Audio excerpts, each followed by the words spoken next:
Hi, welcome back guys. This is your friend, Lettuce Head Fanfics.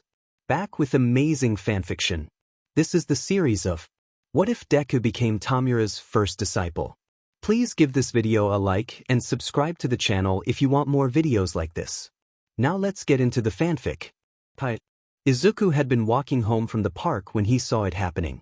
He had spent the morning playing and was running home for lunch when he saw a group of much older boys hanging around the high brick wall that fenced off his apartment complex.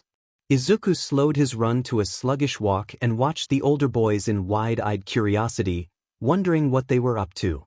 3 of them he recognized as older boys from his building, and one of them he admired ever since he had heard he had gotten into a high school with a focus in training sidekicks because of his limb-stretching quirk. The other 2 were always with him, and from observing them Izuku knew that the black-haired boy who wanted to be a lawyer, which was stupid since his quirk was hydrokinesis, was the leader of the small trio, and that the meek-looking boy with a wide set of horns was his twin brother. The other boy Izuku didn't recognize, though. He didn't live in the area and there was something deeply unsettling about his appearance. Not that a 6-year-old would know a word like that. All he thought was creepy as he slowly inched by on the other side of the street. Hydrokinesis was jeering and the silver-haired boy shrugged as he said something Izuku couldn't hear. Whatever it was made stretchy arms bristle and hydrokinesis punched silver hair in the gut so hard that he doubled over. Izuku stopped dead and stared in shock. He didn't know what was going on but his better nature made the world a simple place, and before he could stop himself Izuku had sprinted across the street and grabbed the older boy by the arm, grabbing a fistful of sleeve and clinging for dear life. What the F dash? Hydrokinesis blurted out as Izuku tugged on his shirt. What do you want? Stop hurting him. Izuku squeaked. Kid, seriously? Piss us off. The older boy tried to harmlessly shake him off but Izuku refused to let go. Holy shit, Freaky actually got saved by a baby, Stretchy Limbs snorted. Izuku suddenly didn't look up to him anymore and he felt tears well up in his eyes. But he had stood up to Kaken before and he was much scarier. And being scared was no reason to back down from doing the right thing. But hydrokinesis was less willing to hit him than his explosive friend and he seemed to relent. Heh, guess you did get saved by a baby, freak. He shook Izuku off as he drew back. Next time you're around here you might not have a toddler watching your back. I'm 6. Izuku protested but the boys were already leaving. Izuku's frightened indigence dissolved into concern and as the boys got out of earshot he turned. And mister, are you alright? Izuku squeaked but the face he was met with wasn't a friendly one. The boy's hair hung around his face, casting it in deep shadow but Izuku could still see the sunken red eyes glaring at him, and that his dry, cracked lips were pulled into a tight frown. Izuku quickly took a step back and looked down. Sorry, I didn't mean to offend you, mister. Jay, just get going. Why? The boy asked before Izuku could flee. But what? The boy looked impatient. Why did you do that? Izuku tried to smile but it felt weak against the glare. Because it's the right thing to do and I wanna be a. The boy towered over him. You heard them. I'm a freak. Izuku pet his head before his face stretched wide into the most grateful smile. Oh, don't worry about that, I'm quirkless too. The boy looked. No, that, the silver-haired boy started before he shook his head. If you're quirkless, why did you step in? Izuku held up his arms the way Kaken did when he wanted to look dramatic. 'Cause I'm gonna be a hero, and that's what heroes do. The older boy flinched at the words but Izuku didn't notice the out-of-place reaction. Or at least it didn't register as being any different than the reaction of anyone who heard that. Oh. Izuku nodded sagely before he peered around the silver-haired boy. I got to get back home before Mom gets mad, Izuku grumbled. Have a nice day, mister. You too. Triplets. Welcome back, Shigaraki, the man at the bar said as the teen stalked in like a half-feral cat. He looked twitchy and agitated and the friendly greeting was met with a hostile glower. Where's father? He demanded and with a resigned sigh Kurojuri pointed to a spot along the counter. Exactly where Shigaraki had been sitting before he left that morning. Oops. Shigaraki snatched the hand off the counter with 4 fingers before he rested it comfortably over his face. obscuring the vision of one eye and pushing back his hair. He relaxed into the familiar contact, and the tension in his neck and spine ebbed away. Good, he needed to be collected. "Welcome home, Shigaraki," the television said as it flickered to life. The teen slid onto a stool and nudged the screen so it was facing him. "Thank you, sensei." "So? How did you find your day trip?" "It was as you said," Shigaraki said as he picked at an ashtray, rolling it between alternating forefingers. "But," he closed all 5 fingers onto the glass tray, "I think I met someone interesting today too." And the ruined dust slid through his fingers. Triplets. It was another week before Izuku saw the older boy again. He was back in the park, trailing after Kaken and friends on the hot summer day, sweat making his shirt cling uncomfortably to his back. He was nursing a burn on his palm and sniffling, upset and confused with how his friend had lashed out at him. Was he still mad that Izuku had stood up to him? But Izuku had already explained his logic. There was no need for Kaken to hurt him. His friends were far ahead, far enough that Izuku could only hear them when they raised their voices and getting farther ahead by the second. Izuku really should hurry to keep up, but he couldn't bring himself to join in. He almost wanted to just go home, but Kaken had said they were going to the river where he could rinse off his burn. If he didn't, then he was being a baby. Izuku kicked up dirt miserably with every step and told himself that he wasn't a baby. He heard the faint noise of chain link rattling and Izuku looked over, then stopped dead. The boy from before. He was standing and dusting himself off, and it seemed clear to Izuku that he had climbed the fence and his face lit up. Amazing! That was the tallest fence Izuku had ever seen. Not even Kaken could climb it. And the silver-haired boy was quirkless too. Izuku cast a glance at the shrinking backs of his friends before he turned and ran down the hill, waving one arm wildly as soon as the silver-haired boy looked up. He could see Kaken whenever, but the quirkless teen was rare. "Mister," he chirped in delight. "Hi." "Hey kid," the boy said. He frowned when he noticed the burn on the hand Izuku had been waving, but he said nothing. "I was hoping I would find you." "Ah, really?" Izuku's eyes widened in awe. A cool older kid had been looking for him? "But you really helped me out earlier. I wanted to thank you." Izuku turned scarlet and smiled sheepishly. He hadn't actually done anything, really. "Oh, it was nothing dash. Those boys would have pummeled me if you hadn't stepped in. And if you're going to be a hero, you have to get used to people thanking you." Izuku didn't hear the bitter tone the teen had taken, and he took the comment at face value, a look of earnest delight on his face. This teen knew he was quirkless and said that it was the first time anyone had believed in his dream since Dash. "Anyway," the boy went on, "I wanted to thank you for helping me." "No problem," Izuku said proudly, and he flashed a thumbs up, like he had seen on television. "Oh, and my name is Midoriya. Midoriya Izuku." The boy nodded. "Nice to meet you, Midoriya. I am Tomura." Izuku let the name roll around in his skull, noting the strange way he said it. "Well, Midoriya, I was wondering if you would let me buy you a treat." Tomura pointed to the edge of the park where an ice cream cart was set up, and Izuku lit up. "Okay." He agreed readily. He followed after the teen, bouncing with every step until he had popsicle in the shape of All Might's head clenched firmly in his sticky fingers. The older boy had bought something caramel-flavored, but he wasn't eating it. He sat down on a bench under the shade of a large tree, and Izuku sat with him, chattering away about heroes between licks. He was almost done with his popsicle before the teen finally spoke. "I don't get you, Midoriya." "Huh? Why you admire heroes so much?" Izuku went bug-eyed at the statement, and Tomura actually snorted. "I mean, look, most of them are just in it for the game and fortune, and it's because of them that people like you get called freaks. Anyone who's quirkless is weaker, and anyone with a dangerous quirk is a villain in the making. And then there are those boys from last week. They had great quirks, but they didn't do anything to earn them. They just have them, and because of that they think they're better than you and me." Izuku looked down at his feet. "You want to be a hero, right? But I bet no one takes you seriously, right? Why yeah? And then there are kids who everyone thinks should be heroes, even if they don't want to be or don't deserve it." Izuku couldn't help but think of Kaken, and he frowned. I guess. It's not fair.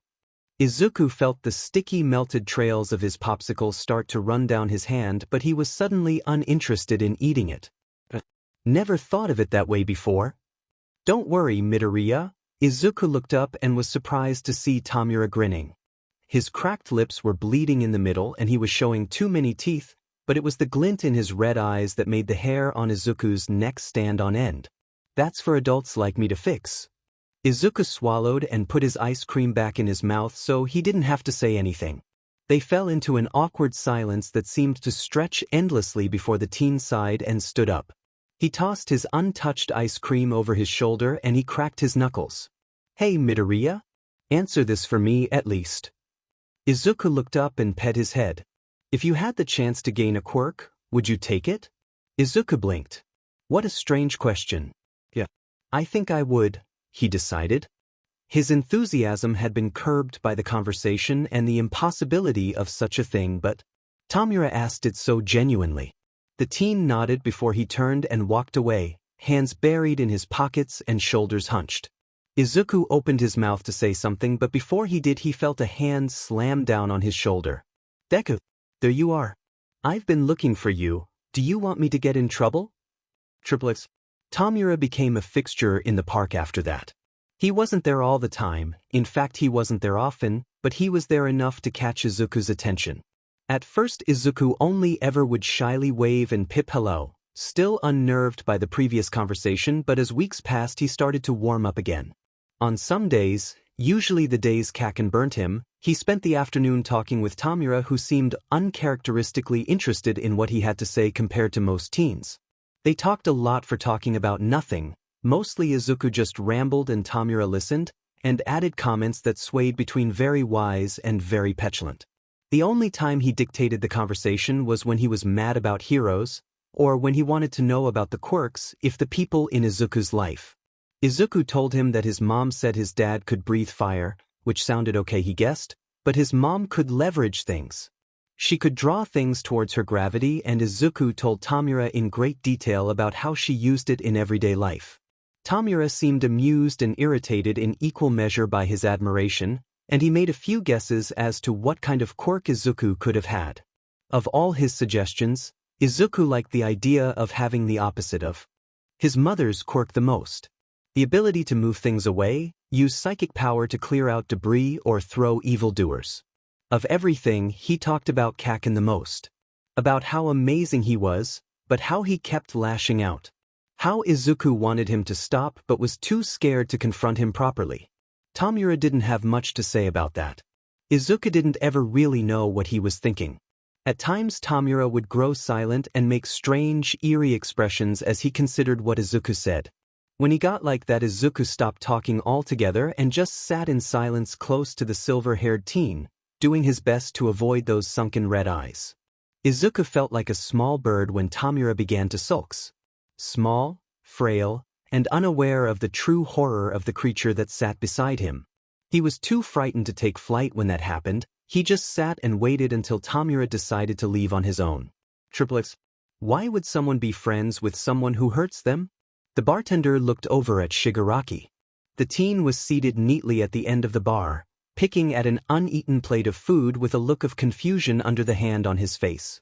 Kurogiri set down the glass he had been polishing with a little clink, and he slowly walked along the bar until he was standing before the boy.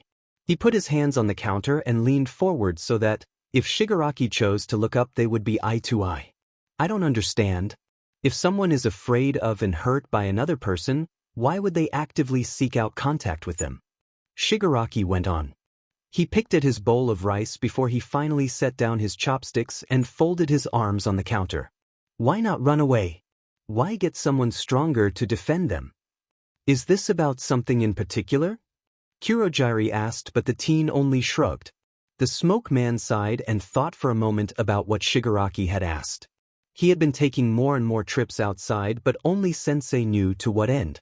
Well, maybe they think they deserve it? He doesn't deserve it, Shigaraki snapped indignantly, and Kurogiri raised his hands. Maybe he doesn't, but he might think he does. People are weak, people are stupid, and sometimes people hate themselves whether they know it or not.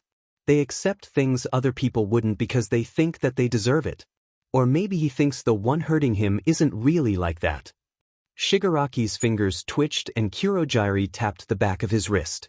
Don't destroy my counter, boy. Well, how would you make someone understand that they're better than that? Why would you want to? Shigaraki frowned and hung his head. I don't know. It was the right thing to do? Izuku had potential? He was already so beaten down that any attention for Shigaraki made him light up like the sun. He was a little kid, someone that Shigaraki ought to pay no mind to, but he couldn't stop wondering about the child without a quirk. Finally, Kurogiri cleared his throat. If you want to help this person, then I suppose it would be wise to find a way to make them see the worth that you see. Shigaraki looked at him with an unreadable expression for a long while before he slid off his seat. I need to talk to Sensei about something. Triplets. Come on, you'll be back before your mom's done with dinner if you actually move, Tomura said impatiently as Izuku dragged his feet. He wasn't sure where they were going, but he trusted the teen after so many months, and no one had told such a young child of the dangers of strangers. He hadn't even told anyone where he was going, outside of telling Kaken he had to go with a friend instead of playing in the forest. But now that he was in the city, in a strange town, he was uneasy. Sorry, Izuku said meekly. He hurried along, now pressing a little too close to Tomura as the teen led him through the thick press of iron and cement. But are you sure? Yes. Sure. Now come on, we're here, Tomura said as he turned to a nondescript building with an unmarked door. It looked like a warehouse, and when Izuku was brought inside he gasped in fear.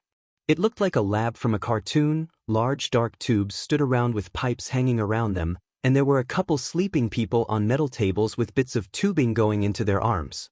The whole place looked clean, more than Izuku had expected from the outside, but his young mind could provide no reason for what he had been presented with.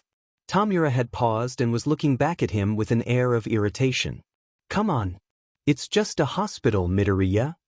I've never been to a hospital. Well, now you have. So come on before I take you back to the park. Izuku swallowed before he followed along, between the people with the dead stares and the large vats and to a door in the far back. A small door was set in the back, and behind it Izuku could hear the faint hum of an air conditioner unit and electronics. Izuku had to force himself not to grab at Tomura's shirt. He had to be brave. Sensei, Tomura rapped the door with a single knuckle before he pushed it open, and Izuku went slack-jawed at the rudeness. Not that the man inside seemed to care. Hello Shigaraki. Come in, come in. Izuku stepped in after the teen meekly, and he tried not to whimper as he saw the man. He was dressed in a fine suit, one that radiated class and money, but his head was encased in a metal mask. His posture was proper, even seated, but not unkind, and Izuku stepped forward at his beckoning. Good afternoon, Sensei, Izuku sputtered. Tomura had told him to use that title, but it still felt strange. My name is Midoriya Izuku. He bowed deeply and the man radiated approval. Such a polite boy, he noted. Shigaraki has told me you live with only your mother. She has done well in raising you. Izuku felt a stab of pride. He loved his mother, and he was pleased with the compliment to her skills. He also tells me that you would like a quirk. Like hers? Yes, Sensei. Izuku said. Tomura had told him about this, and he tried to hold himself as high as he could, puffing up his chest and holding his breath. I could not find a skill to repel, but I found something similar enough if you would like it. Tomura has told you that I may gift quirks, has he not? Yes, Sensei. Even with the mask, Izuku thought the man was smiling. And would you like a quirk of your own? Izuku nodded firmly and the man held up his hand. But first, you must swear to me one thing. He paused for a moment. You are a mere child and I do not demand your loyalty, but you must swear that you will never attempt to harm Shigaraki with what I am about to give you. Izuku looked at his older friend. Try to harm him? Izuku could never imagine doing such a thing, and he said as much. I won't ever hurt him. I can be loyal to you, Sensei. Tomura is my friend, Sensei. Well, with any luck you will feel the same way when you are older. The man rose from his seat and stood over Izuku like a mountain. But until then, I hope you can make use of this gift. The man reached over and placed his palm against Izuku's forehead. Then everything went white. Izuku could see fluorescent lights through his eyelids, burning his sight with red and little white stars. He scrunched up his face and turned his head with a groan, and the pressure of the lights eased a little. It didn't, not really. If anything, turning his head made the ribbons of light under his eyelids squirm more frantically, and if his arms didn't feel so leaden he would have reached up to rub them. He wanted to open his eyes, but he didn't feel very good. His stomach was squirming unpleasantly, as if he was being rocked back and forth on a ship or something. He had only been seasick once before, and the feeling was similar. His throat and sinuses were burning like he had thrown up too, though when he moved his tongue against his cheek, he noticed his mouth had a distinct lack of the bitter taste of bile. His mouth just tasted dry, really. But the idea of drinking water made his stomach clench. And his head. He almost wanted to say one of the words bad Kaken used, but if his mom heard him his head would hurt even worse.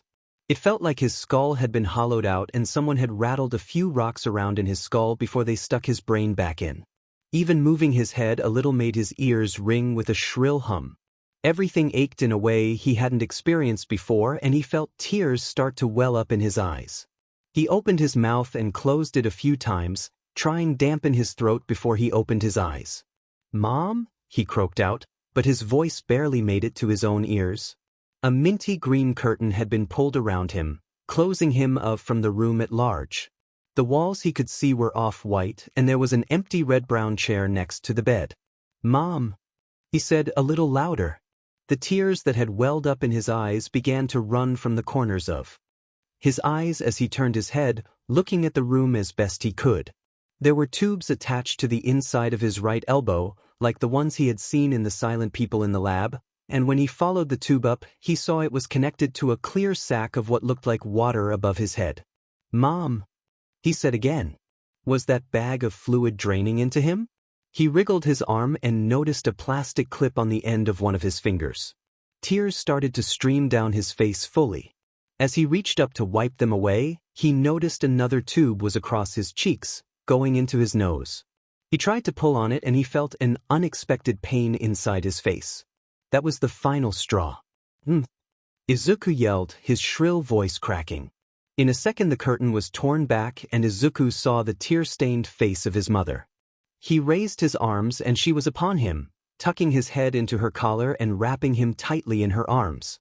"Oh baby, oh my poor baby," was all he heard before his own sobs drowned out everything else.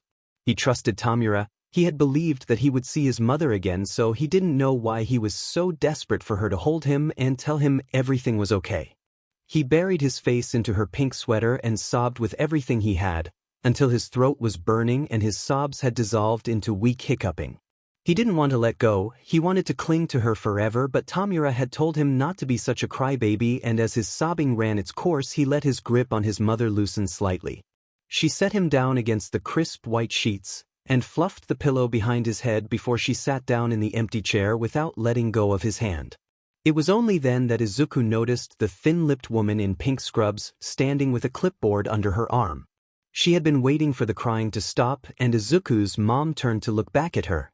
Izuku could only glance at her briefly before he looked away, embarrassed that a stranger had seen him crying.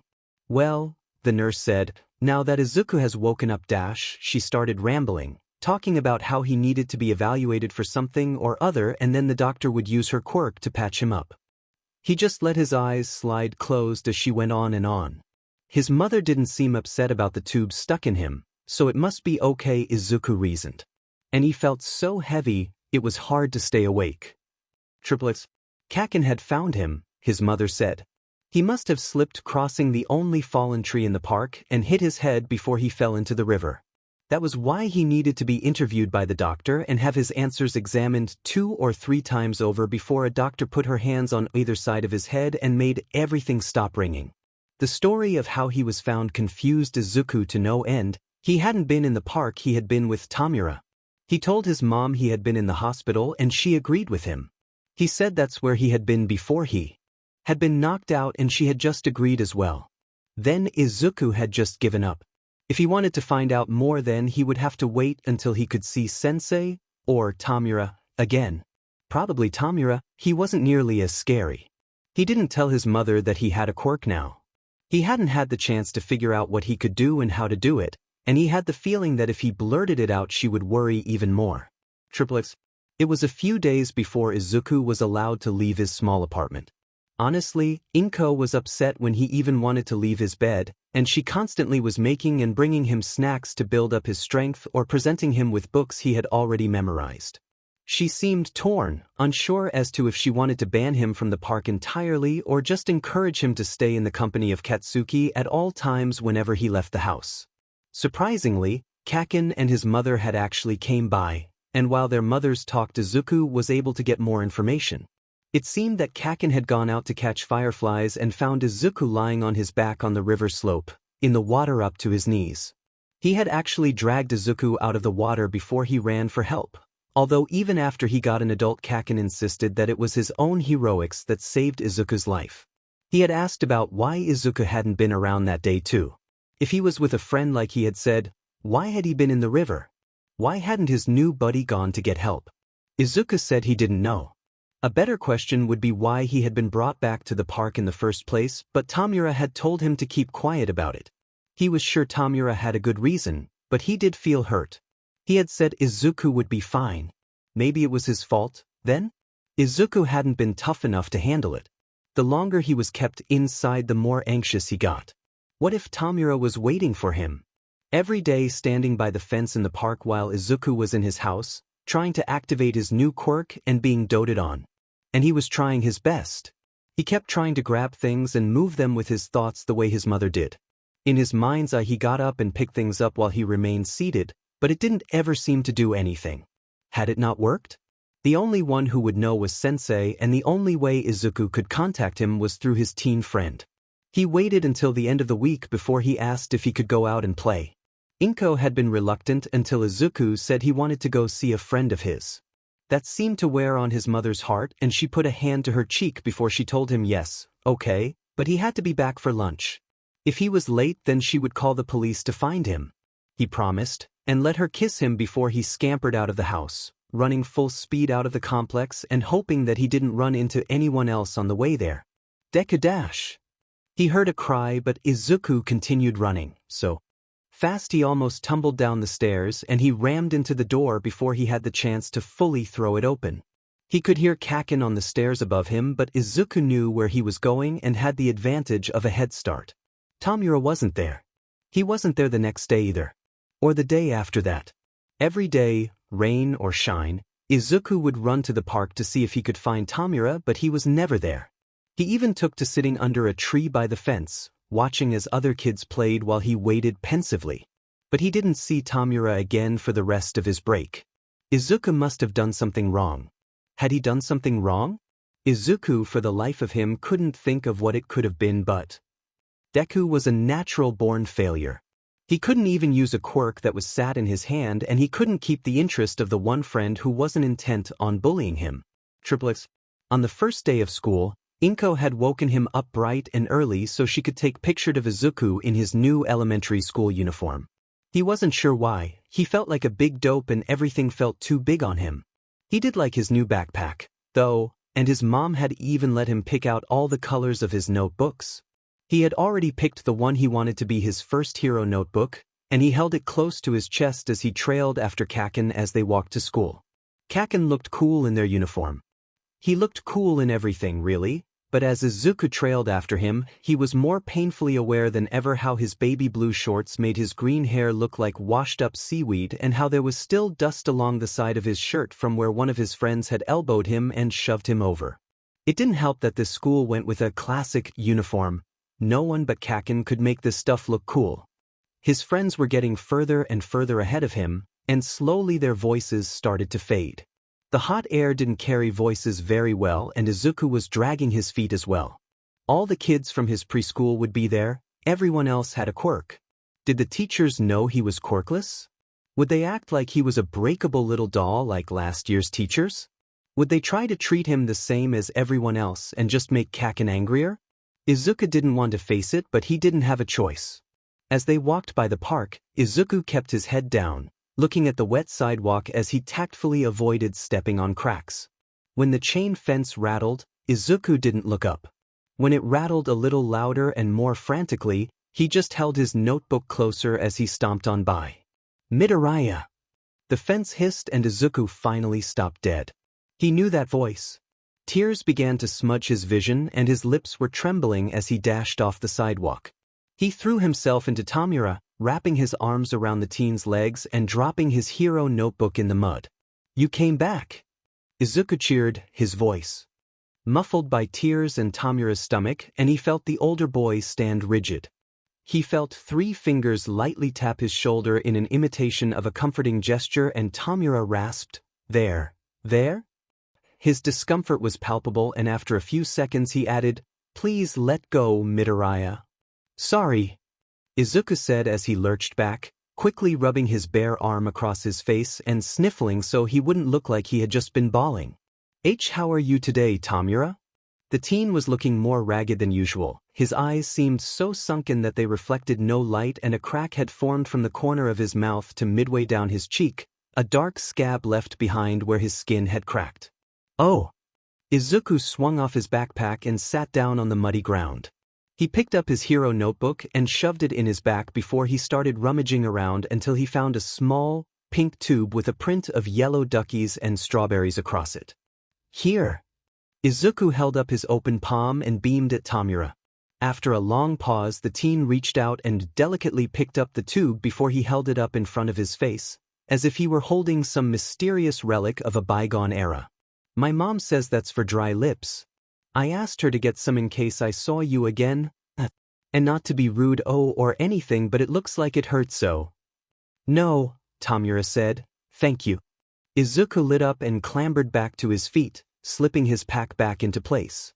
The teen popped open the tube and pressed the bomb against his lip tentatively. He winced.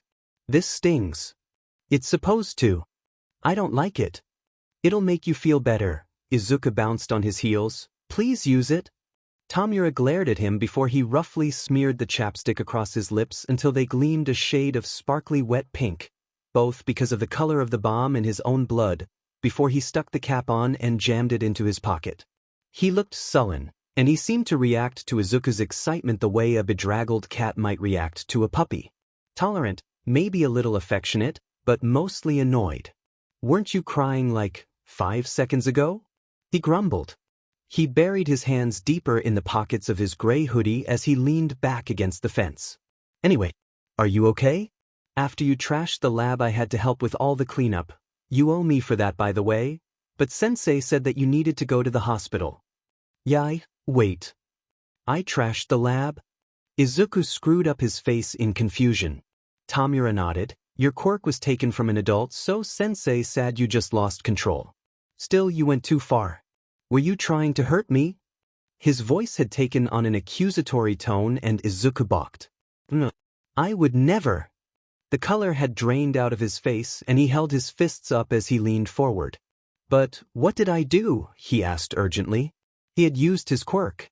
Yeah, he couldn't remember it, but Tomura was here and he was saying he had. And yeah, he had apparently destroyed stuff. But still, Tomura just shrugged. Sensei seemed to find it funny, so it's not that big of a deal, I guess. After your eyes turned white, everything started shaking and rattling in the room. Then things started falling apart and reshaping or whatever. Have you seriously not done anything with your quirk since that? Izuku nervously shuffled between his feet. And no, I thought it didn't work, he said meekly. Tomura snorted. Geez, you really doubt Sensei that much? Izuku flushed and he covered his face with his hands. He let out a series of protesting squeaks. You should come to the bar with me, then. Sensei is busy, but he's going to talk through his computer. Tomura bounced his shoulder blades off the fence as he began to trudge along. Obediently, Izuku trailed after him, but he kept nervously looking back at where Kaken had gone. I think I should go to class, Tomura, Izuku said weakly. But he didn't want to. He really didn't want to. The thought of sitting through another class full of people who mocked him made him feel sick. Suddenly the teen whirled on him, fury in his eyes, and Izuku skittered back with a shrill apology. Class? Seriously? You're going to skip out on Sensei for something like that? No, Izuku said. He wanted to go. He really did, but his mother would be mad, Kaken would get in trouble, then he would be mad too. But Tomura was right. He needed to think of Sensei's feelings. He had been around his mom and Kaken, and his teachers hadn't even met him. And Tomura was saying it way fine. He hadn't been wrong before, and when he had been, that had been Izuku's fault. He took a deep breath and did his best to harden his features into the brave face of the hero he would someday be. Tomura wouldn't want him to come along if it wasn't more important, and when he thought about it, the preschool teachers had always been unpleasant and uncomfortable. He hadn't felt that way around Sensei, and honestly, he wanted to know so much more about Tomura's friends, and he wanted them to be his friends too. He followed after Tomura as he was led to the train station. It would be okay, it would be okay. This was what he was supposed to do. Triplets. No one else understood why he didn't go to school. His mother asked him to tell her why, then she yelled at him, then she begged him in tears, but Izuku had sworn not to tell. Kaken was more furious that Izuku wasn't following him, and after school he hunted Izuku down and tried to reaffirm that he was the great one and that Izuku needed him. But Izuku had just shrunk away and meekly agreed, but his behavior didn't change.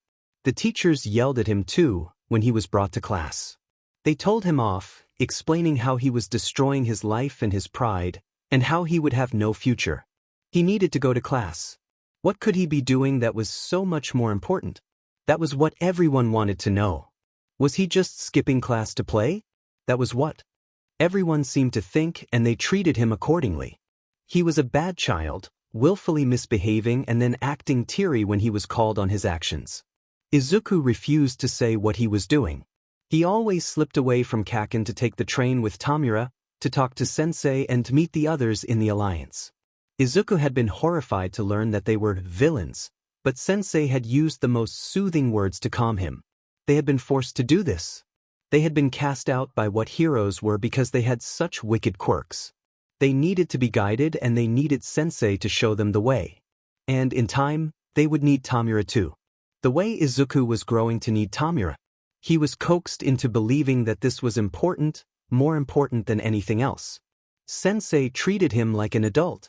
And Izuku was learning that he could follow Tomura's tantrums the way no one else could. He was needed here. He was starting to fill a role that no one else could. He was starting to finally act heroic. How could he leave his new secret duties to sit in a classroom and learn to count? Kurojirai had started to teach him reading, writing, and arithmetic while Sensei and Tomura were having their private talks too, so it was fine. He was learning what he was supposed to know. He was able to get away with it for almost a full 2 fortnights before everyone in his civilian life began to change. His mother was the worst. There was sorrow now, regret and guilt in her eyes when she looked at him. He heard her talking over the phone sometimes, wondering if it was because his father wasn't around, or if it was because he had hurt his head over summer. Either way, she tearfully confessed when he was meant to be sleeping, it was her fault. She had failed him as his mother. It made him feel worse than her yelling at him, but when he asked Tomura if he could tell her, he was firmly told that he had to be strong, that he had to keep the alliance a secret even from people he loved. There were no words for the guilt he felt when she changed her schedule at work just so she could drive him to school and make sure he got in, and she used her late lunch break to pick him up and drive him home. Of course, that meant she no longer had time to make meals for him and herself, and she began to eat too much greasy food from her work. Her face lost her healthy flush and her eyes grew weary after a few months of it, but she couldn't stop because they both knew if she did, Izuku would go back to Tomura every day instead of just the weekends, as he was now forced to do. He couldn't help it. He didn't know why. Tomura was far from charismatic, but Izuku's admiration had been carefully transformed into loyal obsession. Because Sensei was right, Tomura was going to save the world. Izuku was afraid of what that might mean, but he had faith. Sensei said that this was for Tomura's sake, and the more Izuku heard it, the more he believed that his own worthless, useless self could finally be good for something. It was incomplete, but his conditioning was going better than All for One had expected. Triplets. I'm going to be a hero, Izuku said when he was asked what he wanted to be when he grew up. His eyebrows were pressed down hard against his round eyes, and he held his hands firmly at his sides like he had just been handed a death sentence. A strange reaction when every other child was gleeful and declared that they would be heroes. But Izuku just looked straight ahead, trying to keep his expression unreadable. The young teacher cleared his throat nervously before another child pipped up, "Oh, come on, Deku. You don't have a quirk, you can't be a hero." Izuku didn't look at him, but his fists balled a little tighter. Tomura believed in him. "Katsuki, please." "Izuku, you may sit," the teacher demanded as he moved on to the girl one seat down from Izuku, who also wanted to be a hero. Imagine that.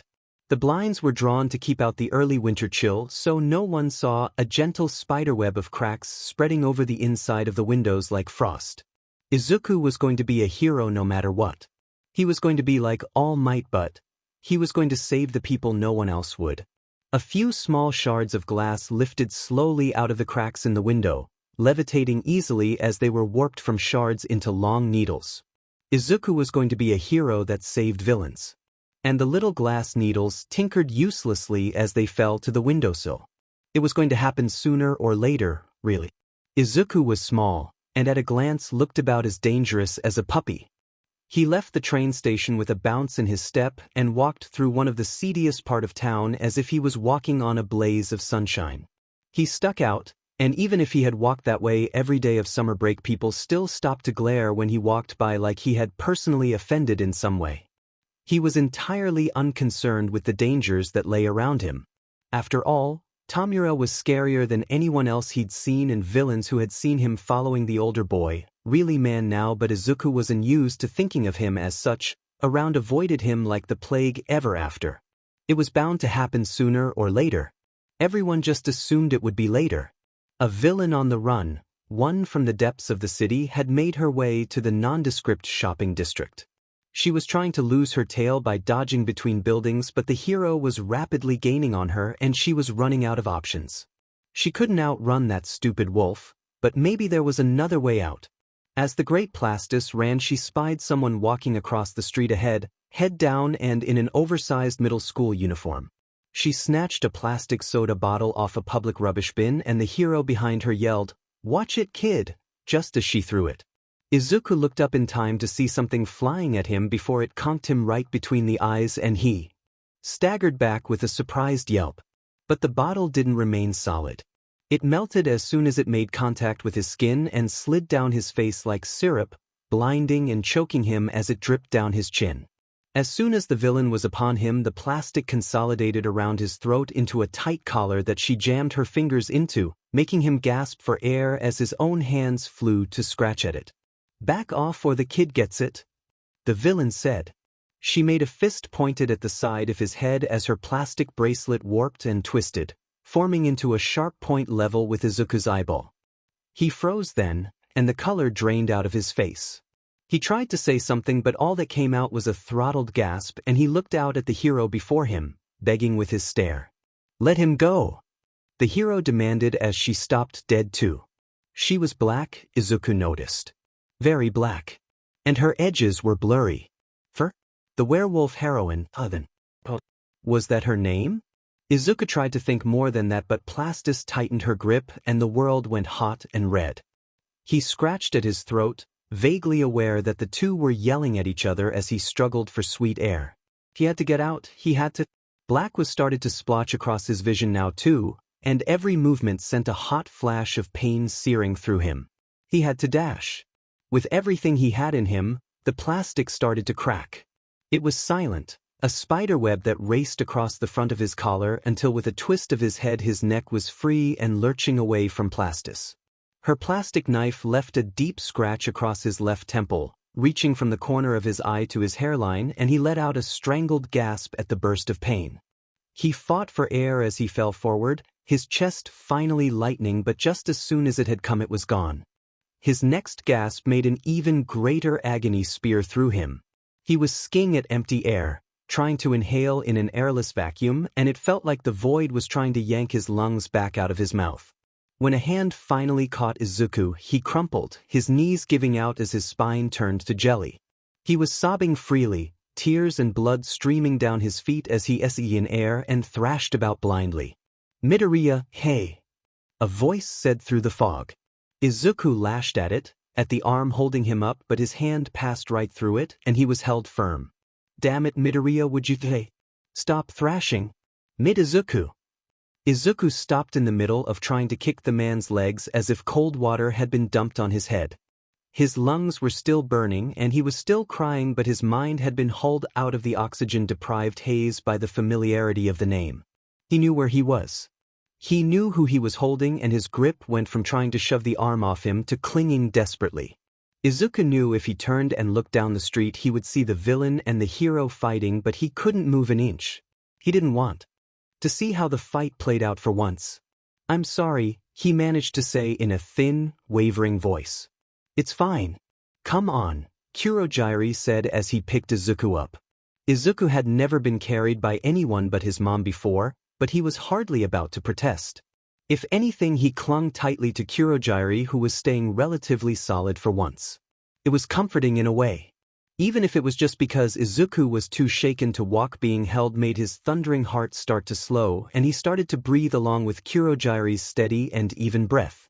He was reluctant to let go when he was finally set down. When had they gotten to the bar anyway? But he let his arms slide free of Kurogyari's neck when the man straightened up. Izuku was surprised to see that he was seated on the counter behind the bar, beside the sink, but the reason became clear as Kurogyari wetted a wash rag and pressed it to his cheek. "Hold it there," he commanded. Izuku lifted a trembling hand and sank his fingers into the wet fabric. Kurogyari leaned back against the counter so his back was to the bar at large, and he glowered at Izuku. Izuku winced and looked down the bar, relieved to see Sensei's laptop was closed.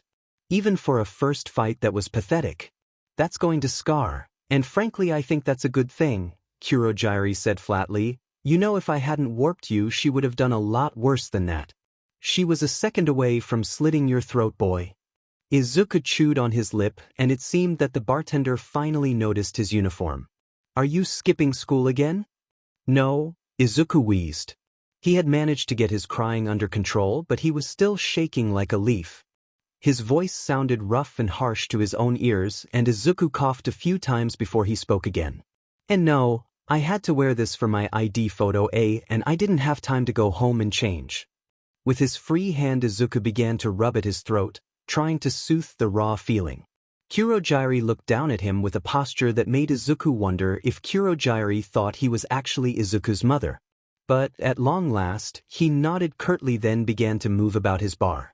He hoisted a bottle of fancy imported whiskey off the shelf and poured out a minuscule portion out into a glass. "Here," he said as he held out the glass.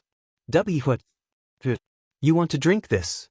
Obediently, Izuku took the glass with his free hand and looked down into it. The smell alone made his eyes water, and he pulled a face. "But, Kurogyari? I'm 13. A stupid argument to use against a man whose every action tended to be illegal in some capacity. Kurogyari just shrugged. "Time flies. And I start school tomorrow." "Then you really want to drink that?" Izuku frowned at Kurogyari, then looked down at the glass. This seemed like a bad idea, but he had seen movies where people would drink so cuts didn't hurt anymore, right before they stitched themselves up. Oh God. Was Kurogyari planning to stitch up his face himself? Without being told again, Izuku squeezed his eyes shut and downed it in one go. It wasn't even a full mouthful, but it still made the inside of Izuku's face feel like it was steaming. He gagged and gave Kurogyari a look of utter betrayal. Kurogyari ignored it as he plucked the bloodied rag from Izuku's face and brushed away the boy's hair before he pressed on a cool, sticky bandage to the side of his face.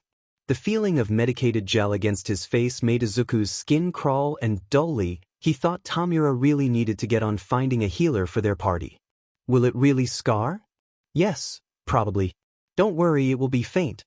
You're probably going to be the only one who can see it by the end of the year." Somehow, that didn't really comfort Izuku. Slowly, he raised his hand and touched the cloth covering the cut before he slowly pressed his fingers in and down. It hurt when he did that, and Izuku knew he had just broken the scab trying to form. "A scar, huh? Hey, Kurogyari. What now?" I used my quirk. To get free, I mean. Did you think Sensei is going to be mad at me?" "No." Kurogyari left Izuku sitting on the back counter, and Izuku himself still felt no desire to move. He would get up when Tomura showed up. Kurojairi picked the laptop off the bar counter and set it on Izuku's lap. You ought to tell him, of course, but he won't be bad. The ban is just for using it outside here recklessly. To keep anyone from wondering how a quirkless boy could suddenly break and reform things. So no one who knew about Sensei's powers would get wind of it. In battle, using it is fine, even if you were completely useless back there. When you stop with the hero shtick, you will be permitted to use it whenever you choose, Midoriya. It's not a shtick, Izuku said defensively. Kurojairi said as he returned to his work. It was clear from his tone that he didn't believe Izuku, and after a pause Izuku looked down at the laptop on his legs. He was going to be a hero. Being connected with villains didn't make him a bad person. Especially not when Tomura was his best friend. Sensei had gifted him his quirk, and Kurojairi had saved him only minutes earlier. He had no reason to believe they were anything but good people, even if they weren't always following the law. Good people could be villains too. And just because they were his friends, that didn't make him a villain too. Did it? Hey, Kurojairi? What? Do you think you could keep calling me Izuku? Triplets. What did I say about smoking around me? Bakugo snarled as he smacked the pack out of his lackey's hand. Hey! Shut up. You want that sheet on my FING record? If I get caught around that, I'll FNG kill you.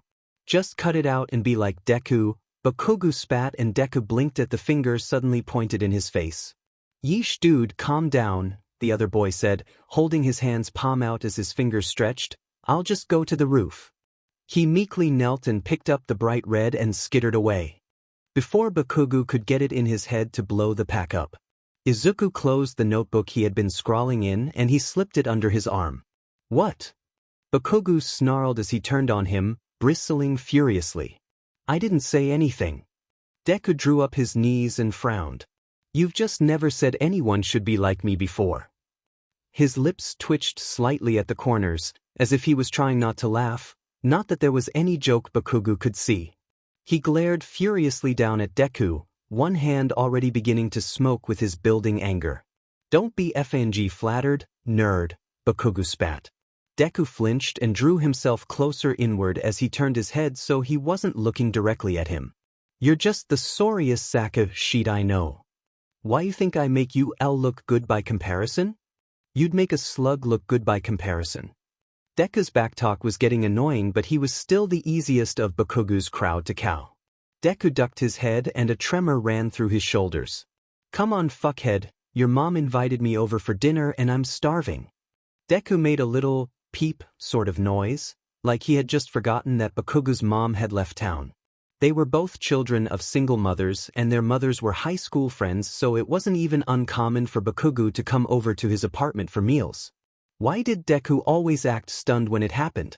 It FNG set him off. So, get off your FING butt? Now. Bakugo jabbed at Deku's leg roughly with one foot and he shot out of his desk. He was holding his hero notebook, so close it was like he thought he could fuse it to his chest, and he yanked his backpack off his desk hanger. Kakin, I actually have tea to go to my club today, so, why don't you just go ahead? Bakugo put his hand down hard on Deku's shoulder, clamping down tightly as his fingers smoldered. Deku stopped dead and flinched, meekly peeking up at his face with his stupid terrified eyes. Your fanboy club of one can save it till you're alone in your room, Bakugo snapped. You're walking home with me. Whether I have to beat your beach butt or not is up to you. Deku flinched as a small explosion singed the side of his neck. Meekly he nodded and Bakugo slapped his cheek, fondly, a few times before he gave Deku a shove. Get going, nerd. Deku gave him a look Bakugo didn't really recognize, but he still muttered, okay, just let me dash. Deku pulled out his cell phone and his fingers darted around the screen a mile a second. Bakugo saw, sorry sensei, I can't get away from Kakin. Please apologize to Shigaraki for me? I'll be by later, and he wrinkled his face. Weird message even for a weird kid. Stop dallying. Bakugo snapped bust as Deku hit send, hurry the F up. He just about frog marched Deku out of the classroom and through the school, keeping his eyes trained on the back of the smaller boy's neck. Bakugo wasn't entirely sure when it happened, when Deku had receded so much into himself. When he had stopped trying to make friends to hang out with his imaginary club with his imaginary friends instead. It must have happened slowly, when Bakugo wasn't looking. The change made a strange feeling settle in the pit of Bakugo's stomach whenever he saw Deku absorbed in his phone. Deku was a worthless loser, someone who would always be beneath him, but Bakugo sometimes wondered when Deku had become so pitiful. Triplets, please excuse him. Izuku stopped himself as soon as he got a good look inside. He kept his hand on the door handle for a moment before he sighed and stepped in fully, closing out the winter chill. What did you do? Don't, Shigaraki wheeled on him, do not start with me. He slammed the open palm of his hand down in the table as he let out a shrill wail. Izuku lifted his free hand palm out in a complacent gesture and stayed with his back to the door as dust fell across his shoes. Without knowing what the cause of the tantrum was, Izuku was more likely to upset Shigaraki than calm him down, although his silence seemed to make Shigaraki visibly bristle. I'm going to talk to Sensei. Shigaraki snarled as he turned on his heel. He swiped the closed laptop off the table and stalked to the back room. And don't bother me. He bellowed right before the door slammed so hard it made the bottles behind the counter rattle. Izuku watched after him, tense for a few seconds as Shigaraki's footsteps faded before his shoulders slumped and he sighed miserably. He had been looking forward to today.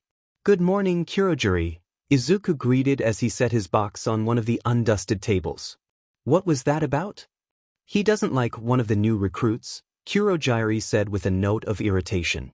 It was one of his, then. Izuku knelt down as the wood dust reformed, pressing back together until it was a table lying on its side, which Izuku quickly righted. You're getting better at that, Kurogiri observed, but Izuku shook his head. He had only managed to get patches of resin on the surface of the table. Most of it had been carelessly left inside, and when he tested it, one of the legs was a little too short, so it had a noticeable wobble. It isn't what I was going for, Izuku admitted glumly. You might just want to buy a new one. Sorry. He picked up his box and slipped carefully through the tables and chairs, many of which had been repaired by him at one point or another, and even cruder than the one that he had just fixed. The Villain Alliance, frankly, wasn't big on interior decor. Well, Kurogiri was, but he was the odd man out. Kurogiri nodded at the box as Izuku set it on the table and asked, "What's that?" I asked Mom to help make manju with me for study group, Izuku said happily. He flipped open the lid and proudly showed off his hard work.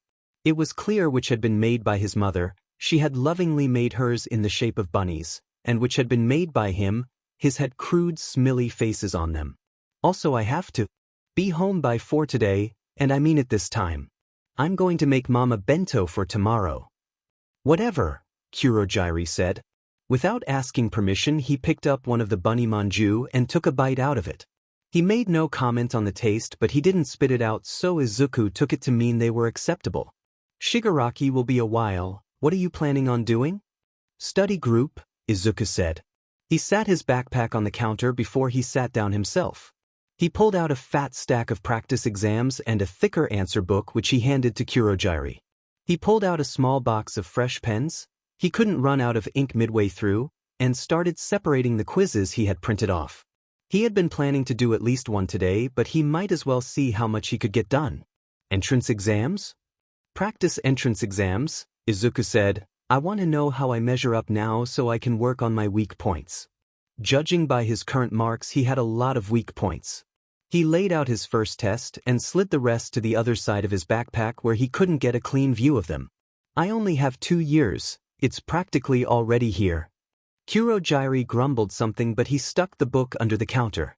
He was one of the few who thought Izuku should actually get an education. Actually, he was the only one aside from Izuku's mother, and that meant that he often got stuck with helping Izuku do his homework. It also made Izuku feel less guilty about lying to his mother about his after-school club and Sunday study group if he actually got work done. Triplets. Sensei 2. Izuku, if you would please be so kin. D as to collect Shigaraki? Really, when he got a text was the only time Izuku thought about how old Sensei actually was. He was worse at it than his mom. For a man so immaculate at everything he ever did, Izuku privately found it hilarious that he had never figured out how texting formatting worked. His own fingers flickered across his screen, texting back in a matter of seconds. He sends, "Hey Kurojairi? I've only got halfway through this one, but can you grade it?" Kurojairi grunted without looking up. He was scribbling all over the 5th test Izuku had finished while he gnawed on one of the smiley face manju. 74 out of 200 on this one, Kurojairi said as Izuku stuck his phone in his pocket. "You'll be lucky to graduate middle school with this." Izuku smiled sheepishly, biting back another disappointed groan as he followed after Shigaraki.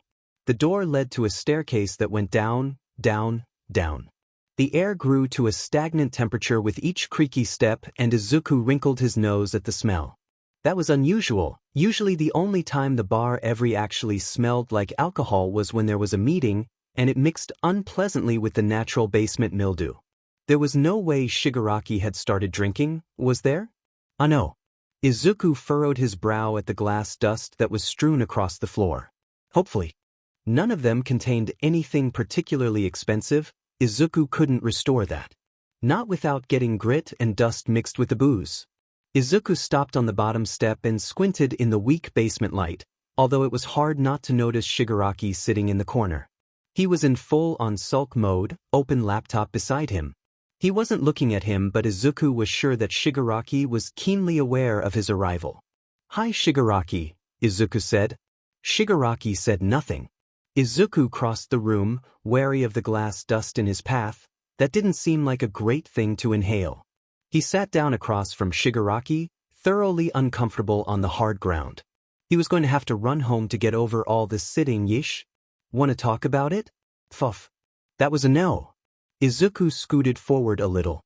He leaned forward and pet his head as he tried to peek between the fingers of Shigaraki's father. "Wanna come back upstairs?" Huff. Defiantly a no. With a sigh, Izuku scrambled off the floor and tromped back up the stairs.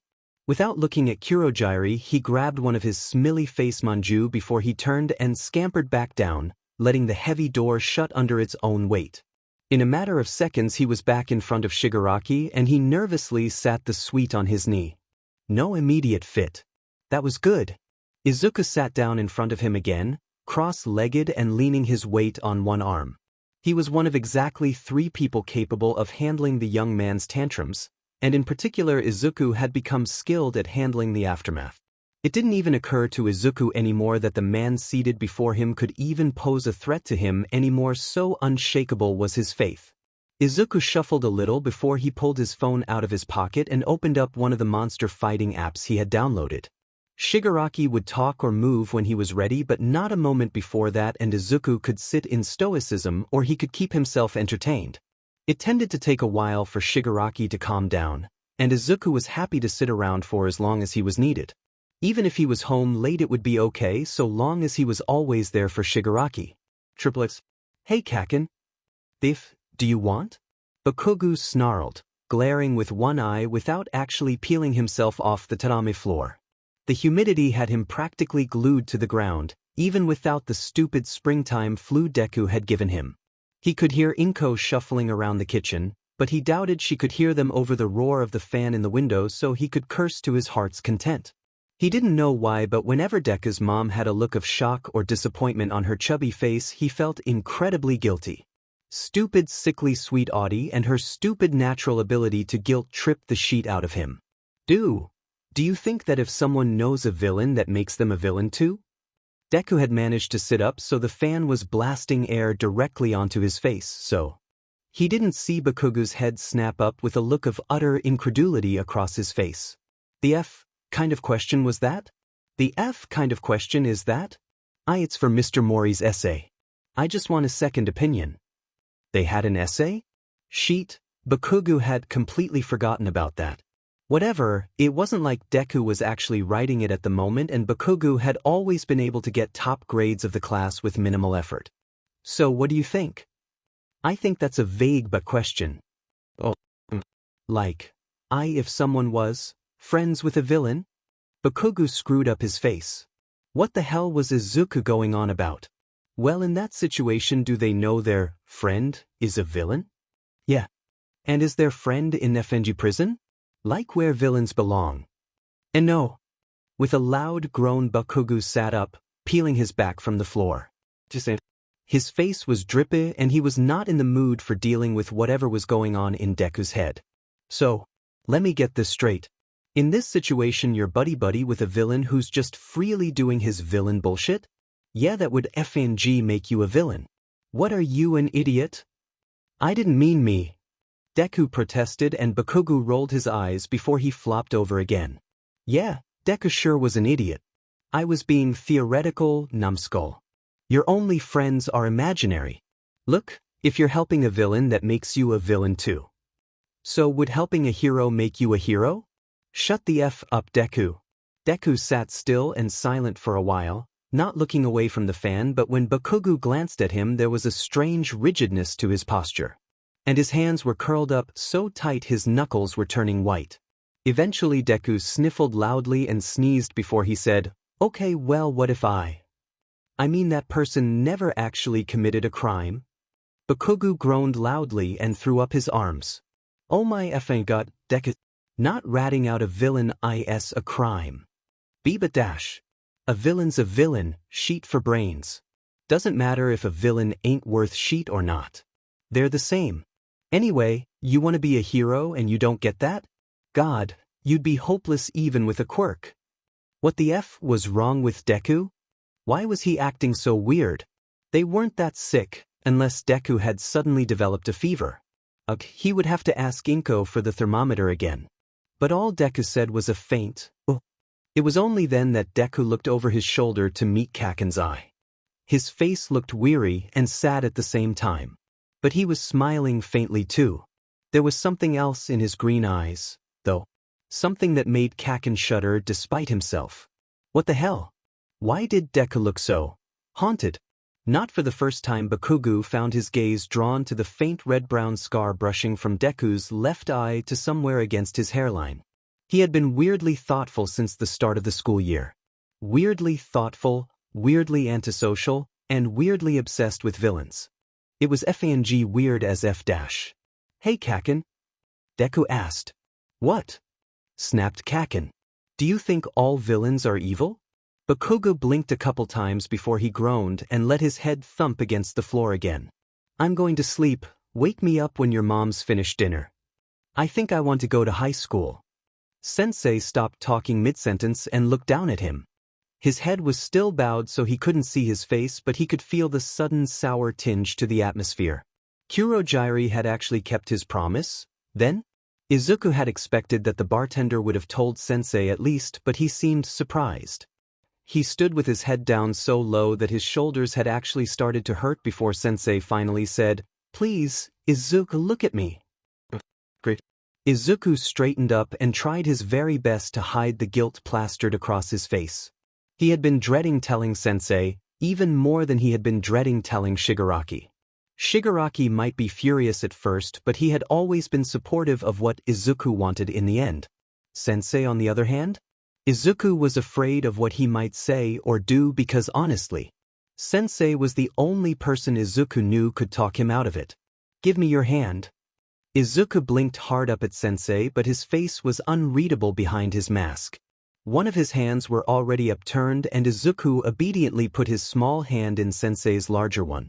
The contact lasted only a moment before Sensei withdrew and folded his hands. Now use your quirk. Izuku looked around the lab. The last time he had used his quirk here, he had ripped the room to shreds, doing more damage than Shigaraki usually did on his bad days. It had to be repaired the old-fashioned way too, since back then it was much harder for Izuku to fix things than it was to destroy, and they couldn't afford for the lab to be down for several years. But if Sensei was ordering him to, then it must be okay. Izuku stepped away from Sensei and put a finger lightly on a pen resting casually on the table. And nothing happened. Izuku blinked and picked it up, trying to use his quirk again. Still nothing happened. Why would? Oh no. Izuku's eyes widened and began to tear up as understanding came. He knew Sensei would be mad, but to actually take away his quirk? Izuku couldn't go back to being quirkless. He couldn't. There is something I have been wanting to do for a while now, Sensei said, and Izuku dropped the pen as he clapped his hands over his mouth. His stomach felt like it was plummeting and he wanted the world to open up and swallow him whole. Izuku sputtered. He couldn't look at Sensei. He sank to his knees, covering his face with both hands. Izuku, please, I am not unjust, Sensei said, but Izuku couldn't move. He heard Sensei sigh and lean back in his seat over his own muffled sobs, but he still couldn't bring himself to look up at Sensei's face. I am dying. Izuku's shoulders stiffened and he peeked at Sensei's feet between his fingers. I've been dying since my fight with All Might. Slowly, but I am afraid there is an end in sight for me now. I doubt that I will see the world Shigaraki creates, but I will not allow All for One to die with me. I need a successor. Do you understand, boy? There is so much more to you than some foolish meathead hero. It is my wish to begin to transfer All for One to you. And me? Izuku sputtered as his head snapped up to look at Sensei's even gaze. He sat up fully, and while his cheeks were still wet he had stopped crying. But Sensei. Shigaraki is dash. Shigaraki must use his quirk to show the world the horror of his existence. He could not make proper use of my quirk. It must go to the man who will live by Shigaraki's side, the one who will follow Shigaraki through hell if need be. Someone who loves him more than anything in this world. Izuku was slack-jawed. And me? Did I not just describe you? Yes, Sensei. Shigaraki is like my brother. Sensei's fingers tightened a little and Izuku wondered if he had just crossed the line. I would die for him. I would rather you live for him. Sensei seemed satisfied. Do you understand, Izuku? Well, why yes, but why does that mean I can't go to high school? And why did you take my quirk? Sensei chuckled lightly. I intend to move forward soon, and you are crucial to my plans. I would rather you not have any distractions. I have documentation stating you have been accepted as a sidekick if you're worried about your mother. And in a manner of speaking that's hardly a lie. But my quirk? Do you want to become a Numu? Izuku glanced over his shoulder to the dark tanks around the walls. He had mixed feelings about them, about human experimentation in general. But he did know that he defiantly did not want to be one of those, and he furiously shook his head. Then you need to be quirkless when I give you part of All for One. It needs time to become a true part of you before I return your matter reformation. Izuku blinked before he broke out into a wide smile. He quickly clambered to his feet as he wiped his eyes and nose furiously. Thank you, Sensei, he said before his sheepish look returned. But I still like to go to high school. Kurogiri says that an educated villain is a superior villain. And not that I'm a sixum, but I would be so much more useful with an education. And Kurogiri would stop complaining. Sensei sat back and folded his fingers together thoughtfully. Speak with Shigaraki on the matter. This could be a valuable learning experience for the both of you. Izuku lit up brighter than a Christmas tree and Sensei held out a hand again. I still want to begin the transfer of All for One, Izuku. You won't be give or take quirks, but you'll be able to hold more quirks and layer them. Do you believe you can handle that? In answer, Izuku closed his eyes and fingers brushed against his forehead. For the second time in his life, everything went white. Triplets. She was worried about her son again. His behavior had become strange again after he got out of his week-long stint at the hospital. Not in a bad way, at least at first. Izuku was suddenly walking around with his shoulders back and head held high, like his heart was about to burst with pride. Even his stutter wasn't as noticeable when Katsuki wasn't around. She had asked him what was going on and he had simply said he thought his future looked bright. A strange thing for a teenager to say, to be sure, but more worryingly it was unusually evasive. Still, she had told herself she would trust her son. He had been doing so well since he entered middle school and being self-confident was no reason to doubt him. But then he had brought home the laptop. It was brand new and top of the line. Izuku had tried to sneak it in without her noticing, but when he left his bedroom door open she couldn't help but notice it sitting on his desk. She had told herself it was just from his school. Someone had let him borrow it, but when she asked him he said it was his.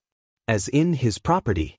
Inko didn't want to think he had stolen it, but she still had to ask. Then he got defensive and that was even worse. When she asked if he was getting involved in gang activity, he took a little too long to reply and she had burst into tears. That crushed any irritability left in her son, and he had rushed to assure her that it had been a gift. A gift from an older friend. That was the last thing Inko wanted to hear. An older friend? What did that even mean? Why did Izuku have an older friend? Izuku had stood uncomfortably by, trying to figure out what to say when everything added made it so much worse. In the end, he just knelt beside her, wrapping his arms around her shoulders and whispering promises that Inko wished she believed. He kept repeating some variation of, "I'm not doing anything and I'm not a criminal," for the better part of an hour before she finally choked out, "I wish I could still trust you." He hadn't said anything after that. There wasn't anything he could say. Triplets. It was a rare occasion that Shigaraki decided to leave to do his own thing and actually brought Izuku along. Mostly because he rarely left to do something that wasn't criminal and Izuku could really dig in his heels if he wanted. But there were times when he was twitchy with cabin fever and he jumped when Izuku suggested they leave. Neither of them had very much spending money and neither had an inclination for stealing, but it was still fun to go around acting like they were going to shop. Looking at things and talking about whatever was going on in Izuku's life was oddly relaxing for both of them. By the time noon swung around, they ended up at a Moe's Burger with a small mountain of food each. Not that Shigaraki ever actually ate what he ordered, but Izuku usually managed to make a dent in both of their plates. It was a peaceful day, the skies were clear and the early autumn air was crisp but not so cold that either of them needed more than a hoodie. And for once they hadn't stumbled across any fights. Which was good because they had radically different opinions on them and it tended to make the topic of conversation tense. But of course, as usual, trouble was drawn to Izuku in the form of Bakugo walking into the restaurant. Izuku sat with his back to the door and Shigaraki very rarely could be bothered to pay attention to other people around him, but Bakugo recognized that stupid poof of green curls and he felt a sudden flicker of agitation. That son of a bitch was lying to Inko again. And she was a great lady. He ignored the hostess entirely and stalked to Deku's table, hands already smoldering and his lackeys trotting after him. Deku! He spat a moment before he clamped a hand down on Izuku's shoulder. He flinched and looked around, mouth still crammed full of cheeseburger and eyes wide. What the hell? The F kind of study group is this? He gestured wildly to the person sitting across from Deku in the booth who he hadn't even bothered to look at. Going on effing date, huh? Izuku swallowed before he turned his whole body around in his seat and looked past Bakugo to the restaurant at large. You, Kaken, would you like to just sit down? People are looking. The person across from Izuku went rigid but Bakugo just shoved Izuku further into the booth before he sat down next to him. He was radiating malcontent and when he waved his hands his lackeys got the hint and made themselves scarce. W just took a break, is all. And you know this place was close by so dash. He flinched as Bakugo's hand sparked. Whoa there buddy, the person across the table said and Bakugo jerked up his chin to glower at him.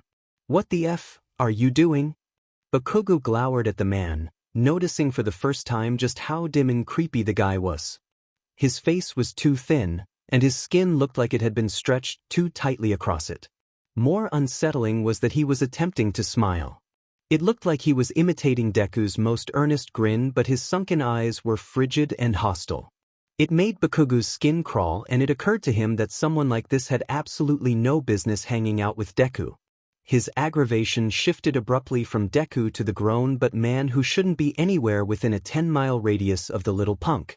Talking to my beach butt neighbor, creep, Bakugo snarled, bristling like a hostile cat. The F are you doing? What are you, 40? Why are you with Deku? Kaken. Deku sounded floored. Mind your own business, shithead, before I rip off your effing face. Shigaraki. Bring it. Before either of them had the chance to move, Deku had lurched across the table and grabbed each of them by the wrist, keeping them from touching each other. Bakugo wrenched his fist back and his fingers sparked but Deku's grip was iron. Deku had grabbed him. That had stopped him? What the F dash, Deku? He spat. He glowered at Izuku with fire in his eyes and Shigaraki raised his head slowly to stare at Izuku too. Bakugo saw something pass between them, some look that he didn't understand before the silver-haired man rolled his eyes and sighed irritably.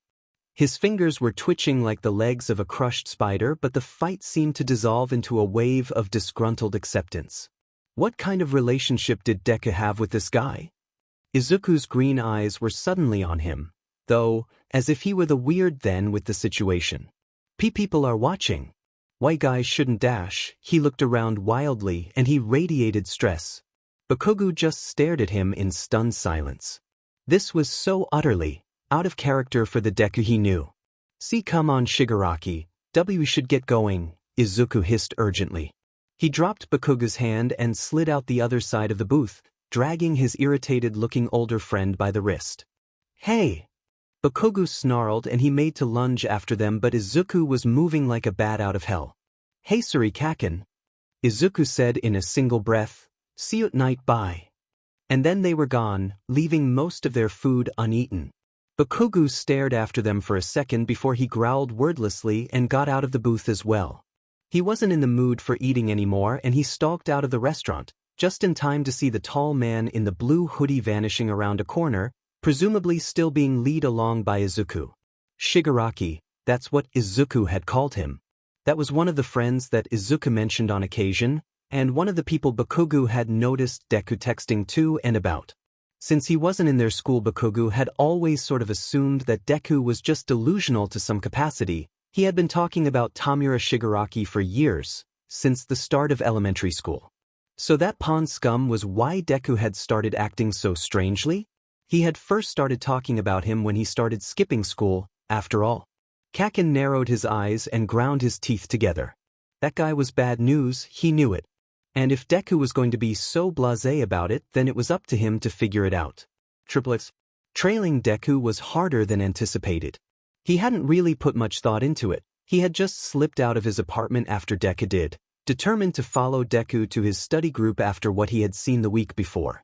Especially after overhearing his mom and Inko talking about how worried Deku's mom was, and she was basically Katsuki's aunt. If Deku was going to treat her like shit, then it was up to him to make it up to her. And be more of a to Deku than usual during school, but that was neither here nor there. He had even attempted to use a disguise for the occasion, just so there was no chance of Deku realizing it was Katsuki on his tail. He had actually pulled up his pants for once and was wearing an unattractive plaid jacket with the hood pulled up over his distinct hair. He had found a pair of old, blocky sunglasses that hid most of his face, and to really make himself unrecognizable he had gone ahead and put on some of the elaborate makeup his mom wore, so at a glance people would assume he was just a punky girl. He would have worn a skirt too if his mom wouldn't be home by the time he got back. And Demon. Contouring was the biggest hassle he'd ever had to endure. No wonder his mom yelled at him for taking too much time in the morning. And DMN, he made a fine girl. Fine enough that he almost missed Deku's stop because he was threatening to rip the PP off some guy who wouldn't stop flirting with him. When he hurled himself off the train, his hood fell off, but Deku wasn't looking at him, and he was able to throw it up quickly before anyone took notice. Katsuki was stunned to see they had gotten off at a creepy derelict part of town. Once he got away from the bus stop, old warehouses rose up around him, and even shittier apartments than the one he lives in stretched just beyond them. Katsuki wrinkled his nose in disgust as he trailed along several warehouses after Deku. He seemed way too comfortable here. Inko had said that she thought Deku was getting involved with shady people. What if she was right? That Deku the gangster. Yeah, but why else would he be hanging around here? This certainly looked like the place gangsters would hang around at. But what would they want a quirkless nobody for? And even if they did want a quirkless nobody, Deku would never. He wanted to be a hero as much as Katsuki himself did. He ducked around a building with chipped blue paint when Deku suddenly stopped and called out. Katsuki cursed himself for trailing so far behind. He couldn't hear a DMN thing Deku was saying. But when he peeked around the corner, he was furious to see that the creepy silver-haired dude had walked up to Deku and they were talking away. Deku was smiling broadly, talking animatedly with his hands, and the silver-haired man just nodded along. It seemed the other had few words to add before he pointed to the warehouse they were in front of. Had he come out of there?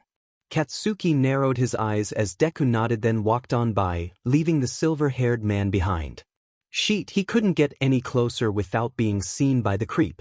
Katsuki sank to his knees so his exposed body was more hidden by a bright yellow pole, one of those cement ones that were supposed to keep cars from crashing into buildings. This did not look good. Whatever was going on, it painted a pretty fing bad picture, and Katsuki didn't know what to do. So he just watched. He watched as the silver-haired creep paced for 5, 10, 15, 20 minutes before Deku finally came bouncing out of the warehouse with a look like he had just won the fing lottery. He bounded over to Silverhair, who actually looked at him, fondly. Ugh, what sort of relationship did he have with Deku? Katsuki repressed the urge to spring out from hiding and blow him into the next decade. If the creep had been hanging around Deku since they were 6, something effed up was going down. Yeah, Deku said, loud enough that Katsuki could hear. He was holding something in his hand and showing it off proudly. And I got a second one too. Here, look dash, his voice faded out again as the pair huddled together for a second. Katsuki strained his ears but couldn't hear a DMN thing. A second what? Why had Deku lowered his voice right there? God DMN piece of sheet? Katsuki was going to shove his foot right up his but as soon as it was situationally appropriate. They chattered away for a few minutes before Deku pointed Katsuki's way and he flinched, wondering if he had been spotted.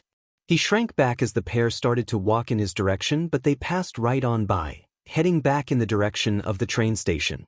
But you know, Kurogiri wouldn't be for it if it was pointless. And think of how much more useful I would be if I went to high school. I'd be able to dash. Deku's voice faded along with the crunching of their feet on the gravel. Katsuki didn't follow this time. He remained crouched in the shadow of the warehouse for a while, until the pair had more than enough time to get to the train station and leave to wherever they went. It was long enough that when Katsuki rose to his feet his legs were fuzzy with pins and needles. He flipped off his hood and pocketed his glasses, though he didn't bother with the makeup as he began to storm back himself. He had seen a lot. He didn't know how to process what he had seen. Something was up. Something was seriously effed up about the whole situation and Katsuki had no idea what to do. Triplets, I'm home, Izuku said as he slipped inside. He was surprised to hear a sudden yelp and some scrabbling as his mom called out, "Oh, in here, sweetie."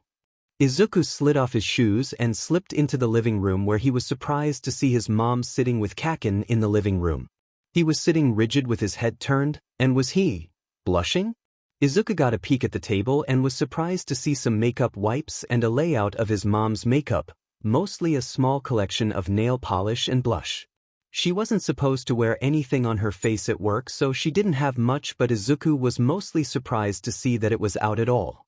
Izuku, how was your day? Great, I got a lot done, Izuku said warmly, and Kaken's head turned sharply to fix him with a glower. Oh, I'm glad you're back. I was about to start dinner. Oh, Katsuki, would you like to join us? Thanks, but Mom's home tonight, so I'll be over there. Kaken smiled at Izuku's mother and she nodded as she rose to her feet. Oh, well, stay as long as you want, dear. And don't worry, you can come to me with anything you want. She patted Kaken's hand fondly and he blushed again. Just give me 1 second, okay? Kaken nodded sharply as Izuku's mother stood and vanished into her room. A silence lulled between them for a moment as Izuku stared at the table, then looked at Kaken. So, what's going on? Shut the F up, Deku, he spat. Izuku flinched and raised a hand meekly, but Kaken was in full-on glower. I know you're up to something. W what? You're lying to Inko again. W no. No dash. Can it, sheethead? There was a knowing look in Kaken's eyes that made Izuku nervous. Shigaraki, right? I don't know what you've got going on with him, but you better give me stop. Izuku flinched, but an unexpected emotion curled in his stomach, fighting against the usual fear he felt around his childhood bully. What did Kaken know? What gave him the right to tell Izuku what to do? And something Shigaraki had said a long time ago swirled in his mind. Something he hadn't thought about in years. They had great quirks, but they didn't do anything to earn them. They just have them, and because of that they think they're better than you and me. Kaken didn't know anything about Izuku, and he didn't have the FING right to judge him. He had everything already, and Izuku was tired of feeling like Kaken was better than him because of that.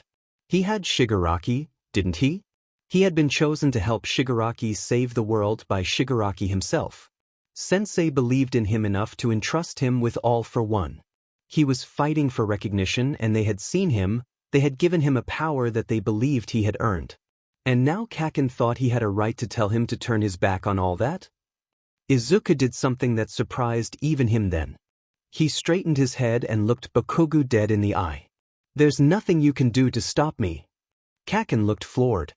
His eyebrows vanished up into his hairline before they came back down, and he glowered hatefully. Smoke twisted up from his fingertips and fury radiated off him in waves. "What the f? Did you just dash?" was as far as he got before Inko came out of her room with a small box in one hand. Kaken jumped a little but looked up at her and smiled fondly. "Here you are, Katsuki. Please let me know if it works out for you, okay?" "Thanks," he said, and when he stood up he actually gave her a hug. Izuku stared in utter bafflement, but as soon as Kaken turned his back to Yuku's mother his hateful look returned full force. "Watch yourself," he mouthed as he brushed by Izuku, cradling the little box close to his chest as he slipped out of their small apartment. The problem with dreaming of going to UA was that Izuku could never get in without a quirk. He needed his quirk, he was useless without his quirk, but he had to try to enter without it anyway. He couldn't just show up with a quirk one day. He and Sensei had already talked about how that would draw unwanted attention. But Izuku no longer had any real sense of self-worth outside of his gifted powers. And besides, he needed practical training with his quirk, so what was the point of even trying if he couldn't give it his all? He could be as educated as he wanted, but he needed the practical skills to aid Shigaraki's cause. He thought of little else during his second year of middle school. In his most recent hero notebook his adoration dissolved into notes about himself, ideas to bring up to Sensei that he jotted down during class or walking home. He spent years coming up with wilder and wilder schemes before Kurogiri finally pointed out something that should have been obvious. Spontaneous quirks. Of course that wasn't really a thing. Quirks were always written into DNA and none of them formed out of nowhere. But back when quirks were new to humanity there were times when a quirk would go unnoticed for years at a time, sometimes until adulthood. It was mostly because no one knew how to find them back then, and it wasn't until something triggered the activation of the quirk that it was discovered. Nothing like that had happened in a long time, at least not in Japan, but it was the most efficient way to free up Izuku to start openly using his quirk. And having a newly discovered quirk meant that he was able to practice layering quirks as well, then just claim that it was a side effect of his single one. So long as there wasn't anything too breaking, Izuku could work with it. After that, all it took was a simple setup for Izuku's big revel. Triplets. Inko held her shopping bag close to her chest, and she smiled weakly at her son as he talked animatedly. I don't know, sweetie," Inko said softly when he finally paused for air, "why you'll be in danger all the time. And a quirkless hero would be dash. Unprecedented," Izuku said as he flung his arms wide, one of Inko's bags swinging wildly from his arm. "I'd be the first. And plenty of heroes don't actually have combat-effective quirks. I'll just have to train as hard as them. Harder, even. But I've been studying, and there isn't a villain I've seen that couldn't have been defeated with a careful plan, and one of my friends, Kuro. My friend Kuro said that the best quirk in the world is useless if you don't have the brains to use it." Sounds like a very interesting person. Inko furrowed her brow. But surely there are other things you could do. What about being a detective? Burdash. Hero, Izuku said firmly. I'm going to be a hero. And I'm going to get into UA. I mean, Kaken is going for it. He said it like that would make everything clear. Inko bit her lower lip. She didn't want her son to be disappointed by a rejection, but she didn't want to tell him no either. Would you like tea to get some dinner on the way home? She offered instead. Izuku turned his head and looked up at her, giving her one of his most dazzling smiles. Okay, Mom, he said with a nod. It was odd, Inko thought. It felt almost like they were just a normal parent and child out getting chores done. Almost. There was still something strange about her son's behavior. Although Inko couldn't quite put it into words. He kept looking at the street, his brow creasing together.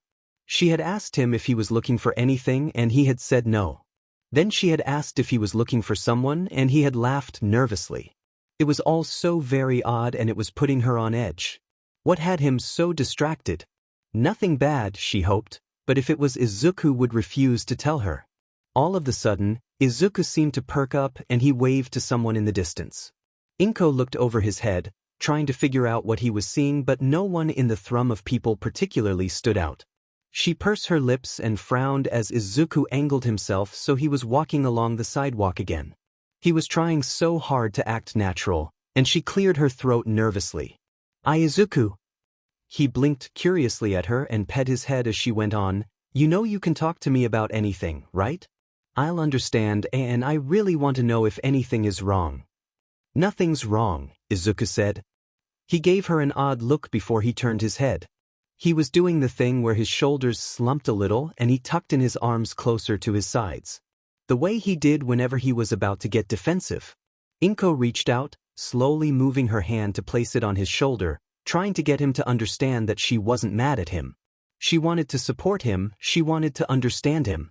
He was distant and she had accepted that, but she wished he understood how much she loved him.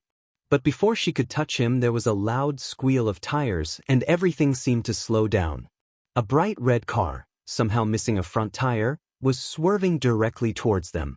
Inko reached out, dragging her son backwards with her quirk, but Izuku seemed strangely relaxed as the front bumper dipped into the gutter, barely a foot away from them. She screamed his name in terror, but as soon as the car lurched onto the sidewalk the front of the car was ripped to shreds, all the way down to the cabin and leaving the horrified driver untouched aside from a bad case of whiplash. Little scraps and needles of metal launched at them at full speed and Inko winced as hard metal tore into the soft skin of her arm, her face, her chest, not that it mattered at all.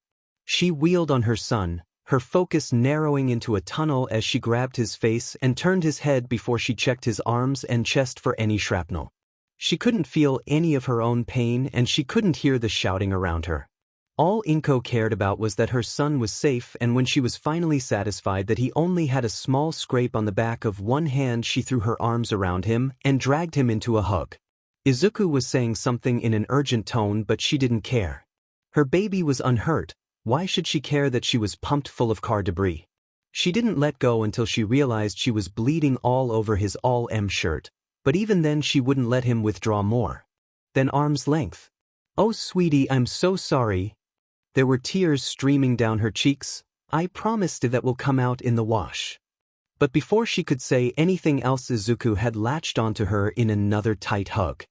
He was crying too, she realized, and for a moment she was afraid that the cut on his hand hurt worse than it looked. Then she heard what he was saying. I'm so sorry Mom, I didn't think that this would. I wouldn't have, and no one was supposed to get hurt. Why you were supposed to be dash. Shoo Izuku, Inko soothed but she screwed up her face. Done it? She kissed the top of his head and watched from the corner of her eye as the driver was helped from his car. Done that? Was that what he meant? The entire front of the car looked like it had been eaten by a small army of termites, and the remains not buried in her were mostly harmlessly scattered about the sidewalk or wedged into the trunks of the city's decorative trees. Izuku kept repeating, I'm sorry, and Inko turned away from the damage, trying to ignore the sudden feeling of dread in her throat. But she had to know. Did you do that, Izuku? Triplets. He was so used to it being a secret that he had forgotten to be excited enough to tell everyone in his class. He just walked in, head down and hands in his pockets, without saying anything more than a polite, stuttering hello to the class president before he wedged himself into his chair. He didn't have many friends.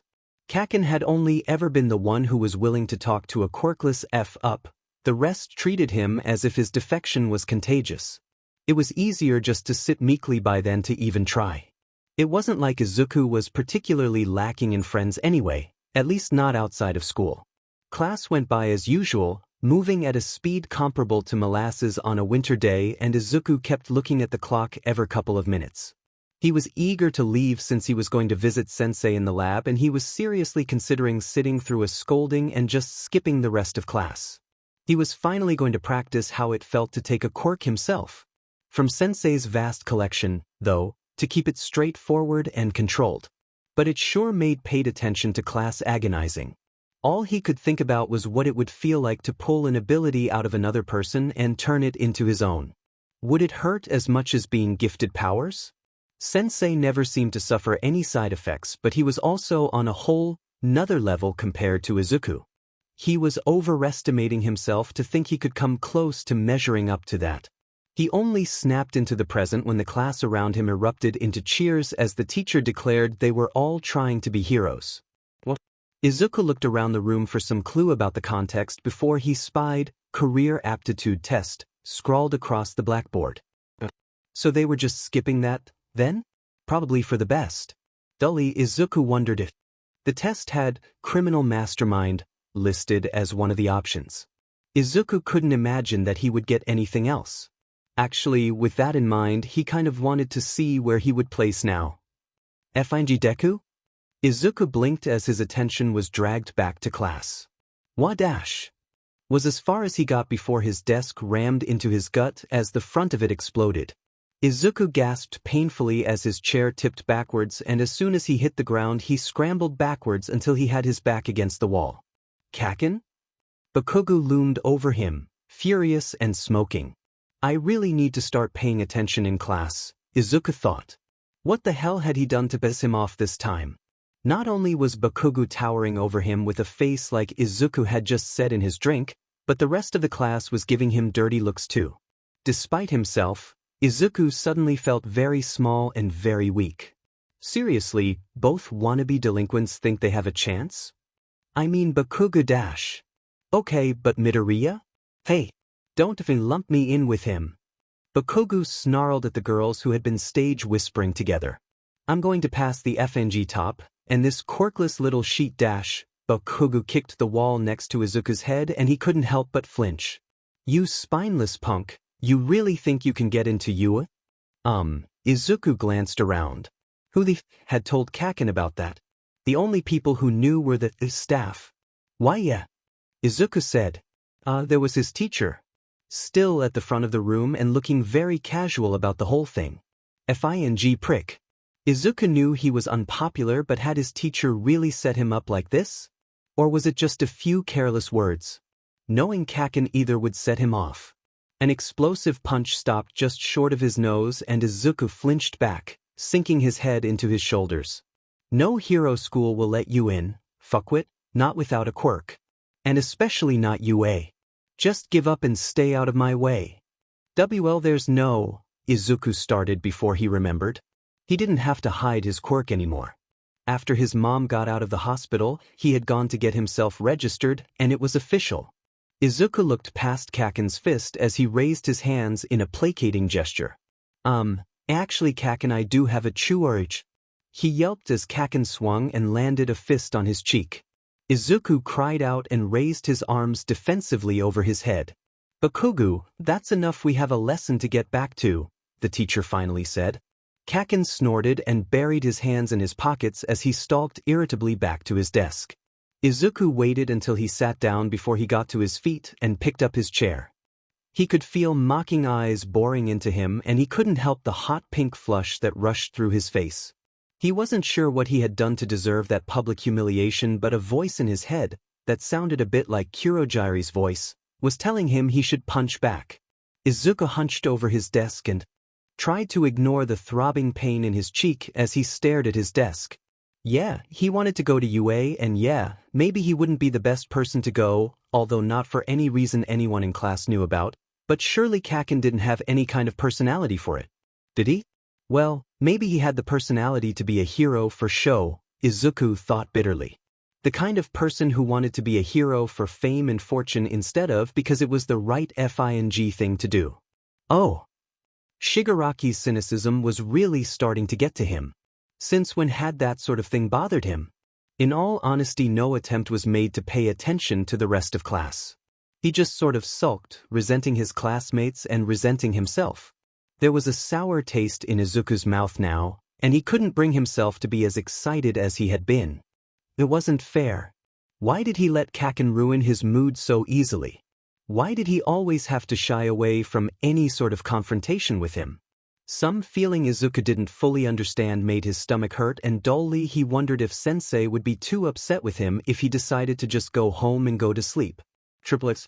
When the bell finally rang, Izuku dragged his feet in getting out of his chair. He didn't want to smile or wave at anyone, so he took as much time as possible putting his things away. The other students filed out slowly, as the students drained out and he was left in the room with only Kaken and his two other friends. Oh God. Please, just leave him alone. Please, please, please. Izuku felt sick after the confrontation earlier and he didn't want to feel any worse than he did now. He saw Kaken come closer out of the corner of his vision as his silent pleading went unanswered. Izuku closed his eyes and braced himself to get punched again, but the fist didn't come. Instead, Kaken's hand shot forward and he snatched Izuku's notebook out of his hands. Ah hey! Izuku protested as he tried to snatch it back, but Kaken smacked his hand away with a small explosion. We need to talk, nerd, Kaken said as he leaned back against the desk across from Izuku's. I don't know what the F you're trying to pull, Deku, but you're not going to apply to UA, got it? You don't stand a FNG chance. Then why would it matter if I did? Izuku asked and Kaken raised an eyebrow. Every good hero has stories about them from their school days, and I'm going to be the first and only student from this sheet show to get to the top school. And you're just in my effing way. Kaken held up his notebook and looked at the title before a smirk played across his face. With a deft flick of his wrist, Kaken threw the notebook to one of his lackeys. What's this? The brown-haired boy asked. He held up the notebook before he snickered too and he read the title out loud theatrically. Quirk Analytics for Future Reference? Seriously? What are you, 5? He threw the book back to Kaken over Izuku's outstretched hand. He caught it effortlessly and flipped Izuku's journal open to a random page. He looked down at a page describing Mount Lady and snorted. Give it back, Izuku said, straining to keep his stutter out of his voice. Kaken, give it back. That notebook wasn't like the others. It wasn't something he could let Bakugo just casually browse. And the reason happened to be on the next page that Kaken flipped to. Shigaraki Tomura was printed boldly across the top of the page, and under it was a sketch of Tomura covered in his hands. Along the side was a detailed analysis of his powers and tactics, and under that was a list of his weaknesses completed with annotations about how Izuku himself could theoretically cover them. That single page laid out almost everything and Bakugo's sneer turned into a frown as he looked at it. Even at a glance it was clear how much care had been put into those pages, and Izuku was terrified he might gain clarity into Izuku's. Stupid. Why had he let them take it? Before he could stop himself, Izuku sprang across the table and tackled Kaken around the middle, sending them both crashing to the ground. What the F dash? Bakugo cried furiously and he threw up a hand, ramming his palm against the underside of Izuku's jaw and detonating full force. Smoke made Izuku's eyes water and pain seared across his skin, but he had grabbed Kaken by his collar with one hand and his notebook with the other. Deku, get the F off me. A hard kick landed in Izuku's stomach and he lurched back, dragging his notebook along with him. Izuku scrambled back, knocking over a desk before he managed to get to his own feet and stare down Bakugo. The other boy looked entirely unharmed, while Izuku himself had been scored across his throat and chin. But Kaken actually looked rattled. Even so, Izuku was trembling like a leaf in a hurricane, but he clutched the notebook to his chest. Of all the pages Kaken had to see. What's wrong with you? Kaken snarled. He balled his fists as they smoldered and he glared hatefully at Izuku.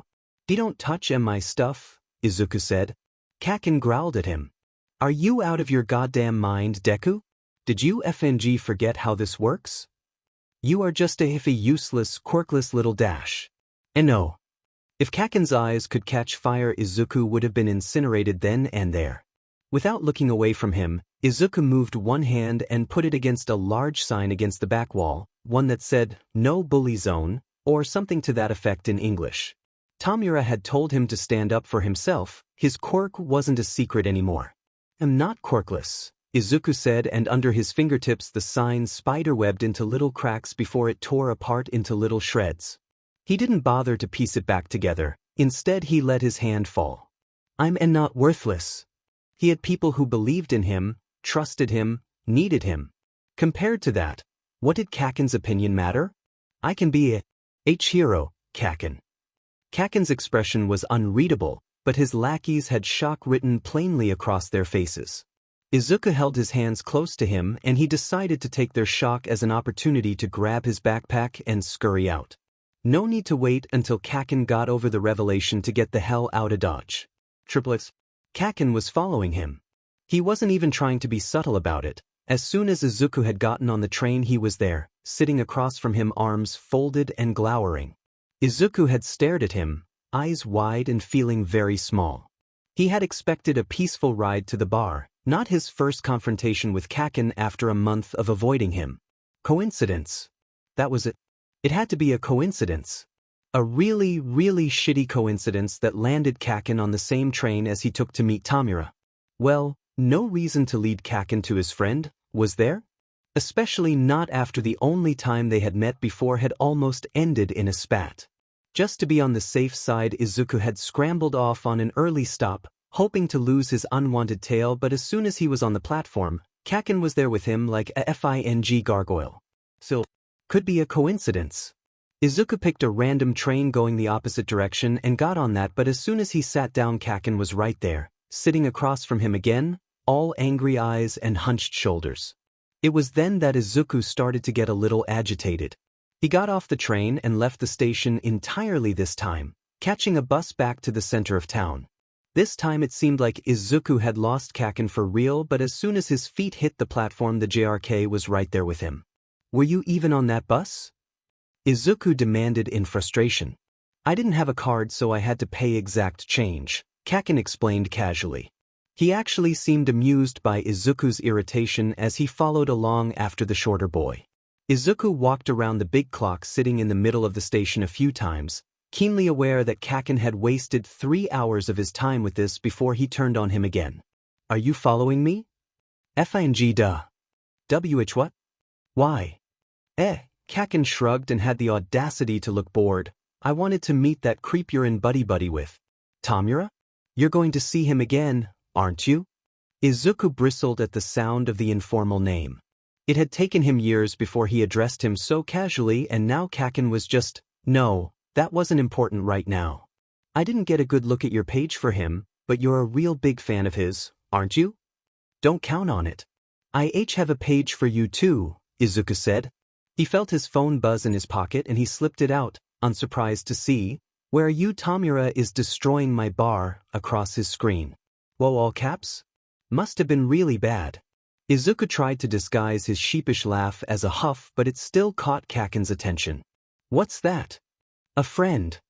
Izuku shimmied away before Kaken could get a good look at his phone as he began to furiously text back.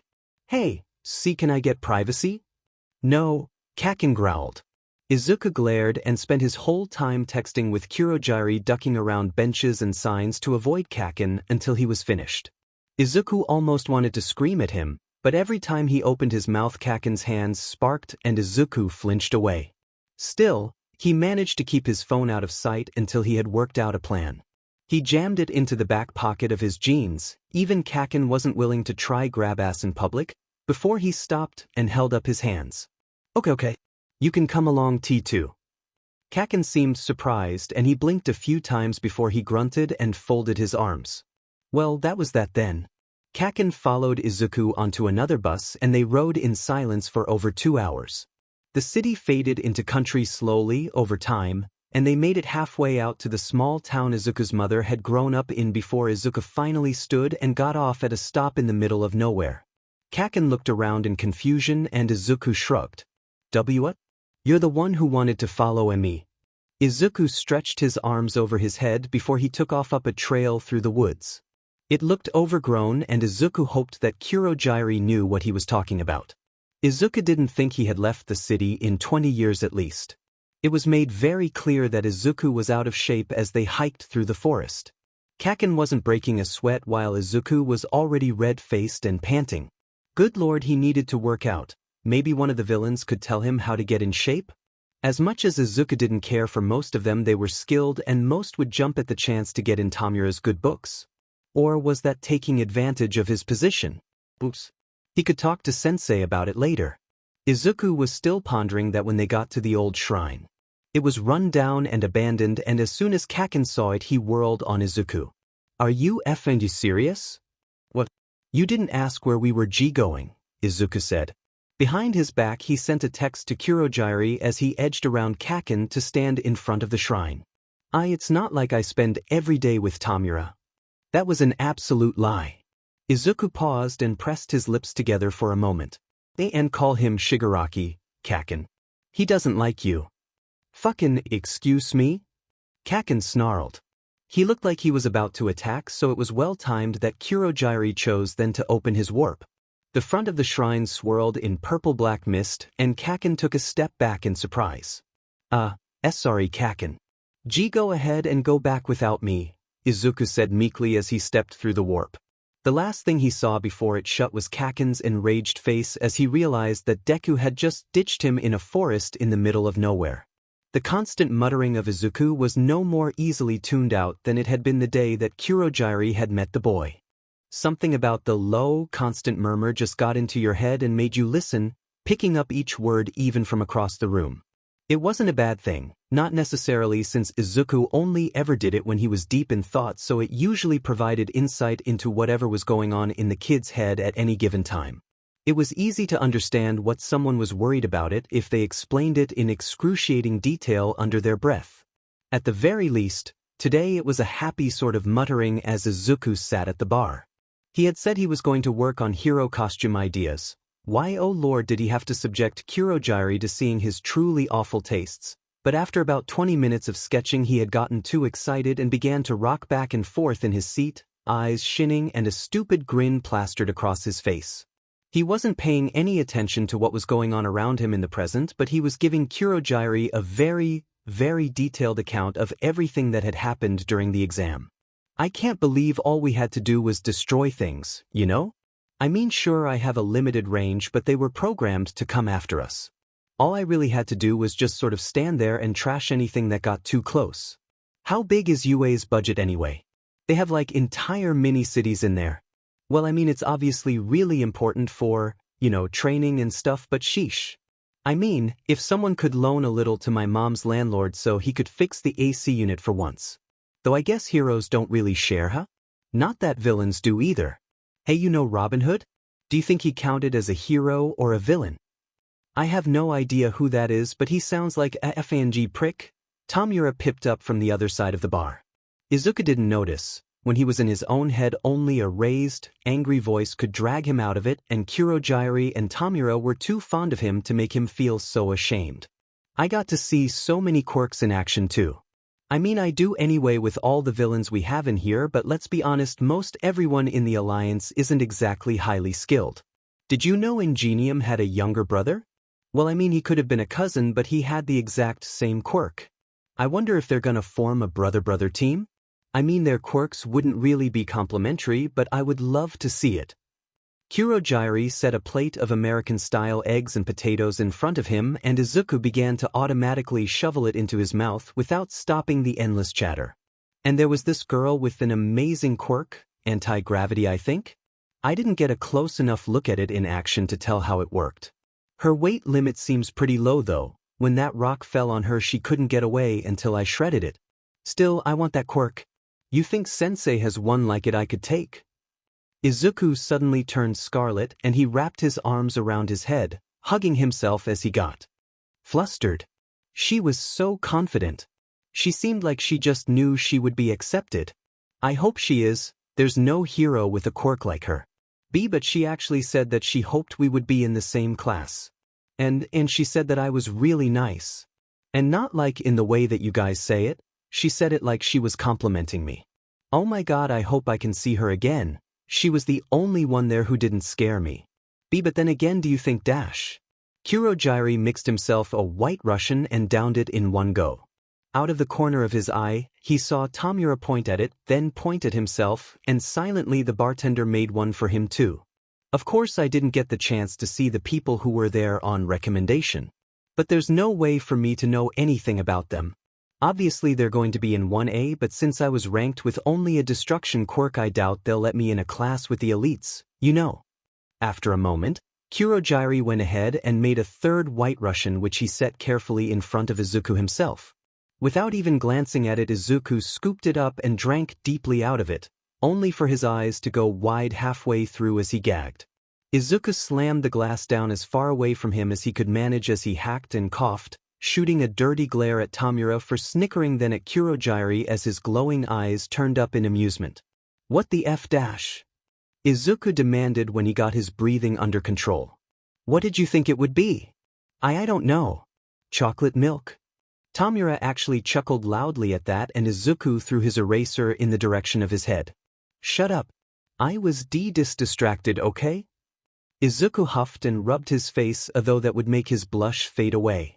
He hunched over his sketchbook again and began drawing again, this time jotting down ideas for colors before he looked up at Tomura. Hey, can I have my eraser back? It beamed him right between the eyes, and Izuku yelped. He tightened his jaw and puffed out his cheeks before he decided to just ignore all of them. He hunched his shoulders and put his head down before poked at the glass with the end of his pencil. Get that away from me. No. It'll improve those sketches, Kurogiri said pleasantly, and Izuku puffed up indignantly. My costume designs are awesome. There's bunny ears on that one. They aren't, that's... Izuku grabbed the White Russian and drank the other half. Shut up. I don't need your opinion. But even so, he wrinkled his nose before he turned the page to start again, this time starting a sketch without anything covering his hair. The note on the side still labeled the colors as red, white, and blue, and Kurogiri sighed. He didn't suppose he could talk Izuku into wearing something a little less cheesy. Like a suit, perhaps? Kurogiri and Tomura drank casually and left Izuku to his own devices, outside of occasionally leaving a glass of whatever they were drinking in his general vicinity. Two of them were used to booze. Kurogiri's body was hardly affected by alcohol at all, and Tomura had been drinking since he was far younger than Izuku was now, so neither of them paid attention until Izuku started hiccuping. At the first little squeak, Kurogiri paused and looked over his shoulder, and Tomura peered around him. Izuku's skin looked paler than usual, outside of the bright red blush across the tops of his cheeks. He was looking down with huge, watery eyes, and every hiccup shook his entire body. There was a small tower of empty glasses stacked beside him, and the quality of his drawings had clearly deteriorated immensely over the course of the afternoon. Sheet, Kurogiri said. Fine. We effed up. What do you mean we? You're the one who gave him rum, Tomura said indignantly. Really am fine. Just gotta draw him Izuku slurred without looking up. He was wavering a little bit in his seat, and Kurogiri put a hand over his face. Great. I can't take it, worry about it. If there was anything Izuku could have said to make Kurogiri completely certain Izuku was sheet-faced, that was probably it. Tomura, would you kindly take Izuku home? Red eyes glared at him, but when Izuku attempted to stand while declaring that he was just fine and almost ended up slamming his chin against the counter, Tomura relented. He groaned and slid out of his own seat, wobbling a little for a moment before he found his balance. It occurred to Kurogiri then that this may not have been his best idea. But he didn't want to walk Izuku home himself. A dark purple warp split the air behind Izuku, and the dazed young man staggered around with a confused look on his face. Come on, squirt, Tomura said as he grabbed Izuku by the elbow. But my costume ideas, was as far as Izuku got before he was guided out and the warp closed neatly behind them. Izuku squirmed as he passed through it, not expecting the sudden feeling as his stomach churned uncomfortably. Oh God, Izuku wheezed as soon as his feet hit the ground. He wrenched his arm away from Tomura and staggered to a bright green bin set up beside a tree. He gripped the mouth of the can and he hurled violently. Whoa, you are a wimp, Tomura said. He had appeared behind Izuku, and the younger boy flailed his arm in his direction as he continued to empty his guts. With a snicker, Tomura leaned in and tucked Izuku's shaggy curls behind his ears, just to keep it out of the danger zone. They were in the park again, not that either of them had hung around the place in years. The bright orange-pink fingers of sunset were fading behind Izuku's apartment complex, and when Tomura glanced up, he was greeted by twinkling little stars peeking out between fat rain clouds. The air smelled nice, crisp with a little chill, and Tomura idly started scratching at the side of his neck. It was early, far too early. With a sigh, Tomura closed his eyes and let his chin fall again. It was such a lovely evening, it seemed. A pity to just drop Izuku off and leave him be. When he glanced over, Izuku was sitting on his knees and doubled over. He was still as a statue until Tomura prodded at the mushy skin of his hip with his foot. Wawawea, tick, is up? Izuku glowered blearily up at him and Tomura yanked him up to his feet by the elbow. Izuku stumbled a little before he found his footing. Standing perfectly still. It looked like it was taking him a lot of effort not to fall over and Tomura snickered again. Hey, you feel up for trying out something fun? Like what? Let's play around our quirks, There's a construction zone a little to the south and I've been wondering which one of us can destroy things faster. Tomura turned Izuku around, away from his apartment. The younger boy staggered and shook his head before he lit up with one of his dazzling grins. I'll get you home before anyone notices you're gone. Mom's mad at me again anyway. She PPRP probably has FENG cacking over again. Let's go. Izuku threw up one arm as he punched the air and hooped. Who cares when I get back? I thief it's too late I can always sleep it off at the bar. Tomura nodded sagely before he led Izuku into the dark night. Triplets. Izuku had never felt worse in his life. He wasn't even sure when he had woken up, awareness crept sluggishly through his throbbing skull until he couldn't ignore it anymore. He snuggled further into his blankets, wrapping himself up in a warm haze as he tried to ignore his pounding head. His memories of the night before were hazy, and thinking about hurt, but Izuku did silently vow not to drink ever again. And he was going to FNG wring Kurogiri's neck. He groaned as he curled inward. His mom? Izuku fumbled around until he found his phone, nestled in the blankets along with him, and he unlocked the screen. The flash of light made him wince, and he screwed up his face until he turned down the brightness and could peer at the time. 3 in the afternoon. She would be at work then. He kinda hoped she had been asleep when he got home, too. He had a vague sort of memory of talking to her, but the details were fuzzy. Slowly, Izuku peeled off his covers and looked around his room. Faded and dusty, all mites leered at him from every corner, guilting him into consciousness properly. He was still in yesterday's clothing and he was surprised to see dust coating his shoulders. And, was that a blood stain on his sleeve? Izuku brought it to his mouth and liked it, but all he could taste was the harsh flavor of ash and cotton. He pulled a face and squinted at the little table next to his bed and was pleased to see a glass of water and a small white bottle. There was a sticky note on the side of the bottle too, and when he squinted at it Izuku could make out, "Feel better soon, sweetie. Take 2 of these when you wake up. Love 'em." Well, if he hadn't felt guilty before, he really did now. Izuku slowly reached over and picked up the bottle and disintegrated the cap after struggling with the child-proof lock for a moment. Delicately, Izuku picked out 2 little rust-colored tablets out of the shards of plastic and popped them into his mouth before he reached for the glass of water. And his hand moved right through it. Izuku blinked and pressed his lips together in a thin line.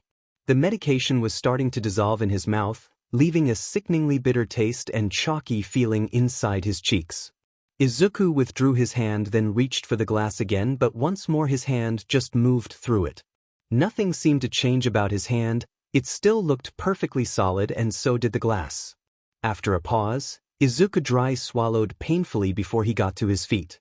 Oh God, he was still a little drunk. Izuku put his hand on the wall, and thankfully it didn't phase through that, before he slowly picked up the glass of water and drank deeply. Intangibility quirk. Where had that come from? He had been practicing pulling quirks out of Sensei, but he always given them all back by the time he left again.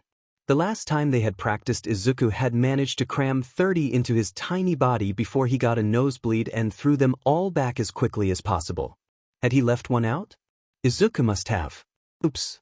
Izuku staggered forward as his legs sank down to his knee in the floor and Izuku fell flat on his face. Oh God, he hummed. His control of his first quirk was flawless now. He could destroy and reassemble without effort, without thought. And he thought he was pretty good with the portion of all for one he had been given, and Sensei thought so too. His body couldn't handle much, but Sensei had said it would take time to strengthen himself to hold so many. He could almost effortlessly figure out how to assimilate new quirks, at least when he realized he had them and had time to study them before he stole them. This intangibility was foreign and therefore difficult to control. Well, whatever. When he wasn't hungover anymore, he would take time to play around with it before he handed to back over. And speaking of, Izuku's guts suddenly twisted and he high-speed sloshed through the floor to get to the bathroom before he had the chance to vomit on the tatami. Triplets. Kurogyari had been dead wrong. Izuku, though, he changed. His costume was kick-butt. Granted, it didn't exactly look heroic. Villains usually wore more down-to-earth civilian clothing compared to flashy hero costumes, but it suited who and what Izuku wanted to be perfectly. Mostly. Turns out the costume department had taken things a little literally. Pockets everywhere, for example, had been a roughly scrawled note in the corner of his designs, but they had pulled through. It seemed that the entire inside of his hoodie was secret pockets, and with how baggy and light the thing was, Izuku was sure he could shove a FING textbook in each one and no one would notice. They had added pouches on his belt too, just in case he needed more room, and Izuku found himself wondering if he shouldn't just cram them full of moisturizer to heckle Tomura with. Shirt or whatever had also not been interpreted the way Izuku had expected, as they had just gone ahead and not given him one at all. He had been embarrassed at first. His hoodie was meant to be worn open and his dark pants were worn low on his hips, so he thought he had a little too much skin on display. Right up until he saw Kirishima walk by. Then he decided showing only his stick-thin tummy was just fine. Not including notes for his shoes had been a bad idea too, since he was stuck wearing his giant red sneakers too, but at least they were already broken in. He had seen some of the girls making faces as they struggled in their new heels. The parts they got right, though, they got right.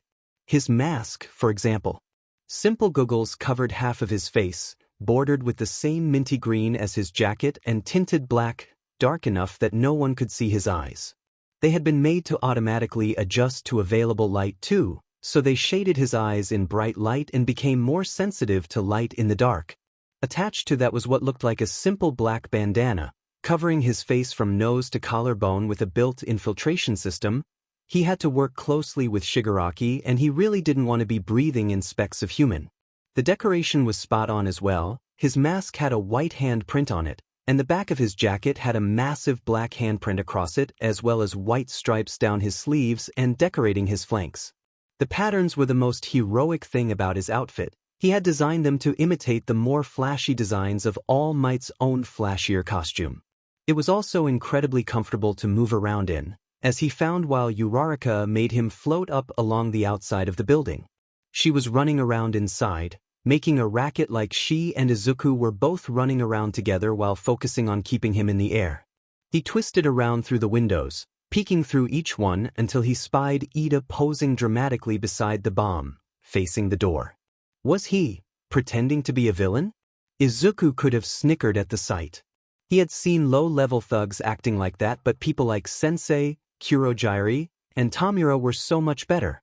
Izuku grabbed the ledge over the window and spoke over the radio. Uraraka? Could you stop floating me? You got it. Her voice crackled over the speaker and suddenly weight dragged heavily on Izuku.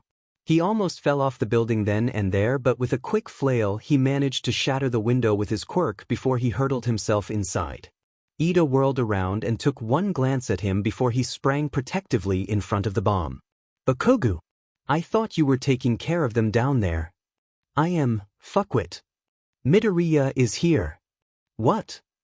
Even through the floor Izuku could hear the explosion and he winced. Oh, gotta go, his partner pipped over her mic. At the same time Izuku heard Kaken screaming over both Ida's and his own earpieces, You lying beach, I'll stab your parents.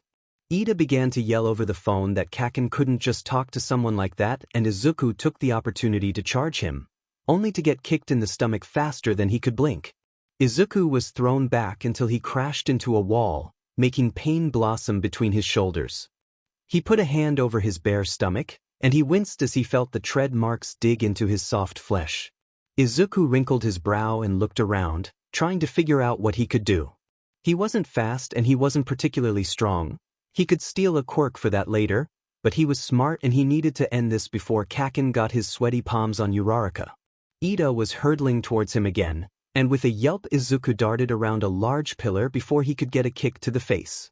Ida kicked the pillar, and Izuku made it dissolve enough that Ida was buried up to his thigh. Clever! Ida announced as Izuku darted around him and sprinted full force towards his target, only to get a kick to the middle of his back that sent him crashing face first into the ground. As he landed, Izuku felt his jaw pop out of the sockets and he bit the tip of his tongue so hard he tasted blood. Holy Jesus F-. He kicked harder than F&G ox. Nothing for it but to go limp and play dead. Izuku stopped moving. Ida waited for him to get up. There was some screaming from the lower levels, followed by an explosion and a high-pitched, "Take that." Izuku still refused to move. Midoriya? Ida began to walk closer, cautious but worried. "Are you okay?" Izuku still didn't move. He felt Ida lean down over him, and in a moment Izuku rolled over and wrapped the tape All Might had given them around Ida's ankles. "Hey?"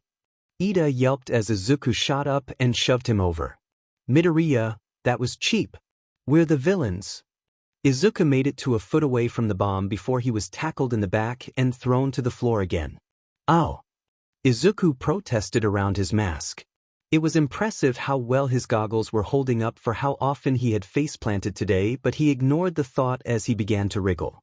He tried to throw out his arm towards the bomb, but Ida was seated firmly on his back and pinned his arm against his side.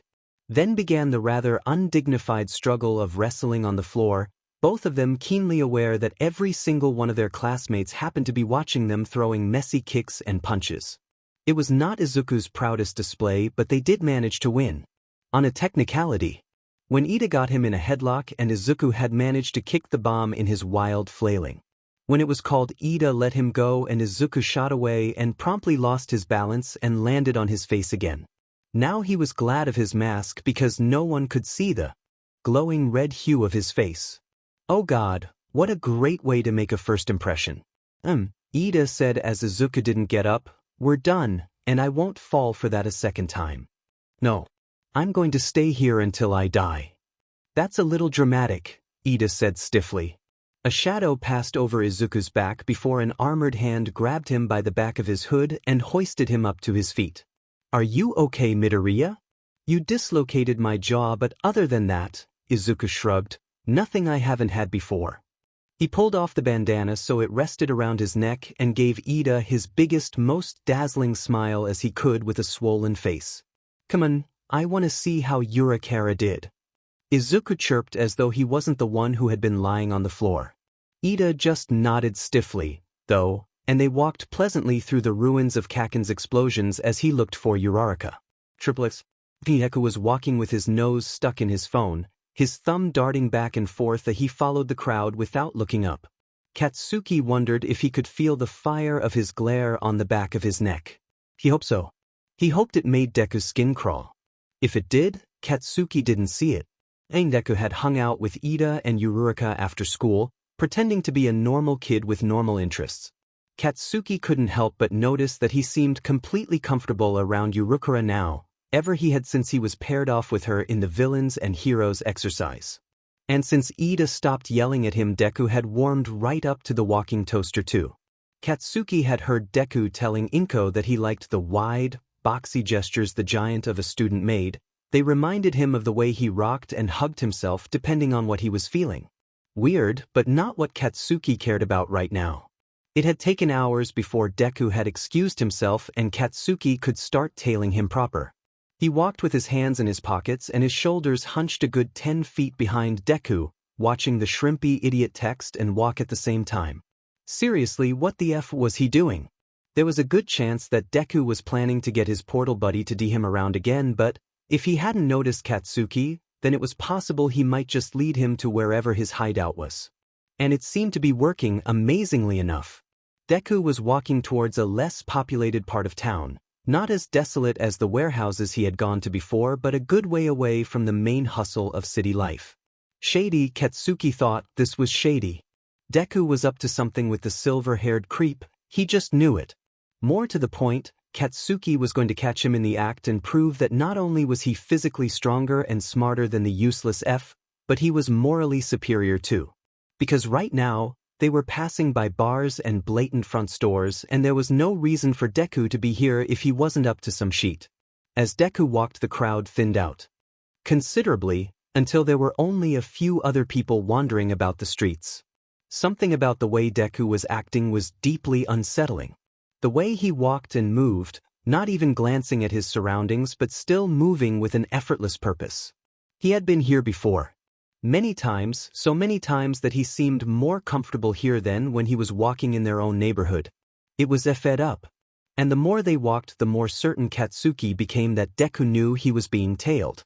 There was no way he didn't hear the sound of footfalls echoing his own, and there was no missing the long shadow that bit at his heels, yet still Deku just kept his nose in his phone. Was he ignoring him? Did he think he could get away with ignoring him?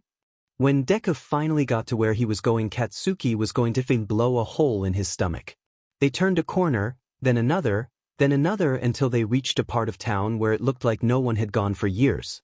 There were cracks in the pavement where weeds were peeking up, and most of the buildings looked like they had been trashed by some long-forgotten hero fight. There was a condemned building with a large chain hanging across the gate, but someone had pulled it open as far as the chain would allow, and Deku slipped in easily. Katsuki wrinkled his brow. He was tempted to back out then and there to avoid getting caught, but he needed to know what kind of bullshit Deku was involved with. He ducked under the chain in time to see Deku climbing into a burnt-out-looking apartment building through a shattered window, and he had to run across the yard before the shrimp had the chance to get too far out of his line of sight, but he was slowed too much trying not to get caught by the shattered glass of the empty window. The inside of the building was dark. As soon as Katsuki was inside, he had to squint against the dim light. He put a sleeve up to his nose to filter out the thick smell of burn and rot that sat heavy in the stale air as he looked around and strained his hearing. Deku was already gone, but Katsuki heard the door to the stairwell swing shut, and he followed in that direction. Katsuki didn't know where the pitfalls of the place were, and he had to tread carefully to avoid bringing the place down, but Deku seemed to know everything about the place. It was only the slow, deliberate noises the green-haired freak made that led Katsuki up to the third floor, where he was met with a hallway of doors much like his own.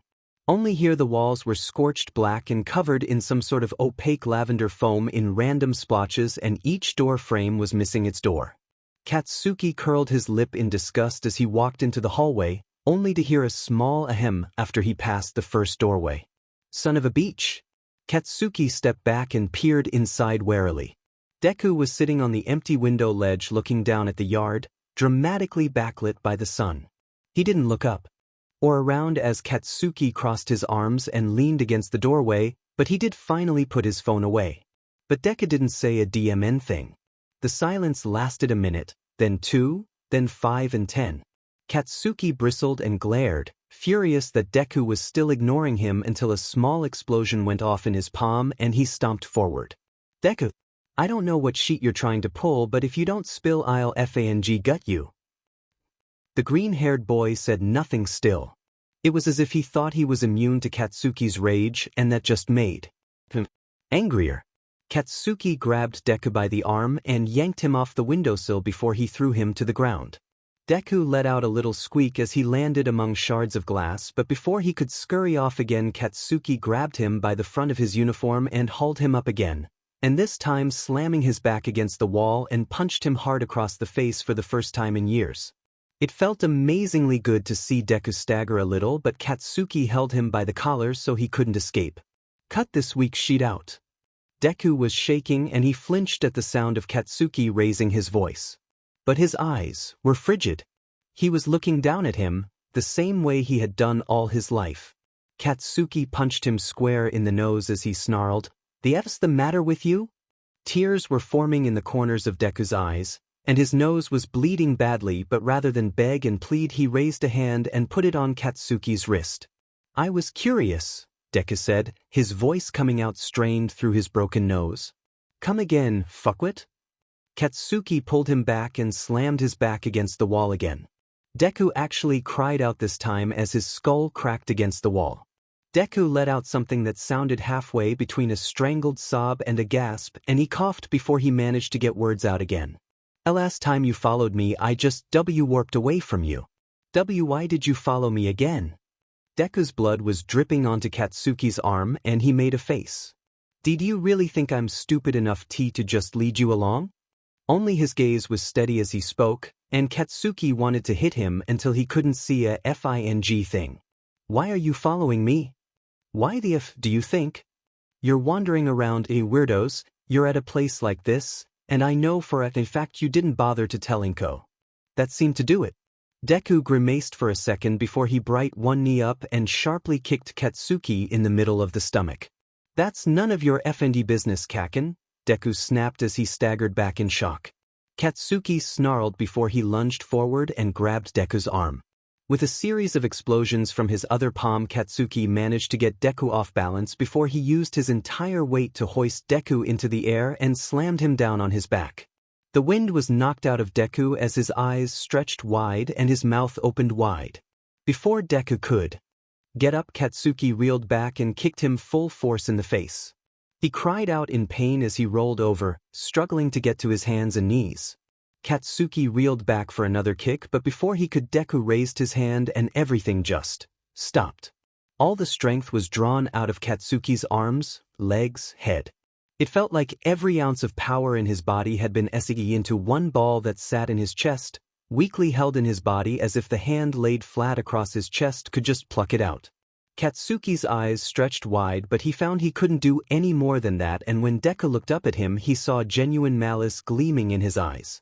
It did why? You do too, Dottie? Katsuki struggled as he found that he could only manage words with every strained exhale. Why, you know what, Kaken?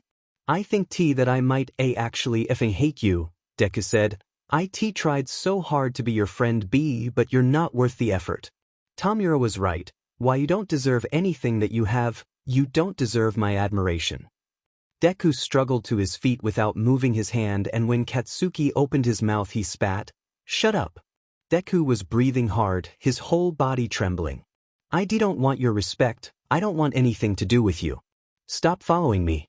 Stop following my friends. Or I'll hurt you. Are you, try, .ingt.o kill, me? No, Deku said, if I was trying to kill you then you'd be dead. There was something strange and cold in his gaze. The look was wrong on his face, it belonged on the silver-haired creep but not on Deku of all people. He withdrew his hand and warmth flooded through Katsuki as his strength returned. He crumbled to the ground, gasping and coughing as he tried to ground himself. What the F was that? Deku's quirk was newly manifested, but if he could do that to a person, could Deku rip him apart? Before Katsuki could fully recover, he heard the soft crunch of glass as Deku walked around him and left the room. Triplets. Izuku flipped his hood up as stomped down the street. He was glad his mom had been at work when he switched out his bloodied uniform for jeans and a hoodie because he did not want to explain to her that he and Kaken got into a fight. He was angry and bitter and he wanted to be around Tomura. Being around him made Izuku feel centered and balanced. He fell into a comfortable role of support and Izuku needed familiarity. He needed to clear his head before he thought too much on the fact that he had almost taken Kaken's quirk. In a fit of anger he had almost used all for one so selfishly, so carelessly. The guilt was gnawing at his gut and his heart throbbed painfully in his chest as he walked down the sidewalk. What was wrong with him? He was taking the longer route to the train station, past the collapsed ruins of a construction site. It had been like that for a few weeks now, since before he started school, so he was surprised to see some cops in the wreckage and a small crowd of people gathered on his side of the fence. Izuku frowned and hunched his shoulders a little so no one would look too close and see how banged up he was as he cozied up to the crowd. There were always people chattering away in situations like this, and, given that the ruined foundations of the site had been both shredded and dusted, he wanted to know what had attracted the cops. So strange. He heard a little old lady say, and he decided to stand behind her since he could see what was happening over her head. The cops were gathered around one pile of rubble in particular, and even from this distance Izuku was able to make out a body bag. The color drained from his face. But hey, maybe someone had just dumped a body here? Yes, I know. She was always so cautious. What I don't understand is why she didn't just use her quirk when the building fell. Oh, what was it? Same as Obata, she was incorporeal. Oh, really? She must have had a limit, then. Poor Dash. She didn't have a limit, Izuku thought. He had heard enough, and he buried his hands in his pockets as he turned away from the nameless girl being scrapped off the bottom of a concrete slab. She didn't have a limit because he didn't. Izuku wished he was crying, but his eyes were cry through the walk, and even as he sat down on the train and put his head on his hands. Kurogiri was right, he thought numbly. There were plenty of villains all across Japan, but most were petty. Stealing, but rarely more than that until they were cornered. There were the gutter scum of RPSTS and child abusers, of course. And then there were the murderers. Then there was him. For someone who had always wanted to be a hero, he had sure made his jump to villain by committing one hell of a crime. And there wasn't going to be any going back. Whoa there, kid, aren't you in the wrong part of town? Izuku glared up under his hood, his lips pressing into a thin line. Some low-ranked thug, one that Izuku had never met before, was blocking the door with an arm across the frame. Izuku felt a spike of hatred at the man who was trying to keep him away from his best friend, but the moment Izuku saw the kind, soft look gleaming in all 8 of his eyes, the rage dissipated and was replaced by shame. The giant spider of a man didn't mean anything by it, he was just trying to keep a kid from getting involved in some pretty heavy shit. "I'm here to see Tomura," Izuku said. The spider looked surprised but didn't move. Izuku sighed, and without another glance he turned and walked through the wall, phasing directly into the bar and the middle of a villain alliance meeting taking place. Only a few people glanced at him, but appeared to decide the beaten-up high school student was hardly out of place. Izuku flipped his hood down and his unruly mane poofed free as he looked around the room.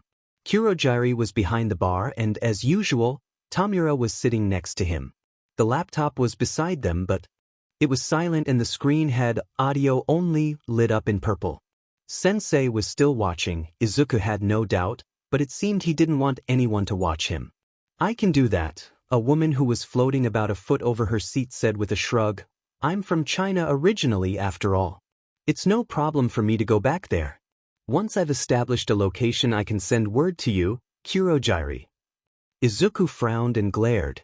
Why was she speaking so informally to Kurogiri? Who was she? "No, bring Telex with you," Sensei's voice crackled over the laptop speaker. "She can pass word along without leaving any kind of trail." Floating girl huffed, and she glared angrily at an older, proper woman in traditional garb across the room who was steadfastly ignoring her. "Of course, sir," Telex said. "We will be done promptly, you have my word." Izuku liked her, he decided. If Izuku didn't know them, then there was no way they would be close enough to the leaders to speak casually. "Now, about you," Kurogiri went on, and Izuku perked up, attention well and truly diverted. "The information we need would be stored in one of the main offices. We are uncertain as to which at this point in time. After we break down the outer wall, we only need one person to get in dash." "I'll do it." Izuku's mouth moved faster than his head. It wasn't until every head swiveled in his direction that he even realized he had been the one to speak aloud. He suddenly felt flustered, and he felt a blush creeping up between the purple splotches on his face. Izuku shrank into himself a little, but he still stepped forward, shifting between the gathered villains as he made his way up to the bar. Their eyes were digging into him, but he refused to look at anything but the camera of the laptop. "Sensei," he said, Please, I can get whatever you need from you, probably without breaking anything either. I'll leave it to me." His tone faded from bold to meek with every word, and when Sensei didn't respond immediately, he felt as though he had been too presumptuous for a moment. "You want to do this?" "Why, yes." He shimmied a little. I'm already there most of the time, so it makes sense." He was almost muttering now, and he looked down at his hands. He wanted to squirm. He wanted to wrap his arms around himself and try to find comfort, but he was too afraid of the crowded room to move so carelessly. The silence felt like a knife being slid between his ribs, and his chest felt painfully tight. Oh God, had he done something wrong? Had he brought shame to Sensei somehow? "I'm proud of you." Sensei said. Izuku's head snapped up and his jaw dropped. "I will give you the details after the meeting, Izuku. And see, we have more to talk about." Self-consciously, Izuku put his hand over his broken nose without actually touching it, so it was hidden from view. He couldn't help feeling pleased. His sensei was proud of him? Izuku wasn't sure anything had ever made him feel that warm and floaty before. "This is all we needed to discuss," Sensei said, announcing it to the rest of the room. "You will be informed of the next time we will meet." Izuku slid into the seat next to Tomura, and without a word he leaned forward and tucked his forehead against his shoulder, seeking out the closest thing to a hug he had ever really managed to get from him. "I f'd up," he said weakly so no one else would hear him as the rest of the villains left the bar. Tomura stiffened a little at his words before he relaxed and continued to drink and talk to Kurogiri as if there wasn't a curly-haired runt attached to his arm. It seemed to take forever for all the villains to piss off, like this was some kind of social event. They were invading his space, didn't they see that? This was Izuku's home, where he had access to the people who actually knew him well. They were invading his space, and silently he wished them all gone from the face of the earth until, at last, the door closed for the last time and the bar was left empty. "Izuku, I have to go talk to Sensei," Tomura said. Izuku mumbled against his t-shirt, and he felt a skinny finger prod at the side of his neck. "Get off me." Izuku groaned but didn't move. After another pause he felt a hand hook into the back of his hoodie and he was lifted up for a moment before he was propped up against the counter. "I'll see you in a little bit, okay?" He gave Izuku a 3-finger pat on the shoulder and Izuku listened to Tomura's footsteps click away until they stopped without a trace. Through a warp he guessed. He heard Kurogiri shuffling around, but he didn't look up until a glass was set before him. He lifted his head so his chin was rested on the hard wood, and he could study the glass for a second. He sat up and downed the glass of apple juice. Izuku made a face and glared at Kurogiri. "Are you effing serious? What? I thought you were against underage drinking?" Kurogiri had something smug about his gaze as he set the metal first aid kit on the counter. Izuku still had little shards of glass stuck in his face and on his arms, and silently he started to peel off his hoodie and all shirt.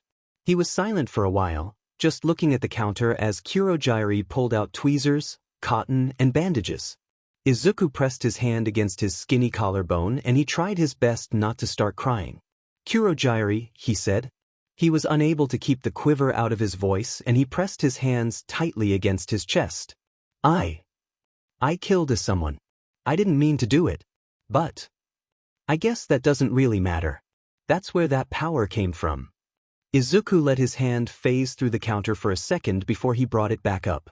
I don't know if it was when I took her quirk or when I dropped a building on her. But she's dead.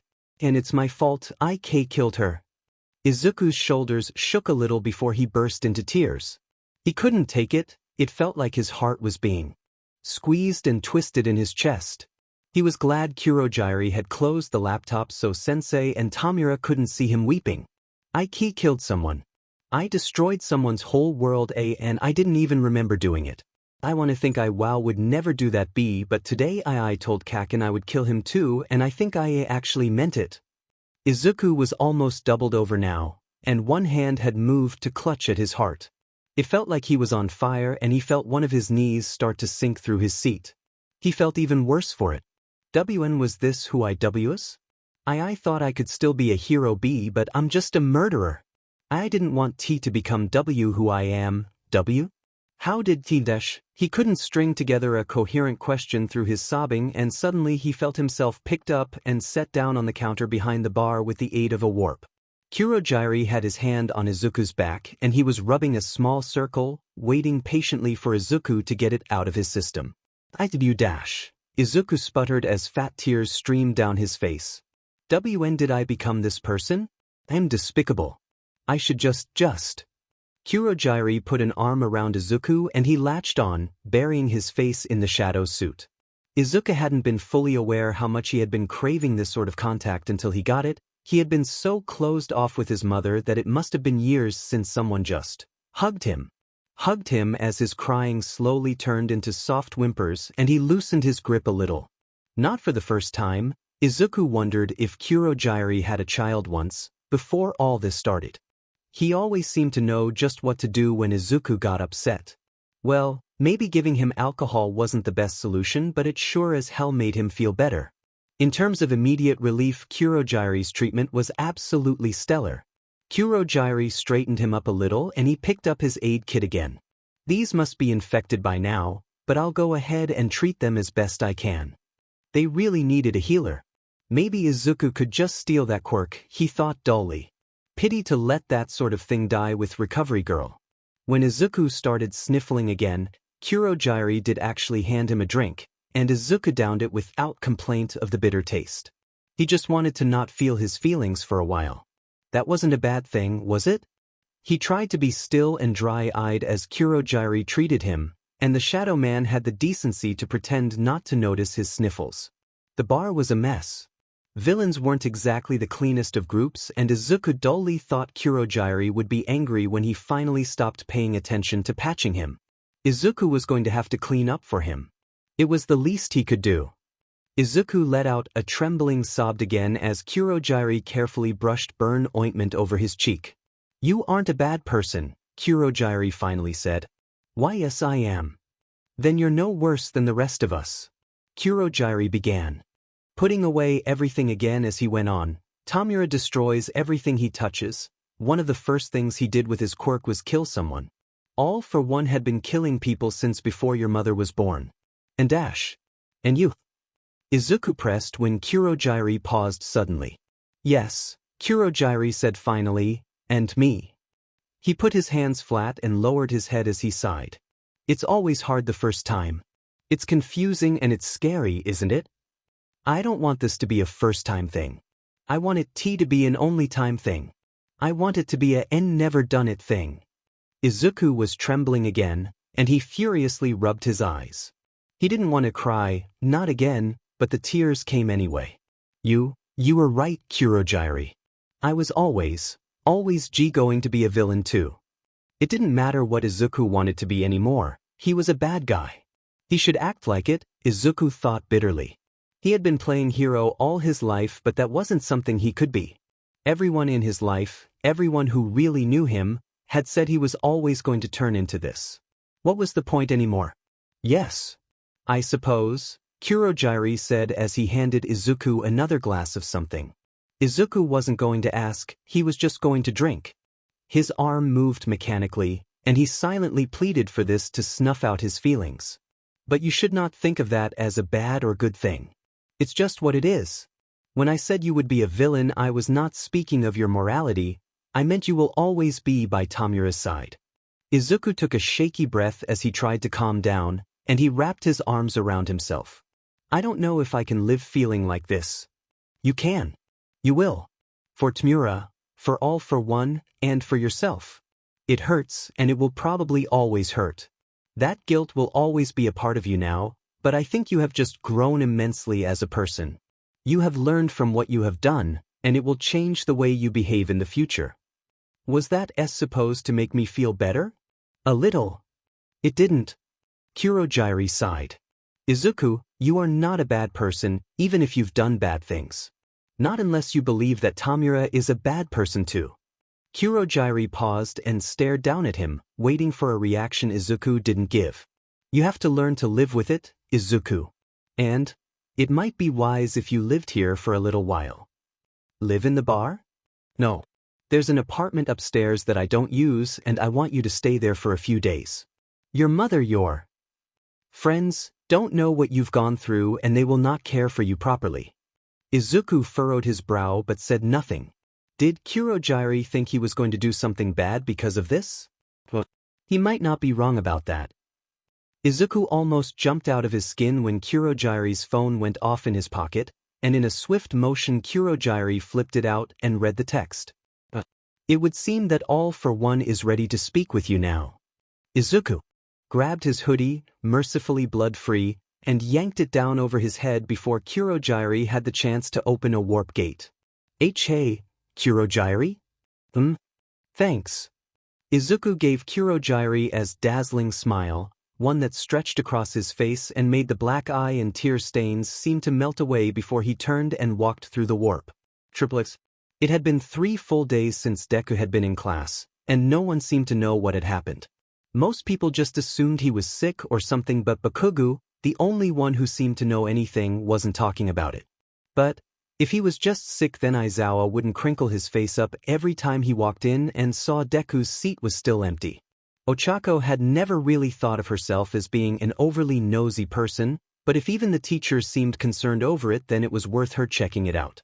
Besides, she had gone ahead and complied both hers and Ida's notes in her own immaculate handwriting from every single class they had, and she had talked Momo into giving her an outline of all the homework Deku had missed too. Surely, if he was laid up in bed, then this would be exactly the sort of thing he would want. Probably. Her old friends had done that for her when she missed a few days of middle school after her dad got hurt, and it had made her heat feel warm and fuzzy. No one else wanted to go with her. Ida had family business to take care of after school, but Kugu had actually growled at her when she asked, and no one else in class volunteered their services. Pity, since Ochako had scarcely an idea where she was going and had to check out all 3 buildings in the complex before she found a buzzer with the name Midoriya beside it. But Kugu was on a buzzer a few above that, and Ochako frowned. That jerk. Would it have killed him to at least tell her the building number? Ochako patted out her skirt, making sure her uniform looked pristine before she pressed her finger against the buzzer. Hello. She greeted as soon as the metallic ringing faded. Is this the residence of Midoriya Izuku? I'm Uraraka Ochako from class. There was a long pause before a tired voice said, Please come on up. The lock clicked and Ochako slid inside quickly and ran up the stairs at the end of the hall. She didn't want to run into Bakugu, and she didn't want to waste the time of such an exhausted-sounding woman. She patted out her skirt again when she got to the door, but she barely had the chance to knock before the door was thrown up and Ochako found herself taken aback. The family resemblance was clear at a glance. She had the same green-black hair, the same rounded friendly-looking features, and she was absolutely tiny. But there were stress lines etched into the corner of her red-rimmed eyes, and her round face had dark red blotches on it. She was looking at Ochako expectantly, even hopefully, and Ochako held up the thick stack of papers she had prepared. Good afternoon, ma'am. Brought the schoolwork Deku missed, she said brightly, but the woman just seemed to deflate. Oh, so you haven't. She trailed off before she gave Ochako a strained smile. Please come in, Uraraka. I have tea if you would like some. Yes, thank you. Now was her chance to see Deku. She followed the plump woman to the living room and took a seat on the offered couch. The house was small, not unlike her parents', and Ochako's eyes flitted about rapidly, drinking everything in. It felt so much warmer than her dorm room, already comfortable in its familiarity. So you're one of Izuku's classmates? Midoriya asked as she delicately handed Ochako a tall mug before she sat down herself. Oh yes. Has he not mentioned me? Ochako felt more disappointed than she had expected. Oh, no, Midoriya chuckled mirthlessly. He doesn't talk to me about much. But I was wondering if you'd seen him at all recently? No, Ochako shook her head as she sipped her tea. It was some strange herbal blend she didn't recognize, too bitter for her taste, so she just sipped at it lightly. Wait, has he not been here? Was he missing? No. And not for a few days. Oh, and no, please don't worry, she said when she saw the look on Ochako's face. This has happened before, and He's been texting me. The police say that this isn't something they're concerned with. Midoriya sank into herself, a defeated look in her eyes. Ochako felt like the ground had dropped out from under her. She really didn't know Deku at all, did she? Logically, it was stupid to think she could know him after so little time, but he didn't give off a bad kid vibe at all. Do you have any idea where he could be? Midoriya looked like she might start crying, and she dabbed at the corner of her eye with her sleeve. No, I've never been able to get him to tell me. I can look for him if you want, Ochako blurted out, but Deku's mother just shook her head sadly. Thank you for the offer, Uraraka. But I'd rather just put my faith in him. I know that might sound silly of me, but I think that if I just trust him a little more, then maybe he'll finally start trusting me again. She looked down at her hands, her long hair falling over her face, and Ochako wanted badly to reach out and put a hand over hers.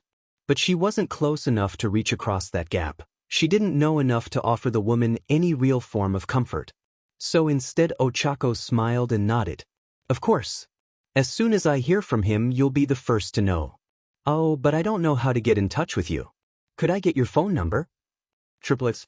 Space Child, are you guys up? Frogger, I am now. Ripley, always. Space Child, so I met Deku's mom today and it was really weird. Ripley, is you our future mother-in-law nice? Space Child, shut up. Space Child, no, but it's like really weird.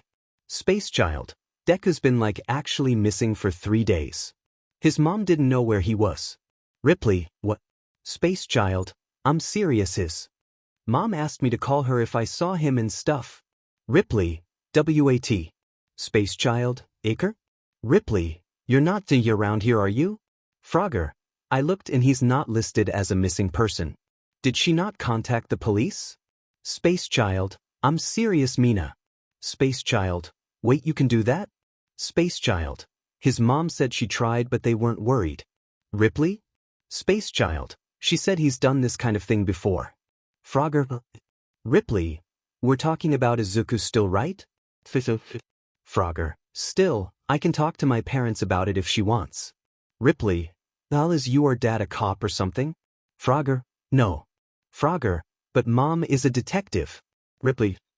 Space Child, OMG. Ripley, I offered you beer too. Frogger, I am aware.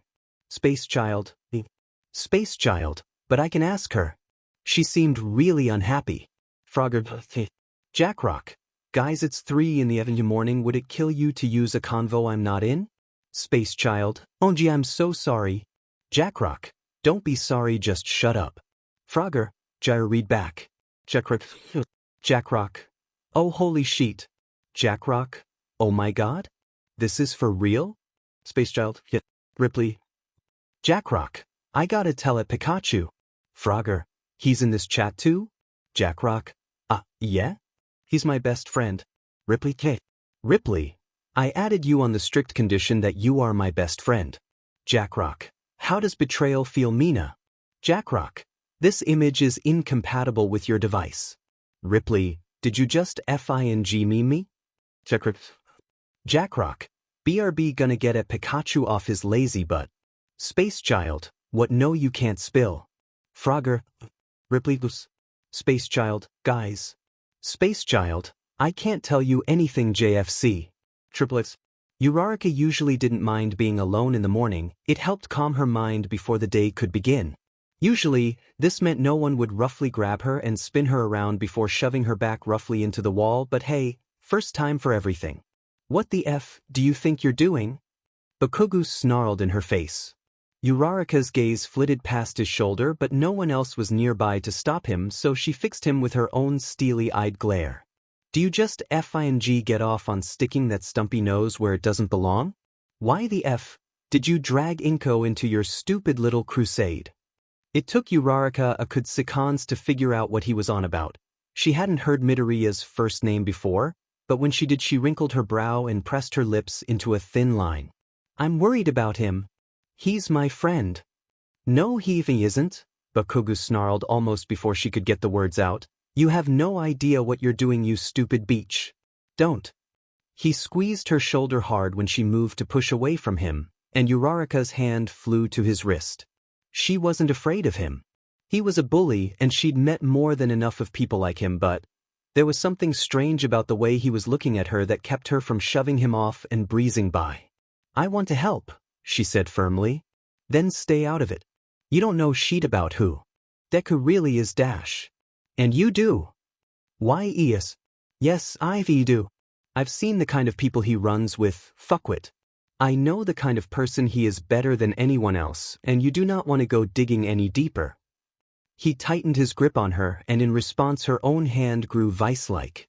No one ever really expected her to be as physically strong as she actually was, but she had grown up helping her parents in construction, and her grip was harder than anyone who was used to only throwing punches. She could feel the bones of Bakugu's wrist shifting out of proper alignment, but if Uraraka was hurting him, he didn't show it. Instead, he just kept talking. You do not want to get into whatever shit Deku F's with, just leave it be and leave Inko out of it. It's none of your business, anyway. Last I checked, it wasn't your business either, Kakin. Uraraka and Bakugu's heads swiveled in tandem and they locked onto the boy standing in the center of the hallway. Deku had seen better days. His shaggy hair seemed more unruly than ever before, and his face had taken on a paler shade than before, which stood out painfully against the yellow-green bruises on his face and the shadows under his eyes. Now more than ever, Deku was standing rigid, and Uraraka saw he was trembling even as he held his head high. He looked like he had aged 5 years in so many days. But then he smiled. Deku had a smile that could light up a room, and all at once the illusion of age had melted away. "Sorry, I didn't mean to make you worry, Uraraka," he said with a bow. "You piece of shit." Bakugo snarled.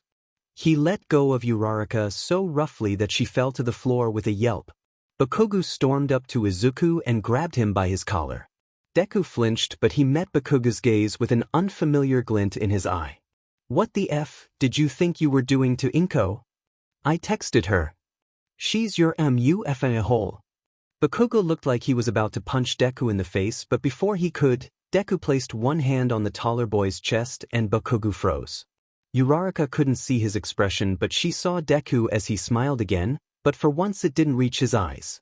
The light he usually radiated was suddenly gone, and it made his expression look eerie. The wrongness of it made Uraraka's skin crawl. "You used your quirk on me all our lives. I'm not afraid to use mine on you, Kaken," Deku said so softly that Uraraka didn't think she was supposed to hear it. "Please don't forget that." Bakugo went rigid and he flinched visibly, but he didn't move until Deku let his hand fall and walked by him. "Uraraka, are you okay?" Deku asked, and she nodded, but she stood up without taking his offered hand. "Come on. Everyone's been really worried about you," she said as she began to guide him away from the Bakugo. He was still frozen, and he didn't seem to react at all to their fading footsteps. Uraraka couldn't help but glance back at him. He had never been so subdued before, and she wondered what his exchange with Deku could have possibly meant. Hey Deku? Where were you?" "Oh, just homesick. Sorry, I didn't mean to worry anyone." His apology and his smile both seemed entirely genuine, but Uraraka's heart sank. He didn't know she had gone to his house then. She looked down at her feet for a second as she mused that he must have had a good reason for it. And it wasn't any of her business anyway, but she should let him know what everyone else had heard. "Really?" she asked as she pressed her hands together. "I heard you had gone missing. I'm glad it wasn't anything so serious. I accidentally told the class that's what happened, so I'll tell them it was my mistake." Triplets. Izuku kept his head hung as his face burned in shame, even after Aizawa got up and left. It took everything in him not to wrap his arms around himself and try to sink into the couch completely.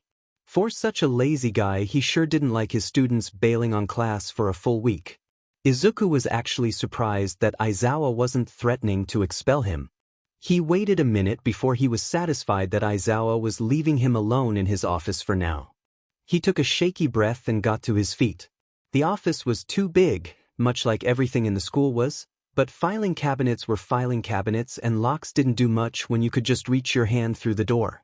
Praying that Aizawa bothered to alphabetize, Izuku fumbled around inside of the drawer, slipping out hanging folders and desperately skimming the tabs until he finally found the one labeled 1A Pro Hero Schedule. Izuku's heart was throbbing painfully in his chest as the sound of blood thundered in his ears. He pulled his phone out roughly from his pocket and flipped open the file, taking pictures of every single page and sending them to Kurojiri. He just needed to know when he could find All Might, and unfortunately Aizawa only had copies of his own personal class files. At absolute top speed, Izuku took and texted pictures and almost got through half the school year before the door was flung open and the man himself boomed, "Hello, young Midoriya." Izuku screeched and jumped as he shoved his hand back into the cabinet before he could be caught red-handed. He whirled around as he sloppily tucked his phone back into his pocket, and he stared at the hero with big eyes. He felt as though his guilt was radiating off him, that his face must surely spell out, "Hey Might, just trying to get as much of your personal information because I'm secretly a villain and by the way also a murderer." He also wanted to ask for All Might for his autograph. But all that came out was a weak little pip, "All Might. Come, sit down Midoriya, my boy." He didn't seem to be questioning what Izuku had been doing, and Izuku was extremely grateful for that because he really didn't have any kind of answer. He'd turned scarlet again and his hands shook from the effort of keeping them at his sides. He sat down on the couch again, nestling close to the arm and trying to make himself look as small and insignificant as possible. All Might sat down on the other side and fixed him with a bright stare. "You worried a lot of people there, my boy." "I know, sir," Izuku said weakly. "I know you haven't told anyone what happened," All Might said, and Izuku suddenly found the floor very interesting. He never thought about how old All Might was, but he sounded soft and kind, completely unlike his booming declarations of triumph. He sounded like he was trying to be paternal. "I understand if you don't want to tell me, or even your mother. But would you like to tell someone confidential? Recovery Girl, for instance, is an exceptional and trustworthy woman. We only care about your safety, my boy." Izuku wished that was true. But even if he could tell Recovery Girl or anyone everything and trust no one else would find out, he would refuse. Nothing mattered more to him than Tomura. "Sorry, All Might be, but I really can't talk about it. If it was anything else, but I can't." He curled into himself a little nervously before he felt his shoulder engulfed by a giant hand. "Understandable, Midoriya, my boy. You're at a delicate age." Izuku made a face. What the actual did that mean? He was perfectly mature. "But you are still a student, and after all the work you put into getting into UA, it would be sad to see you fall back into old habits." Izuku went rigid. "Why, you know about that? It's on your record, my boy. You've had a lot of disciplinary issues before. In elementary school you missed entire months at a time. IST stopped doing it in middle school." "Ah, but you're doing it again now," All Might pointed out, and Izuku deflated. It wasn't the same. But from an outside point of view it would seem like he really hadn't changed at all since then. He was still a brat who couldn't be bothered to get an education. If he still could have had a future as a hero, he would have been far more concerned with what that might mean for him getting into a hero agency. It was all he could do not to throw up his hands in despair when All Might continued with, "Entering UA might be a tremendous feat, but that alone won't get you very far in the world of heroes." "I know," Izuku said. It came out far more sharply than he had meant, and he immediately turned beet red and began to backpedal. It's really something important. I know that I'm expected and not to have anything more important than school, but I can't help it." He voice lowered as he sank into his familiar habit of mumbling a stream of consciousness. "I don't know how to explain it, All Might, and I really wish I could. But when I started I had to promise that I wouldn't let anything else come first, and I have to honor that. And not that this time had anything to do with that. This time it was my own fault. It wasn't like I skipped out for fun, but my good friend Kuro. Just Kuro said that it was important for me and not to leave after what happened, and it's not like I could just ignore him. He had a point and dash." "Midoriya." All Might cut through his jumble, and Izuku yelped before he clamped a hand over his mouth. His eyes had gone wide and he ran over everything he had blabbed, horrified at his own stupid tic. "It sounds like you really need to talk it out. Are you sure you don't want to?" He did. He really did. "And no, sir." All Might looked at him sadly and gave his shoulder a gentle pat. "Very well. Please keep in mind that it is an option. But I must be going. Aizawa wanted me to keep it brief. Please do your best. Plus Ultra." Izuku was silent as All Might left. His best plus Ultra? Izuku tucked his arms against his stomach as he just about doubled over in his seat. That really was all he could do. And, even if he was hopeless now, he could still become a hero in Tomura's new world. Couldn't he? Uraraka? Can I ask you something?" Deku suddenly said, lifting his head only slightly to free his lips from the straw. He looked dead tired, like he hadn't slept a wink in the week since his return, and he had been just as lethargic as if that were exactly the case. He had barely said anything even during class, and Ochako lit up as he finally tried to start a conversation on his own. "Sure." Deku's eyes flickered about, making sure no one else was near them in the lunchroom before he propped himself up fully. "I have a theoretical question. It might sound weird, but I just was thinking about." He trailed off as he rubbed his eyes sleepily and he began to slouch again, too exhausted to keep himself seated properly. I don't want to sound offensive or accusatory, but... Ochako pet her head and she snapped her fingers in front of his face to knock him out of it. He had been doing that a lot more lately. He had always been a mutterer, but lately he had devolved into low, unintelligible rantings that only Jairu could really make out. And Jairu wouldn't tell Ochako what he was saying. When she had asked, the punk had scoffed, "It's obvious that he can't really keep himself from blabbing, and it's not stuff he goes around talking about normally. It's like listening to someone's diary, and I'm not spilling a demon thing." Which made moral sense, but God, if it wasn't frustrating. "Ask away, Deku." He rubbed the dark shadow under his eyes again, and he smiled weakly. You said that why you want to be a hero to support your family, right? Yeah. WL. And I'm just wondering, how come you want to be a hero, then? There are a lot of ways to make more money? Like, why you could even be a villain? He said with a nervous fidget. Ochako laughed and Deku jumped a little in his seat. She shook her head when he looked at her and explained, "I mean, sure, there are lots of jobs that pay more, but those are all out of my reach. Can't sing or act, so I can't be a star, and I don't have any kind of mind for being a CO or something. Besides, you've said so yourself. My quirk is unusual and there isn't another hero with one like it. Aside from 13 with the whole space theme, but I don't think that counts." Deku rubbed the back of his neck and blushed. Oh, I didn't mean to imply. Why you couldn't or, He coughed nervously and started to sek down his smoothie so he could stop talking. His eyes were flitting nervously from her face to his untouched plate before he perked up. But what about being a villain? They make more money than heroes do. Yeah, until they get caught. I can't bring that kind of shame to my family. That wouldn't support mom and dad at all. And anyway, I really don't want to make a profit on hurting others. Oh, Deku said. He started chewing on the end of his straw, rolling the plastic between his teeth. What about you? Huh. Well, I know you're not in it for the money and you implied that you wanted status, so, you could get fame as a supervillain too. So did you ever think about being a villain? Deku blinked a few times, as if having the question turned on him was the absolute last thing he had expected. He chuckled suddenly and looked sheepishly at her. It's like you said, Uraraka. Who wants to make a profit hurting others? I never wanted to hurt anyone, and that's the difference between heroes and villains, right? He smiled weakly at her before his eyes glazed over and he began to stare into empty space again. Ochako wanted to press him for an actual answer, but he just looked so tired. Like at any moment he might crumble away. It struck Ochako as odd that a boy with such a destructive quirk could look so fragile. Hey, sleepyhead, she teased lightly as she snapped her fingers again.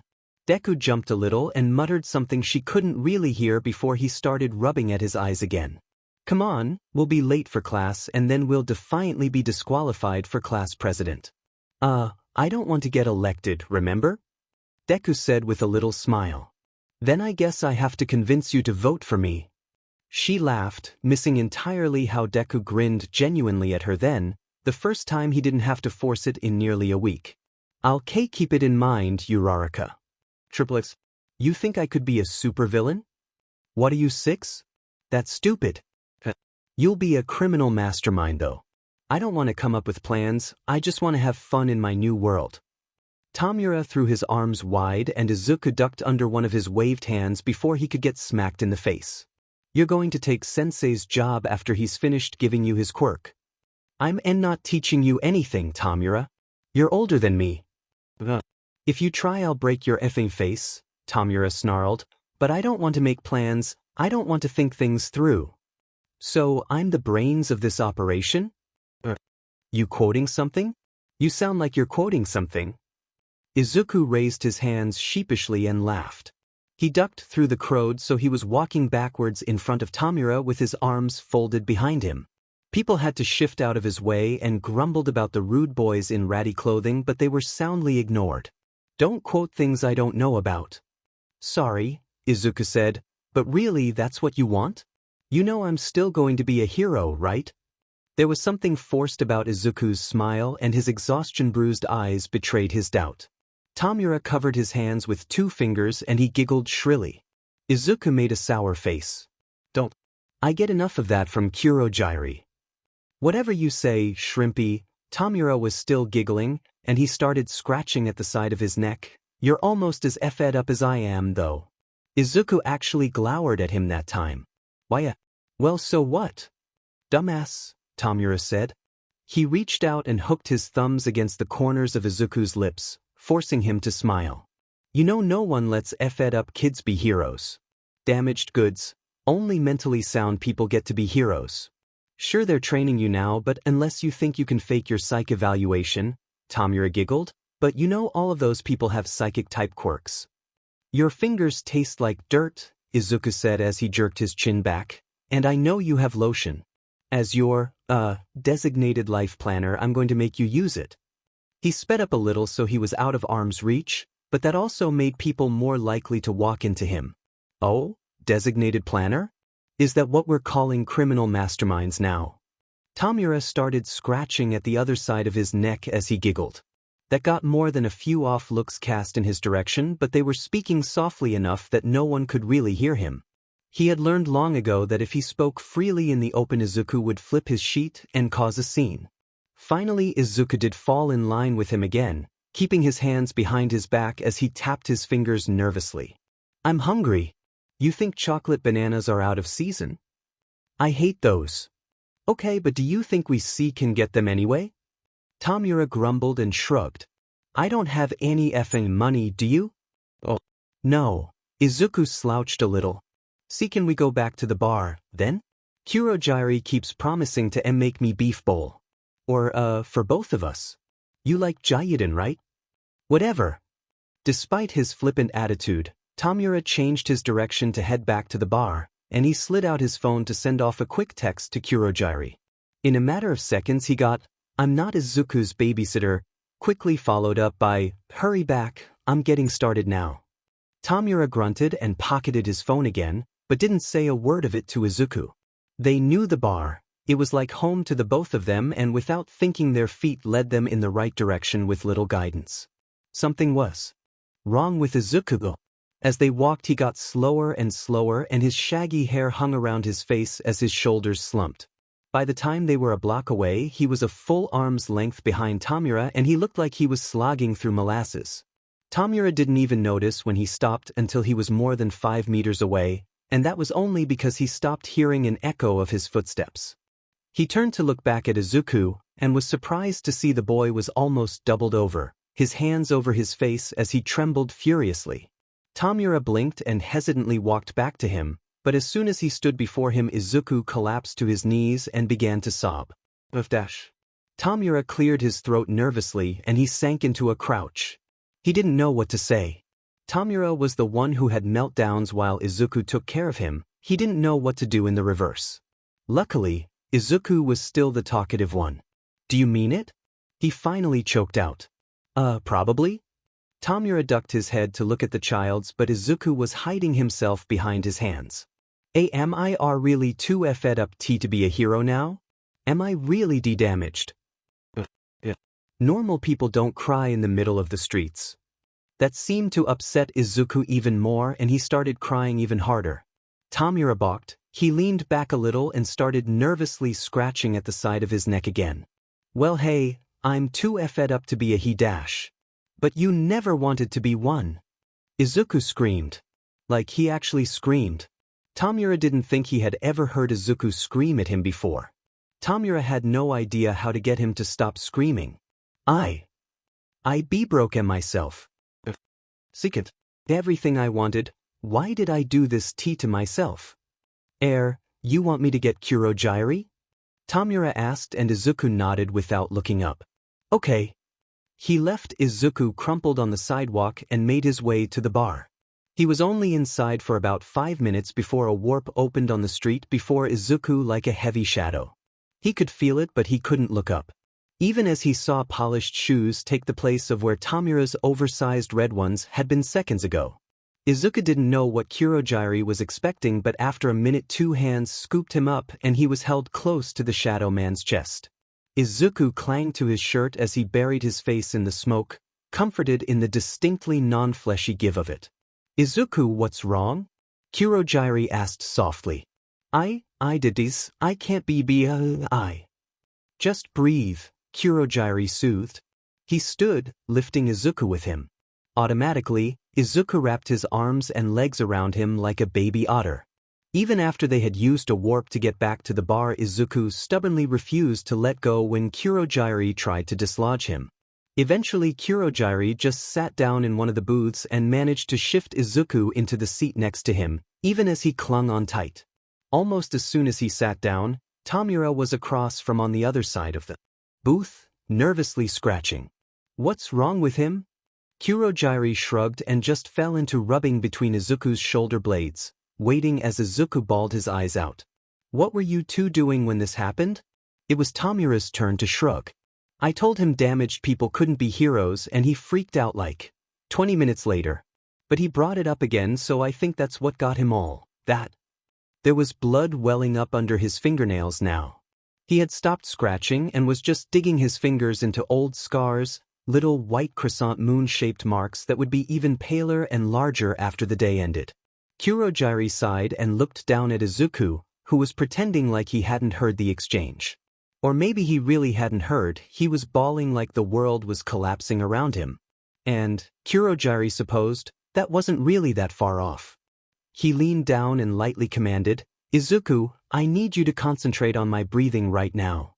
It took a concerted effort to actually make his own breathing visible, but it was worth it. After a few seconds, Izuku started trying to match the pattern through his tears. Okay, good. Just focus on breathing as best you can. He waited until the boy seemed like he wasn't on the verge of passing out. Now I need you to recite the alphabet backwards. You can do it in your head if you want. But keep breathing with me. Izuku had calmed down enough to nod curtly, but he remained silent. A minute ticked by. Is he okay yet? Tomura asked, and Kurogiri shook his head. Another minute. He said he was hungry. Kurogiri didn't say anything. Another minute.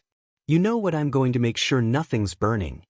Tomura slid out of his seat and hightailed it into the back room, apparently self-aware enough to know he was likely to exacerbate Izuku's panic attack rather than calm him down.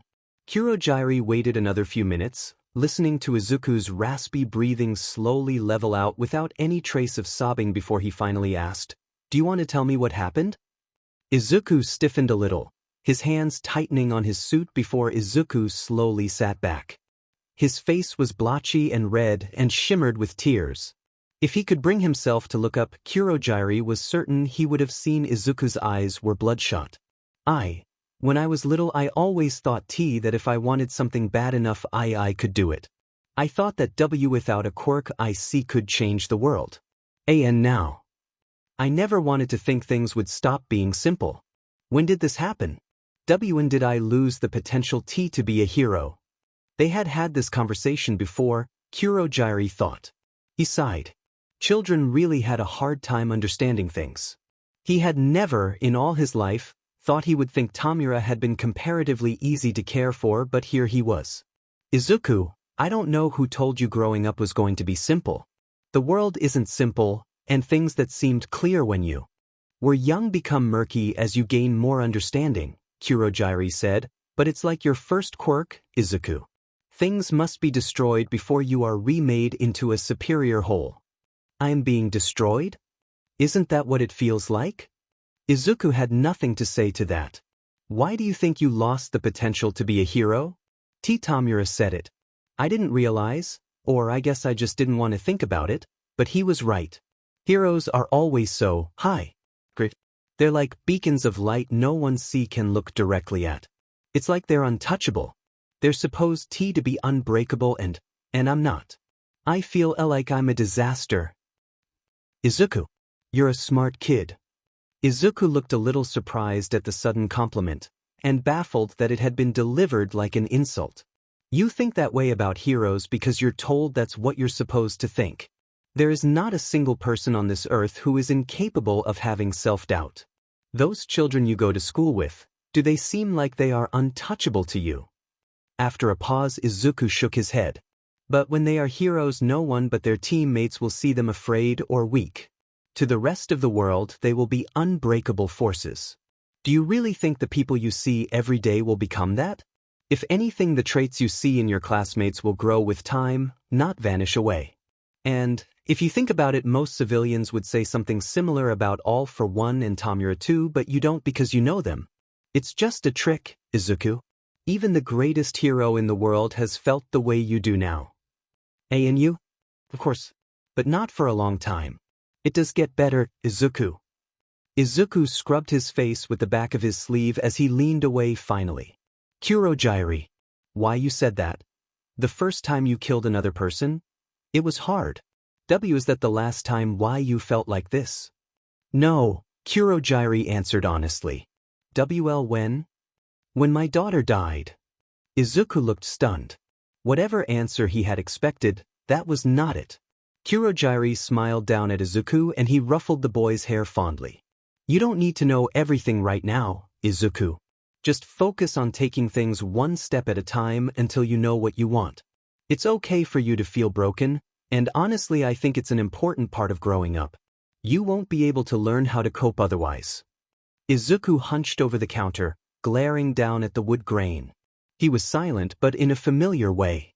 Tears were not coming anytime soon and Kurogyri thought it was safe to rise from his seat. Tomura has been left alone with lunch for far too long. Please remain here and think things over until lunch is ready. Izuku didn't move, as if Kurogyri's words had fallen on deaf ears, but there wasn't a doubt in his mind that Izuku would still be there when he got back. Triplets. Inko had been asking after the girl who had been so nice as to bring Izuku his homework since the day he had come back, always wanting to know how she was doing and what she was like in class. It was easier to talk to her son about things that didn't involve him directly, and after a few false starts she finally got him to open up about his school.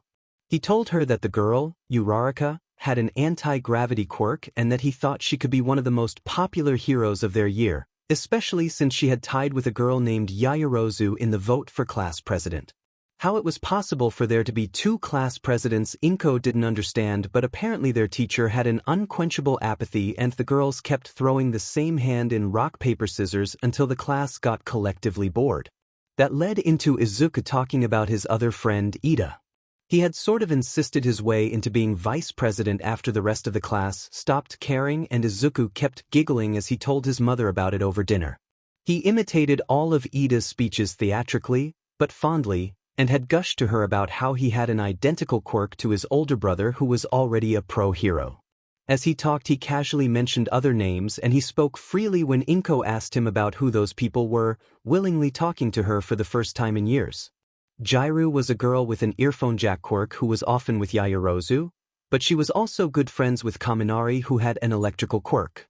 They had been paired together for some activity and Izuku was almost bouncing in his seat as he chattered away about how they made a great team, and how well they could pair off as a superhero duo. They even had compatible-looking costumes. How cool was that? The other great team had been Todoroki and Shuji, although he doubted that Todoroki was the type to want to pair up.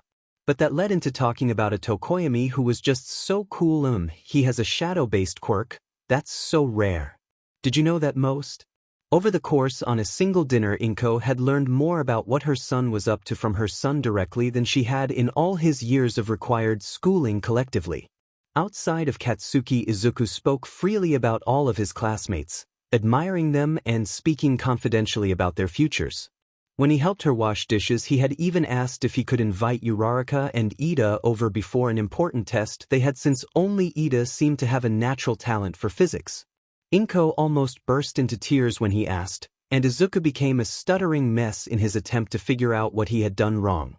All Inko could do was throw her arms around her son, say, "Oh, of course you can, sweetie. I would love to have your friends over."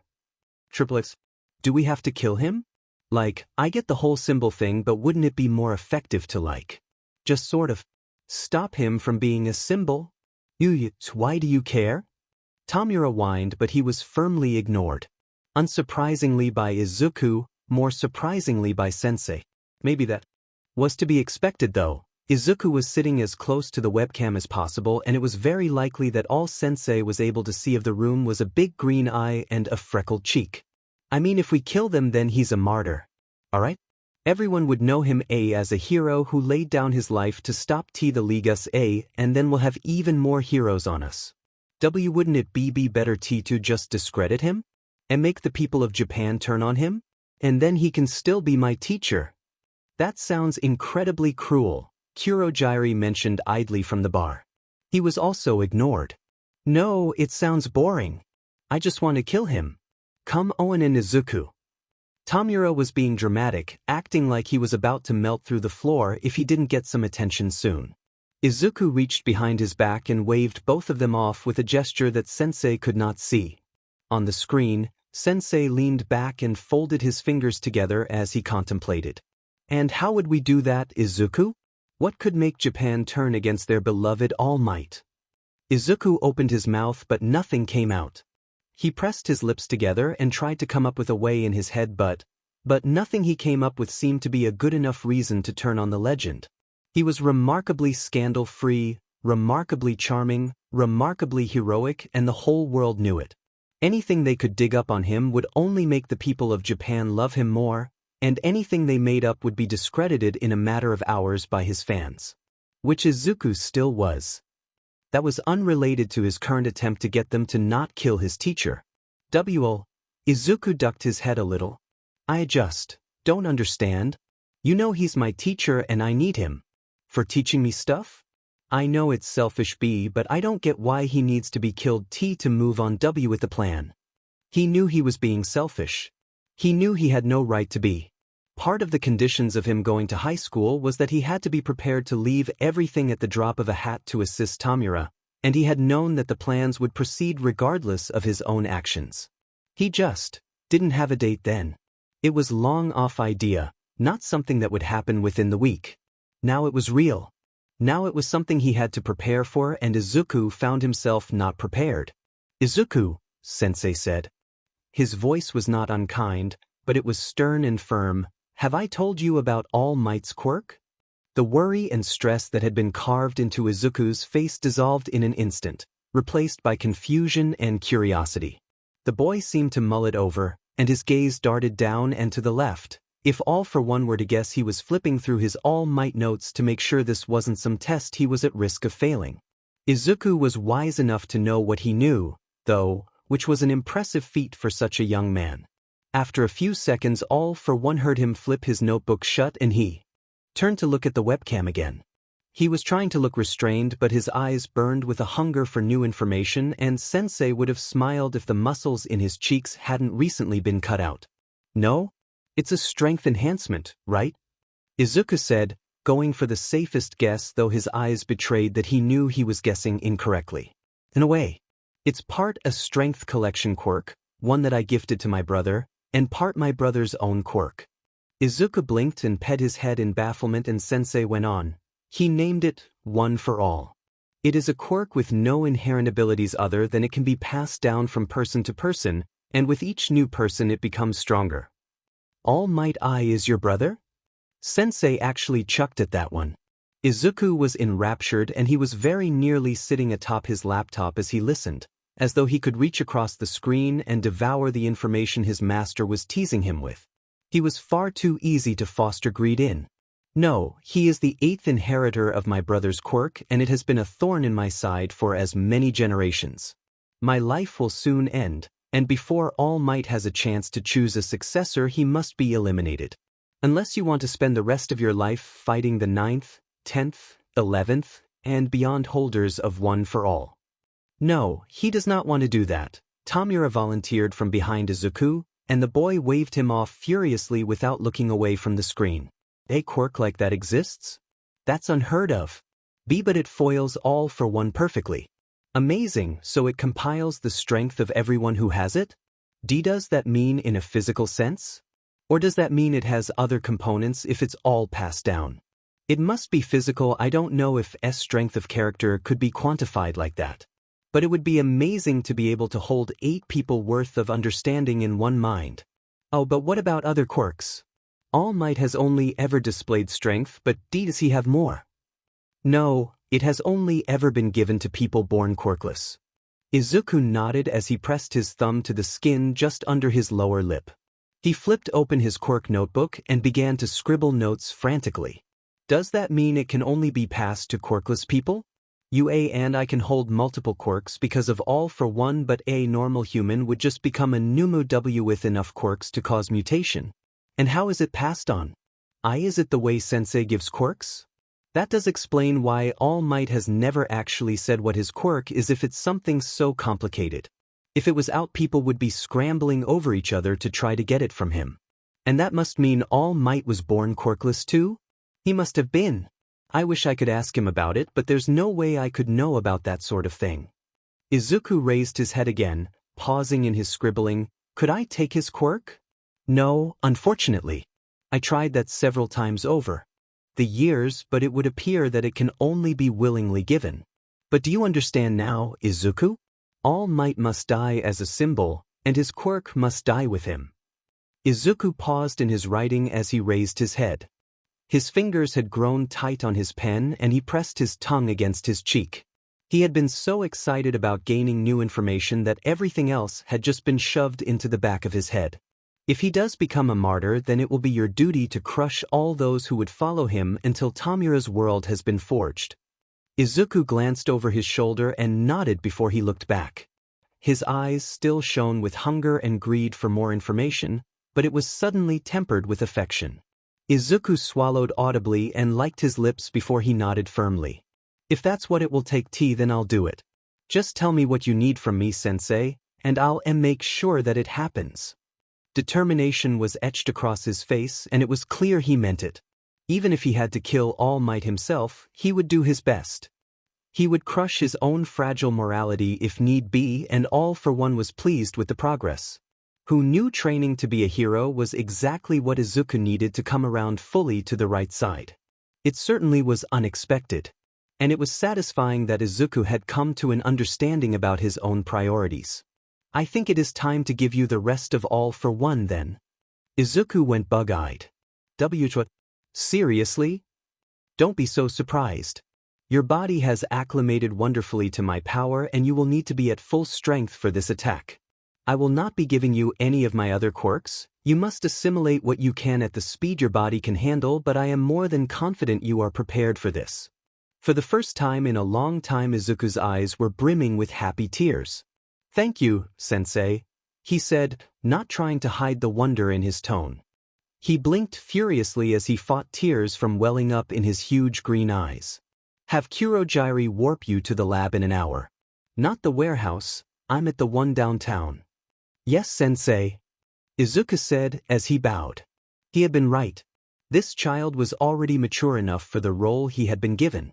With a casual flick of his wrist, the screen went black, leaving All for One sitting alone in his dark lair, reflecting on the image of Izuku's absolute delight. With any luck, his happiness now would make it easier to betray his classmates on Monday. Or maybe not, since as soon as Izuku got over to the lab, he began to suggest that if they really wanted to crush All Might, doing something more public might be ideal. After all, there was an internationally televised sports festival that All Might himself was supposed to be the master of ceremonies, and if they could break the symbol of peace so publicly, wouldn't that be an even greater tragedy? It amused All for One. Izuku had much to learn, but he was already so ambitious. He had truly grown to be a fine young man, one worthy to usher in Shigaraki Tomura's new era, and it made him almost regret that he would never get the chance to see it. Izuku sleepily fumbled for his PS Vita, but all his hand fell on was cold, dry flesh. Even from brief contact, Izuku could feel the skin was too stiff to be living, and he recoiled in disgust. He hadn't been asleep for that long, he knew, because his body didn't ache from the bad position. Certainly not long enough for a person to die across from him and get cold and stiff. Izuku peeked an eye open, made a face when he noticed that it was just one of Tomura's severed hands. He groaned as he sat up and nudged the thing to the other side of the table. Beat your high score, Tomura said blandly, and Izuku rubbed the sleep out of his eyes before he spied the man hunched over the bar, furiously hitting the controls with only his pointer fingers. It looked a little silly, but so long as he didn't destroy Izuku's console, he could look as silly as he wanted. Of course you did, I only got to play for 5 minutes. Not my fault you fell asleep, det. Izuku made a face as he slid out of the booth and came to perch on the stool next to Tomura. He peered down at the brightly colored fight scene on the screen curiously. And that was a really high score.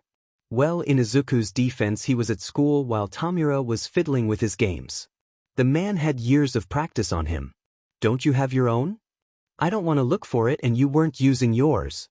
Izuku groaned and pressed his forehead into Tomura's arm. He had been dog-tired ever since he had been given the full all-for-one, but aside from falling asleep everywhere he was doing just fine. No flashes of white light or stabbing pain behind his eyes. Where's Kurogiri? Dunno. And if you fall asleep on my arm, I'll shove you to the floor. With a dramatic groan, Izuku slumped down to the counter, resting his face fully down on the polished wood. Exhaustion was eating away at the back of his thoughts, rubbing at the edges of his brain. He just wanted to curl up in a ball and sleep somewhere warm and dark for at least 30 years. You gonna take your classmates' quirks? You keep chattering about them, so I want to see. No. I can't hold that many, Izuku grumbled into the counter, and also they're my friends and I don't want to hurt them.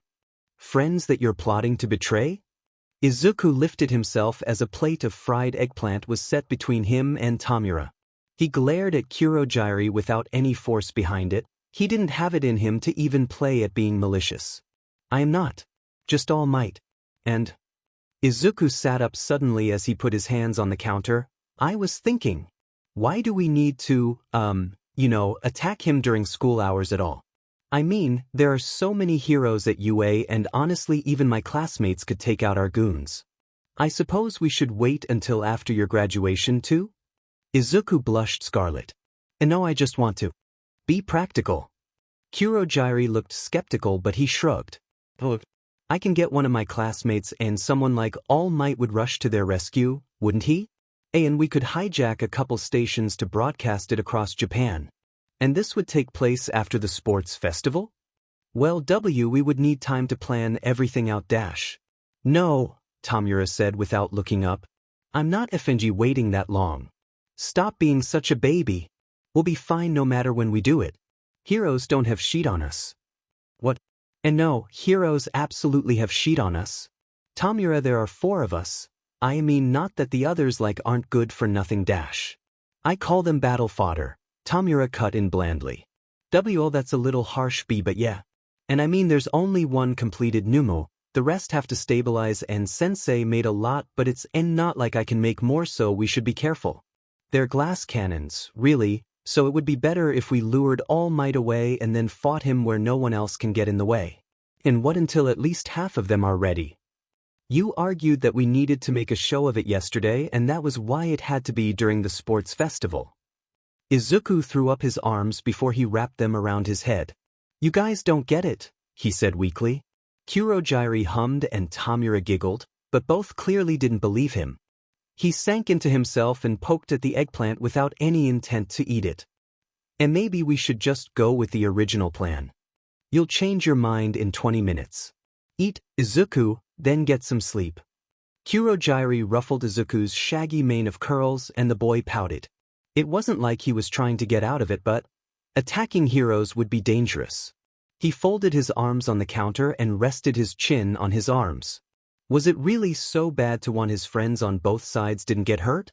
All they were out to do was destroy the world All Might stood for. He pressed his teeth together and the plate chipped a little as frustration burned in his stomach. Why you guys aren't thinking of me as your inside man? You're all just treating me like a dumb kid who's letting his dream get in the way of. He kept his eyes downcast but he knew he had the attention of both Tomura and Kurogiri. I can do more than just get information, you know. Sensei said All Might was weakening after their fight, right? I can see for myself what his condition is.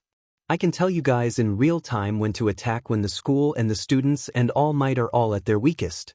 And maybe the training exercise won't work and maybe the sports festival won't be the right time. But I have a perspective that none of the rest of us have and I can use it. Tears were stinging at the corners of his eyes and he wiped his face furiously with his sleeve before he looked up. I know I'm being selfish but please believe that my only goal is Tomura's.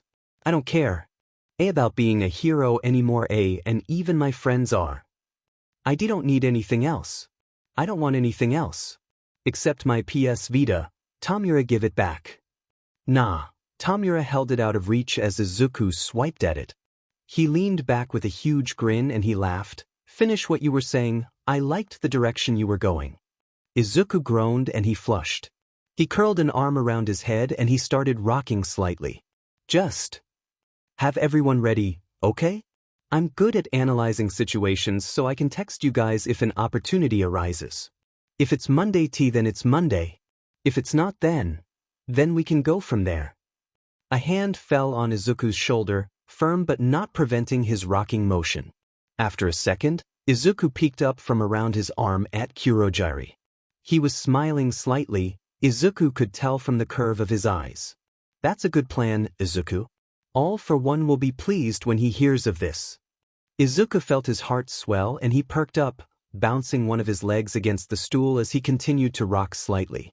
Works for me, Tomura said blandly, just don't make me wait too long. Izuku couldn't help the huge grin that spread across his face.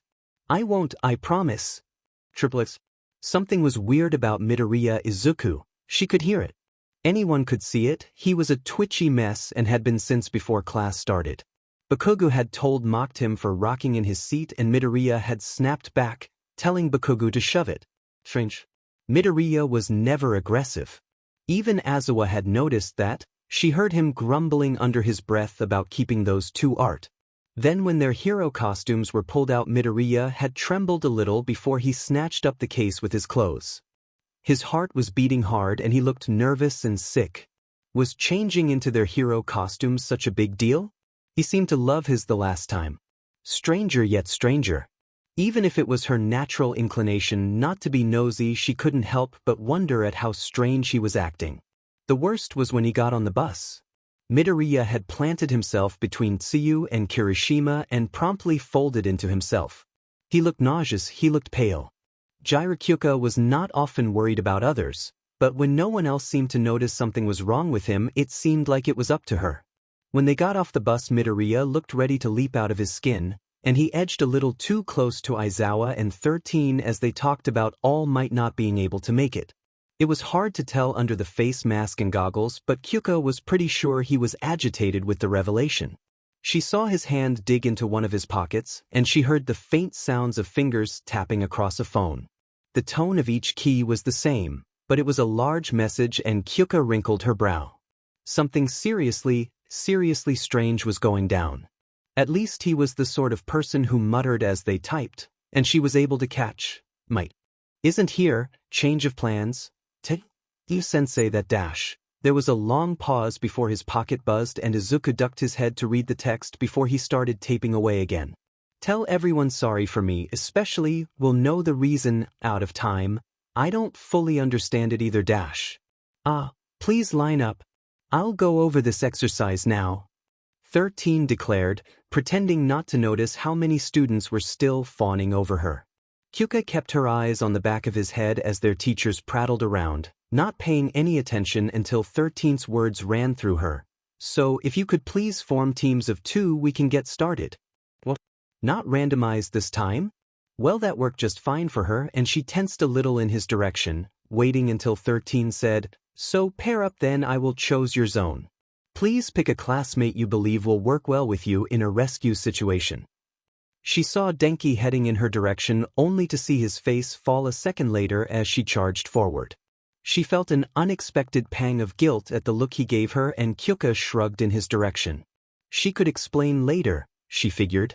Before anyone else could claim him, Kyuka had an arm around Midoriya's elbow and she waved her free hand. We're a team, she declared. The first team formed, and a few of their classmates were casting them baffled looks as Midoriya screeched shrilly. Wah! Is that going to be a problem? Oh, you no gyro. I'm fine with that. I wasn't trying to say that I didn't want to be. I'm just surprised W dash. Stop talking, Kyuka said flatly and Midoriya yelped. He was completely rigid and Kyuka rolled her eyes. Would you feel better if I let go of you? Yes please. Kyuka sighed as she slid her arm out from his, but she still led him along by his sleeve. 13. Midoriya and I are forming a team. My quirk is ear jack and his is deconstruction. 13 seemed ecstatic and she started sorting through her papers, talking about which zone she wanted to take them to. Kyuka finally let go of Midoriya completely, letting her hands fall to her sides. He let out a shaky exhale and seemed to curl into himself, and Kyuka felt a little guilty. He was clearly uncomfortable with how forceful she had been, but after this she wouldn't bother him again. It was important after all. She leaned up and tapped his shoulder. Hey, I thought it out, Midoriya. I can hear where our target is, and you can destroy everything in our way like you did during the entrance exam. We'll make a great practice team. That was a pretty solid argument, and after a pause Izuku nodded shyly. Oh, I didn't think of that, but I'll give it my all. Uraraka paired up with Ida and they seemed happy enough together, and Denki paired up with Momo and had the audacity to look disappointed. He was paired with Momo. Come on Denki, look alive. Kyuka waved sheepishly at them with a little smile, though she had no intentions of explaining her odd behavior later to anyone except her best friend. Just one problem though. Hey, were you listening to the rules at all? Kyuka asked after 13 directed them towards the squall zone. We're supposed to rescue the dummies they set up within a time limit without causing harm to any of them. Izuku shifted uncomfortably and he put his hand over the sleeve where she had touched him. He really was sensitive to that sort of thing, wasn't he? She leaned in closer to him without touching and she waved one of her ear jacks until he noticed and turned his head a little. Couldn't he have asked for a little transparency in his goggles? She couldn't tell where he was looking at all. Hey, sorry. I wasn't trying to upset you. I'm not upset. He rubbed the back of his neck nervously and Kyuka laughed. You don't have to spare my feelings, she laughed. I know I'm not your first pick. To be honest, I would be paired up with Denki if I didn't need to talk to you. Why? You need to talk to me? Kyuka shivered as they entered the squall zone and Midoriya pulled his hoodie shut over his chest using his hands still buried in his pockets. He was still texting away, although he was clearly trying to be subtle so she wouldn't notice. Whatever. Kyuka elbowed him and jerked her head in the direction of a small overhang, and when it became clear that the pairing of Ojiro and Ishido would be going first, Midoriya nodded and edged to the side along with her. Midoriya asked. Geez, calm down. I'm not trying to corner you or anything. And I'm not flirting either. Trust me, you're not my type. Kyuka and glanced at the pro hero flipping out her stopwatch and raising an arm. This was about as alone as you could get during a school day, and she folded her arms behind her back. There wasn't a super easy way to say it. Midoriya, I'm worried about you. Midoriya was unreadable, and Kyuka wanted to tug off his mask so she could just see if he was frowning at least. There was only so much a heartbeat could tell you. Look, I don't know what's going on with you, but you've been pretty effed up recently. Why did he flinch at those words? I can hear everything you say when you mutter in class, and I know you're really working yourself up. You're wrapped up in some rough stuff outside of school, aren't you? Midoriya had gone rigid and he edged against the brick of the building they stood under, pressing his shoulders into the walls. Kyuka put her hands on her hips and sighed. Midoriya, I don't know if you've noticed this, but you do have friends. Uraraka and Ida love you, man. If you just told them a little, then wouldn't you feel better? There was a long pause before Midoriya said, Why, you're right.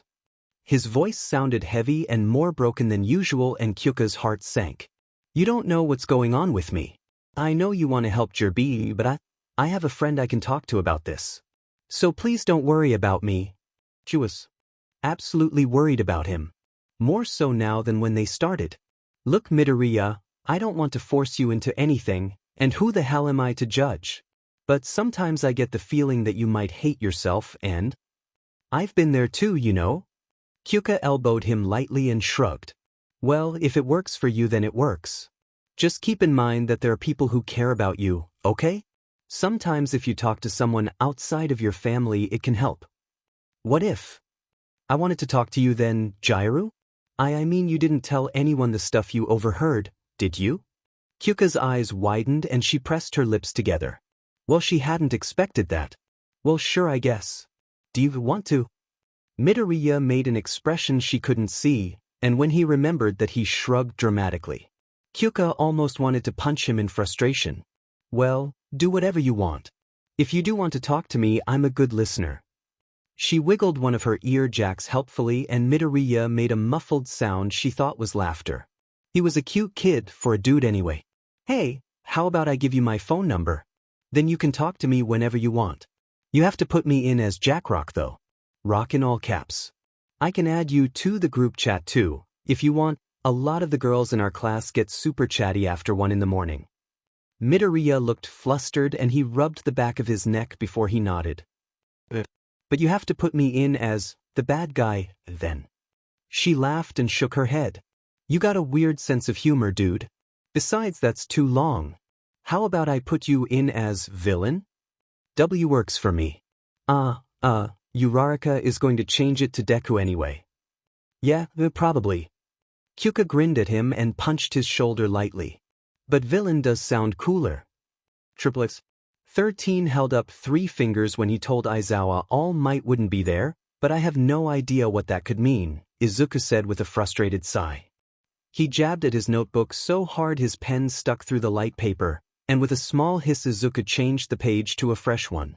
It's likely a signal that meant he had already fully exerted himself, Sensei said mildly, not bothering to look away from his newspaper. Izuku frowned and rolled his chair a little closer to the other end of the table. What do you mean? His body is no longer able to constantly use one for all. One of the men I have on him has reported back that he is barely capable of maintaining 4 hours a day and that time limit is diminishing constantly. Quirks can cause that much damage? Sensei glanced up before he wordlessly gestured to the vats filled with mostly completed Numu, already horrendously deformed by their own quirk mutations. Right? Izuku said. He kicked his heels against the floor again and rolled back down the table to his pile of homework. Mathematics.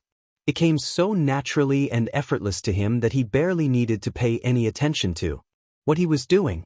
He was nothing if not analytical after all, and numbers were far easier to work with than the attributes of people.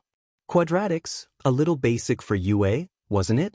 Izuku rocked a little as he jotted down his answers, not even bothering to show his work. What was the point if he got the right number? He noticed Sensei folding his newspaper out of the corner of his eye before he sat it on the end of the table and folded his hands on his lap. Izuku tensed a little, knowing Sensei was going to start talking soon but adamantly focusing on his papers even though his mind had started running in circles. -B+, and had Sensei somehow heard about his conversation with Jiraiya? Or maybe he could just tell Izuku was distracted. -4 AC over. She thought he hated himself. She said she had hated herself too. No one had ever said something like that to him before.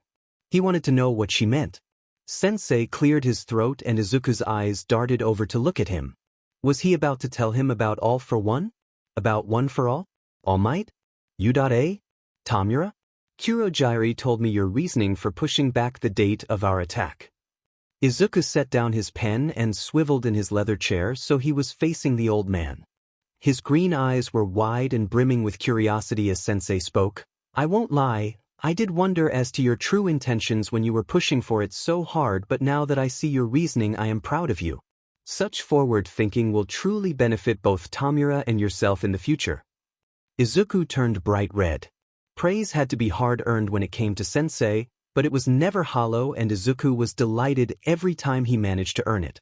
He forced himself to sit up straight-backed and formal, and he suddenly felt incredibly underdressed. Maybe he shouldn't wear ratty hoodies every time he went to the labs. Kurojiri looked pretty stylish. Maybe he would help Izuku find a fitted suit? He almost jumped when Sensei spoke again. Izuku really needed to work on not getting so wrapped up in his own head. You've adapted remarkably well to this change in sides. Izuku suddenly was glad he had a hoodie. You couldn't really shrink into a suit. It was. Izuku scratched his cheek with one light finger as he looked at the floor. I think. I didn't really change, Sensei. I was always on Tomura's side.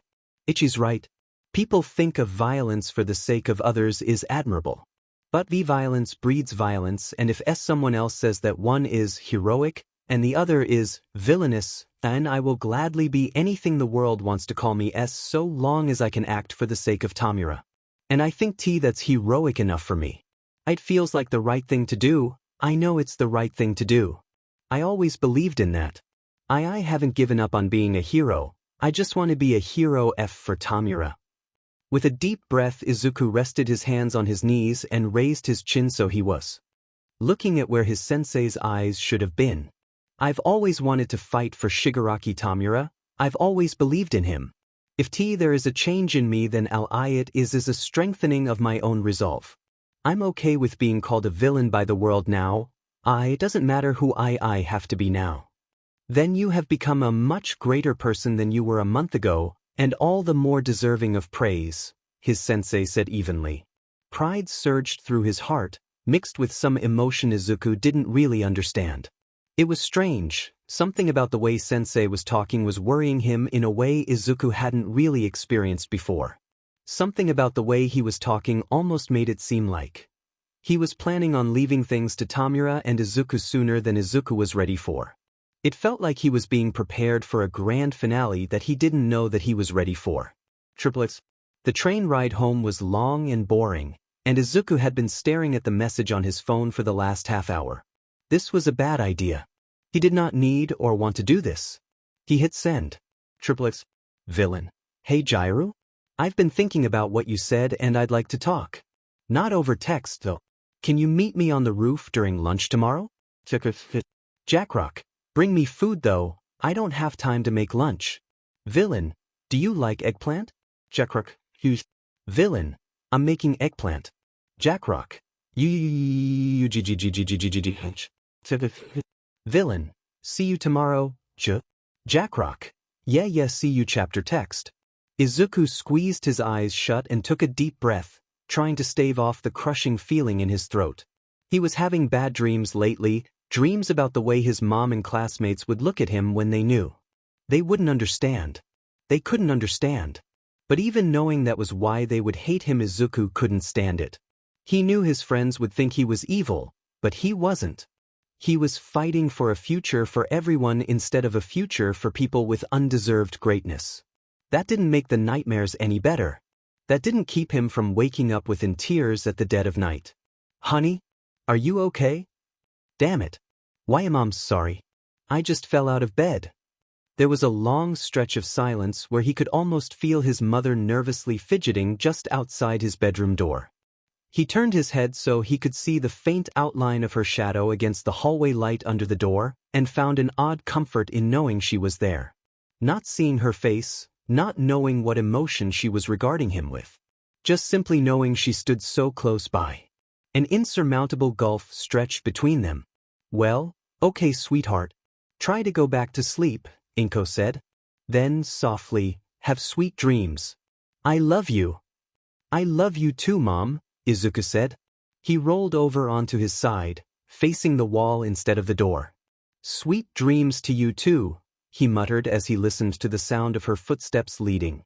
But he heard her door open and then it clicked shut behind her. If he strained his ears, he imagined he could hear her set her robe on the back of the door before she crawled into a bed too big for one person. God, how small would this house feel with only one person? It was a tiny, cramped two-bedroom apartment, but it had never felt too small in all his life. He had to explain it to her. Izuku didn't want her to think her son was a villain for selfish reasons. She, of all people, couldn't think of him as evil. It would break her heart. It would break his heart too. He would write her a note. Izuku swung his legs out of bed and tiptoed to his desk, flicking on the desk lamp, finding a sheet of paper with minimal homework and a blue pen with All Might's head on the end. He held it so the hero wasn't looking at him as he scribbled his note. It was stupid and childish, yet still he didn't want the plastic eyes of the hero to watch him as he wrote. He wasn't that close to his mom. He wished he was, but there was no helping that now. Still, she had to understand. She had to know. Love, Izuku. He sighed as he set his pen down, then folded the letter into 3 parts. When she found out, she would probably go to his room and wonder where she had gone wrong. Or the cops would come and find his letter, stashed carelessly under his pillow where even the densest detective would think to look. It could stay there until his hand had been well and truly played. Izuku laid down again, and he picked up his phone. Jiraiya was his most recent contact, and he furrowed his brow. Talking to her was a stupid idea, but the thought was nice in and of itself. He couldn't tell her. She couldn't save him from himself. Izuku scrolled down with a flick of his thumb and picked Shigaraki out of his contacts. He wiped the tears out of the corners of his eyes before he tapped the blue phone icon next to the name. Triplets. Izuku had avoided her gaze so much through class that Kyuka almost thought he had changed his mind about the whole thing. She was sideways in her chair, angled so she could easily look at him without it being too obvious, but from the way he was squirming he could tell. And he wasn't the only one who noticed her gaze. "Hey, see something cute?" Mina asked as she leaned over her desk. "Hardly." Kyuka elbowed her in the melons and Mina yelped indignantly. "He's not my type." "He sure is mine," Mina laughed. "Ah. Boys like Kirishima have their uses, but skinny kids like that? Especially in his hero costume. Mama likes." Mina wriggled her eyebrows suggestively and Kyuka laughed. "Stop. You're gonna get slobber on my desk. Besides, I thought you liked someone a little more." "Shocking?" Mina scoffed and shoved her. "Hey, don't." Mina warned before her face lit up. "But did you ask him?" "Not yet." Kyuka made a face. She loved her friends, she really did. But Mina could be pretty shallow when it came to boys and Kyuka didn't want to see Denki's feelings getting hurt. She leaned forward and flicked one of Mina's horns before she whispered, "Though, you do know he used to be a dash." "Nope." Mina smacked her hand over Kyuka's lips. "Zip it, he's a guy so I don't care. It's not like I'm on the prowl for just a dash," Mina said. She poked at the side of Kyuka's cheek and stuck out her tongue. "Ish. Boys are boys and they're all pretty tasty. But seriously, what did he say about me? If you're holding out on me then I will ser dash." It took about half a second for Kyuka to zone out of Mina's gushing as she noticed Midoriya edge out of his seat and nervously approach their teacher. He was fiddling his hands and his eyes were downcast, but something about him drew the eye. He seemed even jumpier than usual, and Kyuka felt a strange compulsion to ask him if he wanted to talk now. But instead she just watched with her brow furrowed and her lips pressed together. "Excuse me please, B, but I was wondering if All Might was feeling better? He missed our last class after all so." Aizawa sighed and looked massively unimpressed. "He's well enough to teach basic heroics, Midoriya. Although I'm sure he would appreciate the concern, he is a pro hero." Midoriya didn't seem to fanboy light up the way Kyuka had expected. He smiled weakly and bowed before he returned to his seat, and Kyuka wrinkled her brow as she heard the soft sound of fingers tapping over a phone screen again. He could have at least given her some indication about what was up with him. "Jairu!" Kyuka jumped as Mina shouted in her ear with the help of a rolled-up folder. "What?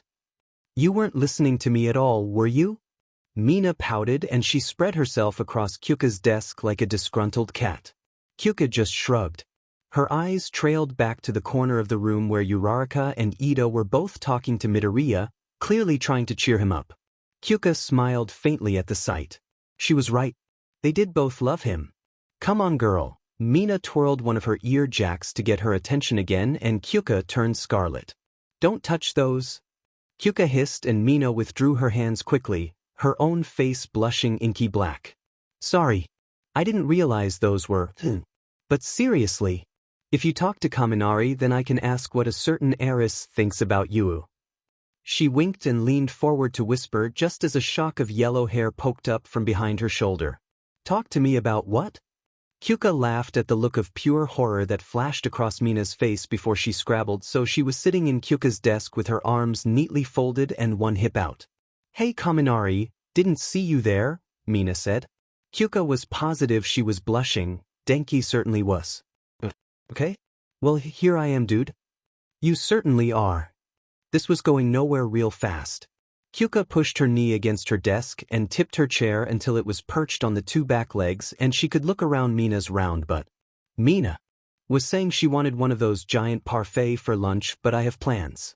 I thought you might be up for joining her," Kyuka said, getting both of them to shift their attention to her. "Those are really way too much for one person." "Oh, yeah, sure." Denki rubbed one of his arms and looked away sheepishly. God, Mina owed her for that one. Denki did too. Now if either were actually going to speak. Kyuka watched them mildly until Mina slid one of her hands behind her back and made a shooing motion. It was her desk Mina was planning on making her moves over. Now if you'll excuse me, Kyuka shoved her hands against her desk and her chair scraped against the floor. I got stuff to take care of. Well, that was one problem taken care of. Probably. Her two self-proclaimed BFFs were remarkably dim-witted, though at least Mina seemed to know what she was doing. She should probably give Denki a heads up, but then he would probably screw everything up. And besides, problem number 2 needed her attention. Triplets. It was raining a little outside, and Kyuka was a little late since she had gone to grab her umbrella before walking up to the roof. She figured he would do the same. The rain was like pellets of ice, so it was a surprise when she opened the door to the roof and saw a small figure already there. Midoriya was waiting for her, sitting at the edge of the building with his forehead pressed against the rain-slicked chain link. Even from her distance, Kyuka could hear him texting away. She smiles faintly before she walked out, puddled water splashing around her feet as water bounced off the plastic over her head. She stood behind him for a moment before she leaned over double. What would you do if they confiscated that thing? Kyuka asked, fully expecting him to yelp and get flustered. Instead, Midoriya shrugged one shoulder and said, I'd probably get arrested, to be honest. Ha! Kyuka tried to peek at who he was texting, but Midoriya closed the app before she could see anything. I'm sorry, Jiru, it's kind of personal, Midoriya said without looking up. Sorry. Didn't mean to pry. Kyuka sat down next to him, and she held her umbrella so it covered the both of him. Not that it did much for him, and in a matter of seconds her lower half was drenched as well. She was surprised to see that he had his gaudy yellow backpack on his lap, and was hunched protectively over it. She pet her head before she poked at his cheek with one of her ear jacks. What did you want to talk about? Midoriya chewed on his lower lip for a second before he looked up at her. His eyes looked red, as though he had been crying, but it was impossible to tell how recently. The rain had slicked his face too much to make out tear tracks. He didn't say anything, he just opened his mouth before he closed it again. There's a lot of things I wanted to say. And no one else ever noticed that I don't like myself. I wanted to know how you could tell. He looked away from her again and he wrapped his arms around himself. Hey, and you said you did too. It's a little hard to believe. You're so different than me, Jiru. He hunched a little closer to his backpack. I wish I could ask you. Kyuka reached out to put her hand on his shoulder when an explosion ripped apart the front gate. For a moment, Kyuka was still. Her mind provided her only with the image of Bakugu's stupid face. But no, that couldn't be him. Even he wasn't dense enough to destroy school property. She bolted upright around as she dropped the umbrella, and it bounced wetly against the roof. Kyuka leaned over the fence, ignoring the pinching feeling against the front of her hips as she tried to get a good look at the front of the school. Thick gray smoke curled through the air, and even from the bad angle she could see rubble strewn across the lawn. Holy F dash! Kyuka got out just as the alarm started. What the F was going on? They had to get out of here. If someone was bombing the school, then they were all in danger. Kyuka wheeled around and saw Midoriya still sitting against the fence, now with his eyes closed. For a second she could only stare at him before determination settled in her stomach. She grabbed his arm and hauled him to his feet as she shouted over the sirens, Midoriya! We have to get out of here. Those are the evacuation alarms. Midoriya didn't move and Kyuka locked her jaws tight. No one knew they were up here. She had to get both of them to safety if he wasn't going to move. She had always fancied herself with a talent for being a rescue-type hero, hadn't she? Come on, she hissed as she turned around, only to stop dead. In the middle of the roof was a huge dark mass, swirling softly with purple on the edges. What the F dash? She hissed, and she quickly moved so she was standing in front of Midoriya, one arm flung out protectively. A man stepped out, made of smoke and wearing a nice suit without the jacket. Who the hell are you? Kyuka demanded. One of her ear jacks stretched, reaching for the ground. She could break the roof open, and when they fell through she could grab Midoriya and run. This guy was no teacher, and he definitely wasn't a student. But before she could reach the ground under her feet, all the strength was drained out of her. It started in her fingers and toes, then peeled back like paper burning at the edges. The weakness spread through her limbs and head, and slowly her body stopped moving. It felt like all her energy had been balled between her shoulders, right where she could feel 5 fingers pressing through her uniform. "Sorry," Midoriya said weakly. Kyuka felt like the world had dropped from under her, like she had been thrown into the deepest depths of the ocean and suddenly had to survive with the weight of the world pressing down on her. Midoriya started walking forward, and her limbs felt like they were being dragged along as the energy in her back was pressed forward. She had never thought about it before. Her body had always felt like herself, but now the entirety of her was under his fingers, and the meat around her was just extra. She couldn't have stopped herself walking through the warp even as she yelled at her heels to dig in. "Collapse! Do anything!" Out of the corner of her eye, Kyuka saw the door to the roof bang open right before she was brought into a creepy warehouse filled with medical equipment as Midoriya pushed her along, making her walk towards a man wearing a metal mask. Triplets. 2 students had gone missing during the villain attack, both of them from the Hero Training Class 1A. Apparently, the 2 of them had been up on the roof when the attack took place, and it was assumed that they had been kidnapped. It had taken a while to even realize they were gone to begin with. The students Ashido Mina and Kaminari Denki had reported that Jiraiya Kyuka was missing immediately, but because of Midoriya Izuku's personal history, it was entirely possible that he had left before the attack had the chance to begin. At least until Uraraka Ochako and Ida Tenya both came forward to report that Midoriya had gone up to the roof, same time as Jiraiya had. It was decided that it would be best to assume they had been taken together, and interrogations began on the captured villains. Katsuki Fing knew better. Whenever Deku started acting weird, it caught his attention. No matter what Deku did to threaten him, Katsuki was determined to get to the bottom of whatever the F he was doing. And goddamn if he hadn't been acting bizarre all day. He had spied Deku standing in the empty classroom through the partially open door and stopped to look. The kid had his backpack open on his desk, but he was standing next to the wall where the costumes were kept, with his arm eyeing the wall. Katsuki froze. Had he used his quirk to break a hole in the wall? But as Deku moved his arm back and forth, it became clear that he had somehow managed to phase his arm through the wall without any lasting damage. Katsuki wrinkled his eyebrows as Deku seemed to light up, and he pulled back with his folded costume in hand. Deku darted quickly to his desk and jammed it into his backpack before he shouldered it. He seemed stressed, but Deku's face was hard to read, and he kept his head down as he walked quickly towards the door. Katsuki backed off and darted around the corner, only to collide with Kirishima. "Oh, hey Bakugo." Kirishima lit up and caught Katsuki by the elbow before he could trip. "What's up, man?" Katsuki heard the door to the classroom roll open and, deciding being caught by Deku would be the actual worst thing that could happen, he whirled on the redhead. He shoved Kirishima's back against the wall, and when he moved to get out of the way, Katsuki put up an arm to block his way. "You trying to start something?" Katsuki growled. Kirishima turned as red as his hair, and the sound of footsteps around the corner slowed. Katsuki raised his head sharply and glared at Deku, who also turned bright red before he turned and hauled but down the hallway. Kirishima cleared his throat and Katsuki pulled back as he crossed his arms. "I wasn't trying to start anything," Kirishima said with a smile, "but I might." "Whatever." Katsuki jammed his hands in his pockets as he stalked off, leaving behind a very flustered and confused Kirishima staring after him. He had lost track of Deku, and when he wasn't in the lunchroom, Katsuki began to search through the school building in hopes of finding any sign of him. Something was stranger with this day more than any other, and within him was an inexplicable feeling of dread. It worsened when an explosion rocked the school and sent him sprawling to the ground. His ears were ringing. Since when did explosions make his ears ring? He picked himself off the ground and shook his head, trying to clear his head before he staggered to the side of the hallway.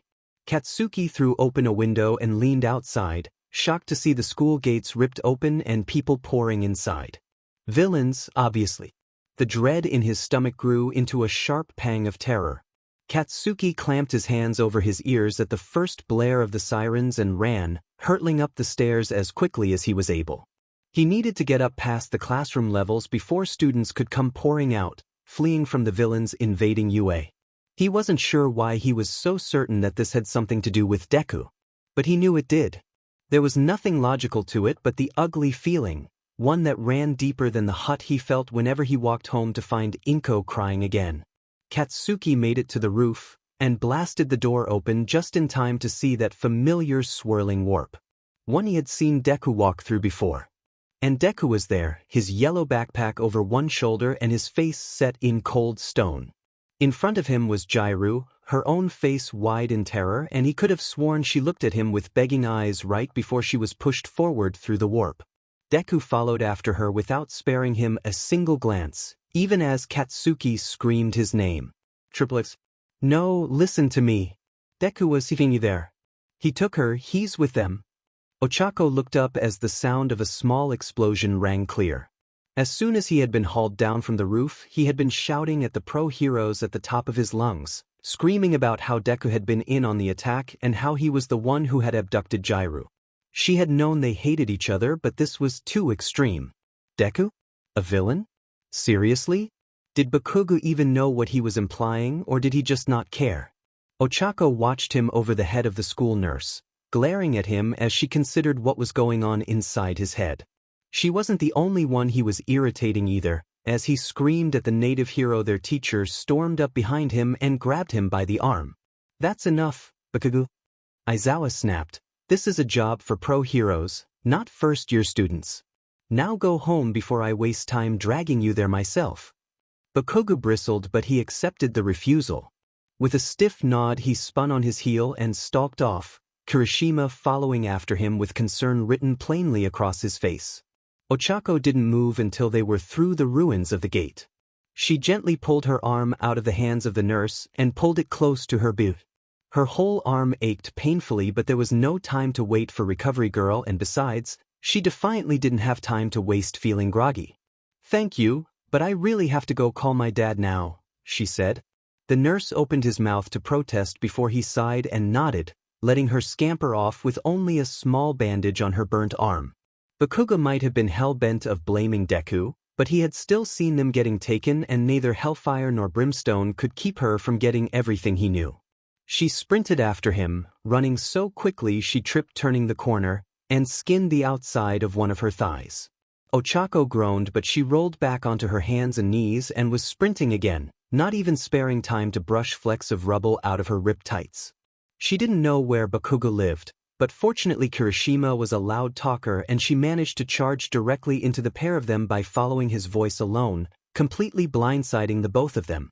Kirishima yelped but managed to stay upright with the aid of his quirk, while Bakugo went sprawling along with Ochako herself. Beach, what the F dash? Bakugo snarled as he shot up, ready to pick a fight. He grabbed her by her uniform's tie and yanking it so they were nose to nose. What's your FNG problem? He spat. You saw what happened to Deku, Ochako said at the same time, nearly shouting over him. Bakugo looked surprised and she took opportunity to pull back out of his grasp. Tell me. Bakugo got to his feet and Ochako scrambled up after him. Are you FNG serious? Deku's gang just destroyed out FNG school and you want to know what happened to him? He took Jairu hostage, you stupid F dash. I want to find him. And Jairu. Whoa, okay. Kirishima leaned forward to put his hand on Bakugo's shoulder, but he was swiftly shrugged off. You cannot seriously effing be worried about him. I don't care what he might have done. I want to find him and Jairu. And you're going to tell me what you saw. Then I guess we're with you. Ochako and Bakugo turned their heads sharply, neither of them switching their face from their furious glowers, and Kaminari flinched slightly. Oh. Sheesh dudes. He took a step back and Ashido peeked her head up from behind his shoulder, her own face set into an imitation of a hard expression. If you're looking for Jairu, then we're going with you. Ashido said, she's our friend.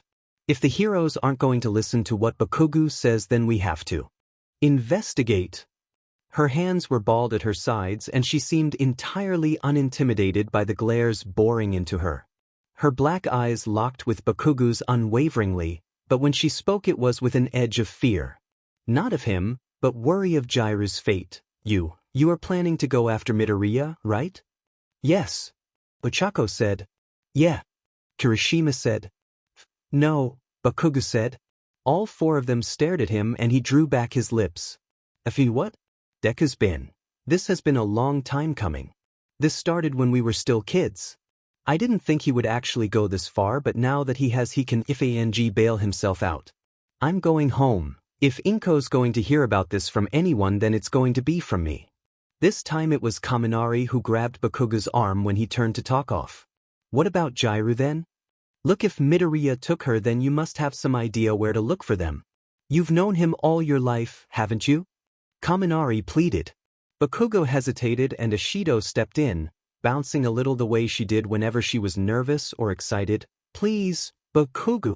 You know something. Please, just tell us what you would have told the heroes. He ground his teeth together as his whole face crinkled up. Saving people, that's the right thing to do, Kirishima said gently. Bakugo glowered at him for a second before small explosions sparked on his fingertips and he groaned in frustration. Fine. There's one place I know of, but first I gotta go talk to Inko. You guys can come with and wait outside. We can talk about the plan on the walkover. But I'm just showing you where it is and that's it. His sharp gaze turned to Ochako as he spat. You can try saving Deku. I already told you to stay away from him. Guess you have to see for yourself, Beach. Yeah, Ochako said evenly, guess I do. Triplets.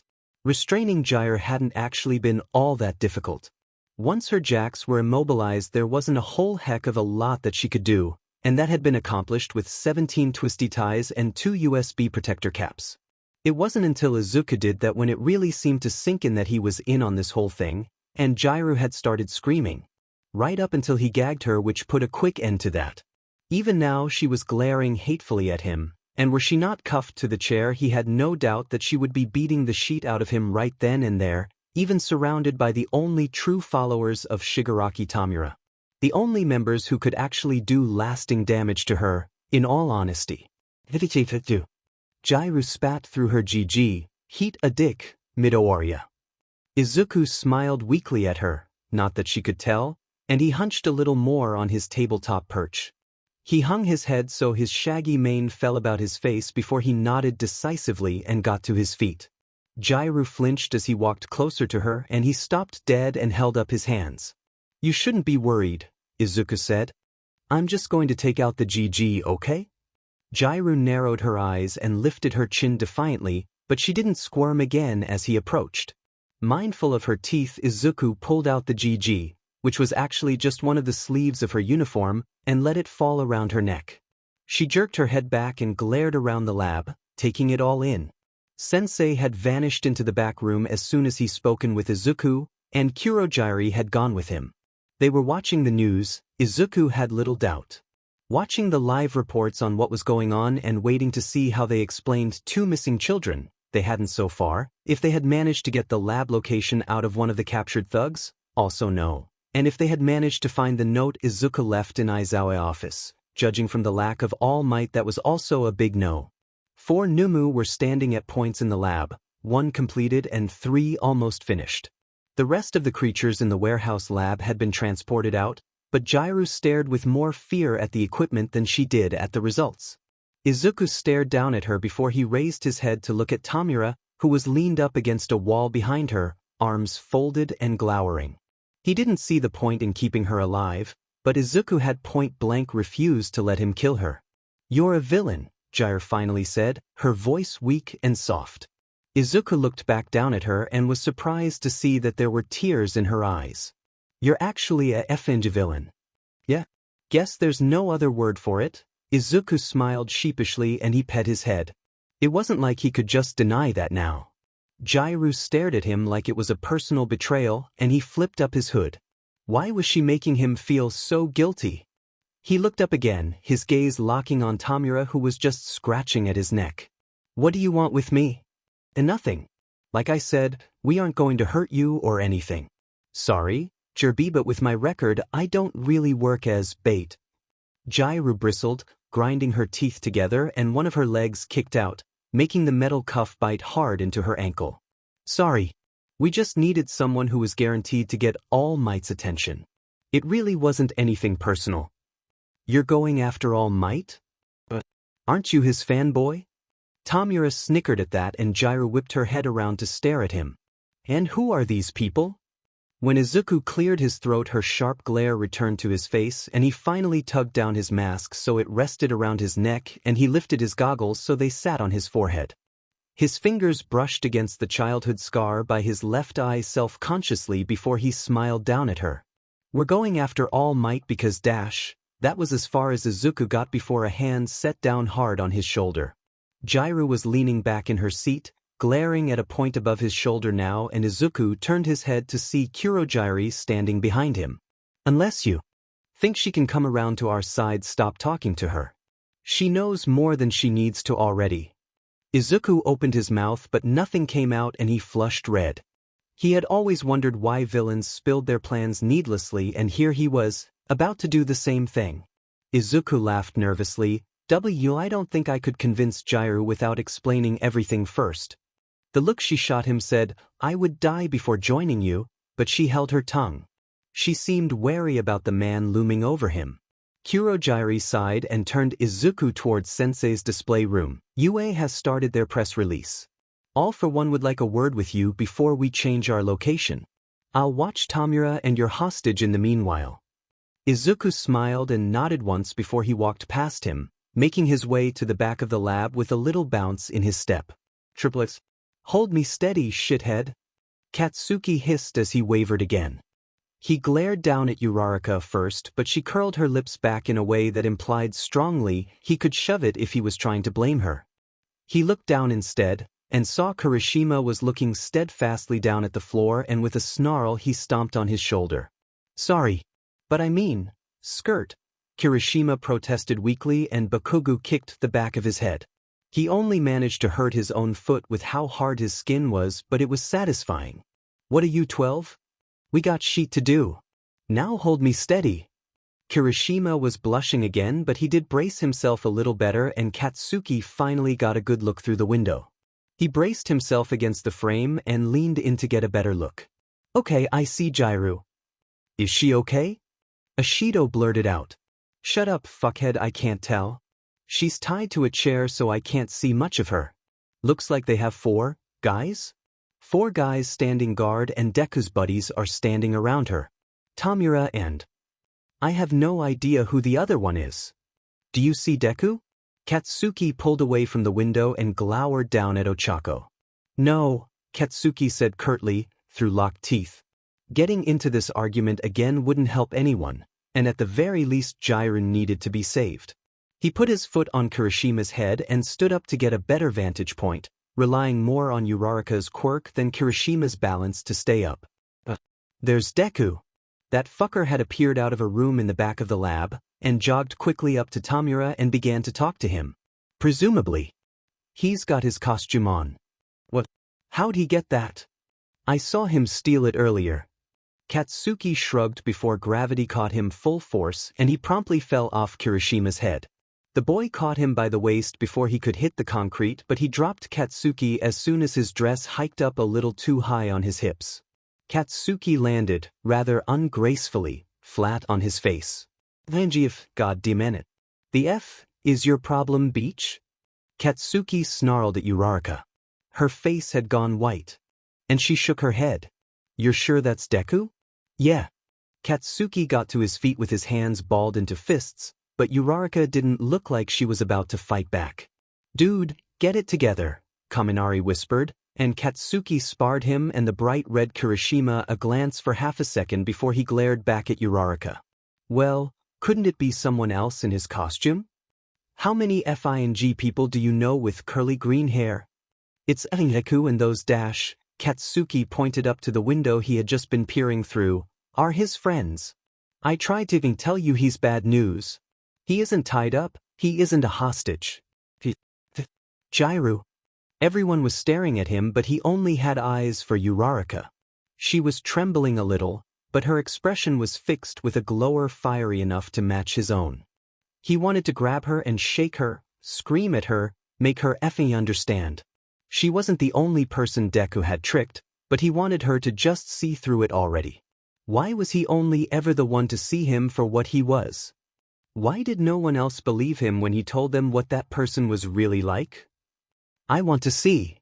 Katsuki tightened his jaw so much that the veins in his neck bulged under his skin. You know what? Fine. Seamer. Katsuki grabbed her around the middle, and she yelped at the feeling of sweaty hands on her bare stomach. Her disguise was particularly exposing. Her clothes had come from Mina's closet, and as such she looked like she had just escaped the early 80s in America. Baggy white shorts and a purple blouse that matched her wig, and the whole of her stomach from mid-rib to mid-hip bare to drizzling storm. She seemed not even a little comfortable with the whole thing, but after a moment of being completely rigid she let him put her on his shoulders. She wasn't half as rough as he had been with Kirishima, but he still got a sneaker pinching at the skin of his neck. Uraraka was shorter than him, and he was shorter than Kirishima, so it took a moment of her hoisting herself up and bracing against the wall before she could see through the window herself. Silence lulled between them as Uraraka watched something he expected he knew, but the others certainly did not. Well? Ashido demanded after a pause. Deku, it's really… Uraraka swallowed audibly and she shook her head. The purple locks of her wig tumbled about her back and she cleared her throat roughly. He's talking to a guy who's covered in severed hands dash. Tomura, Katsuki provided. And this purple guy in a suit. Ah, it looks like Jairu is talking now. Ow. Uraraka lurched back a little and Katsuki took it as a sign to let her back down. She had a hand over her mouth and she was avoiding looking at him. What happened to Kyuka? Ashido demanded, but Uraraka just shook her head firmly. We need to get her out of there. We need to go get All Might. She was bloodless and she fumbled for her phone for a second before. Her head snapped up. I don't know the school number. I do. Kirishima pipped up as he snatched her phone away and began to punch in numbers. I won't give our names, but now that we've actually seen them they have to listen. An anonymous tip should get them over here. Don't mention which side Deku's on. All of the rest stopped and stared, plainly shocked. But then Kirishima nodded, just as he put a phone to his ear. Whatever you want, Bakugu.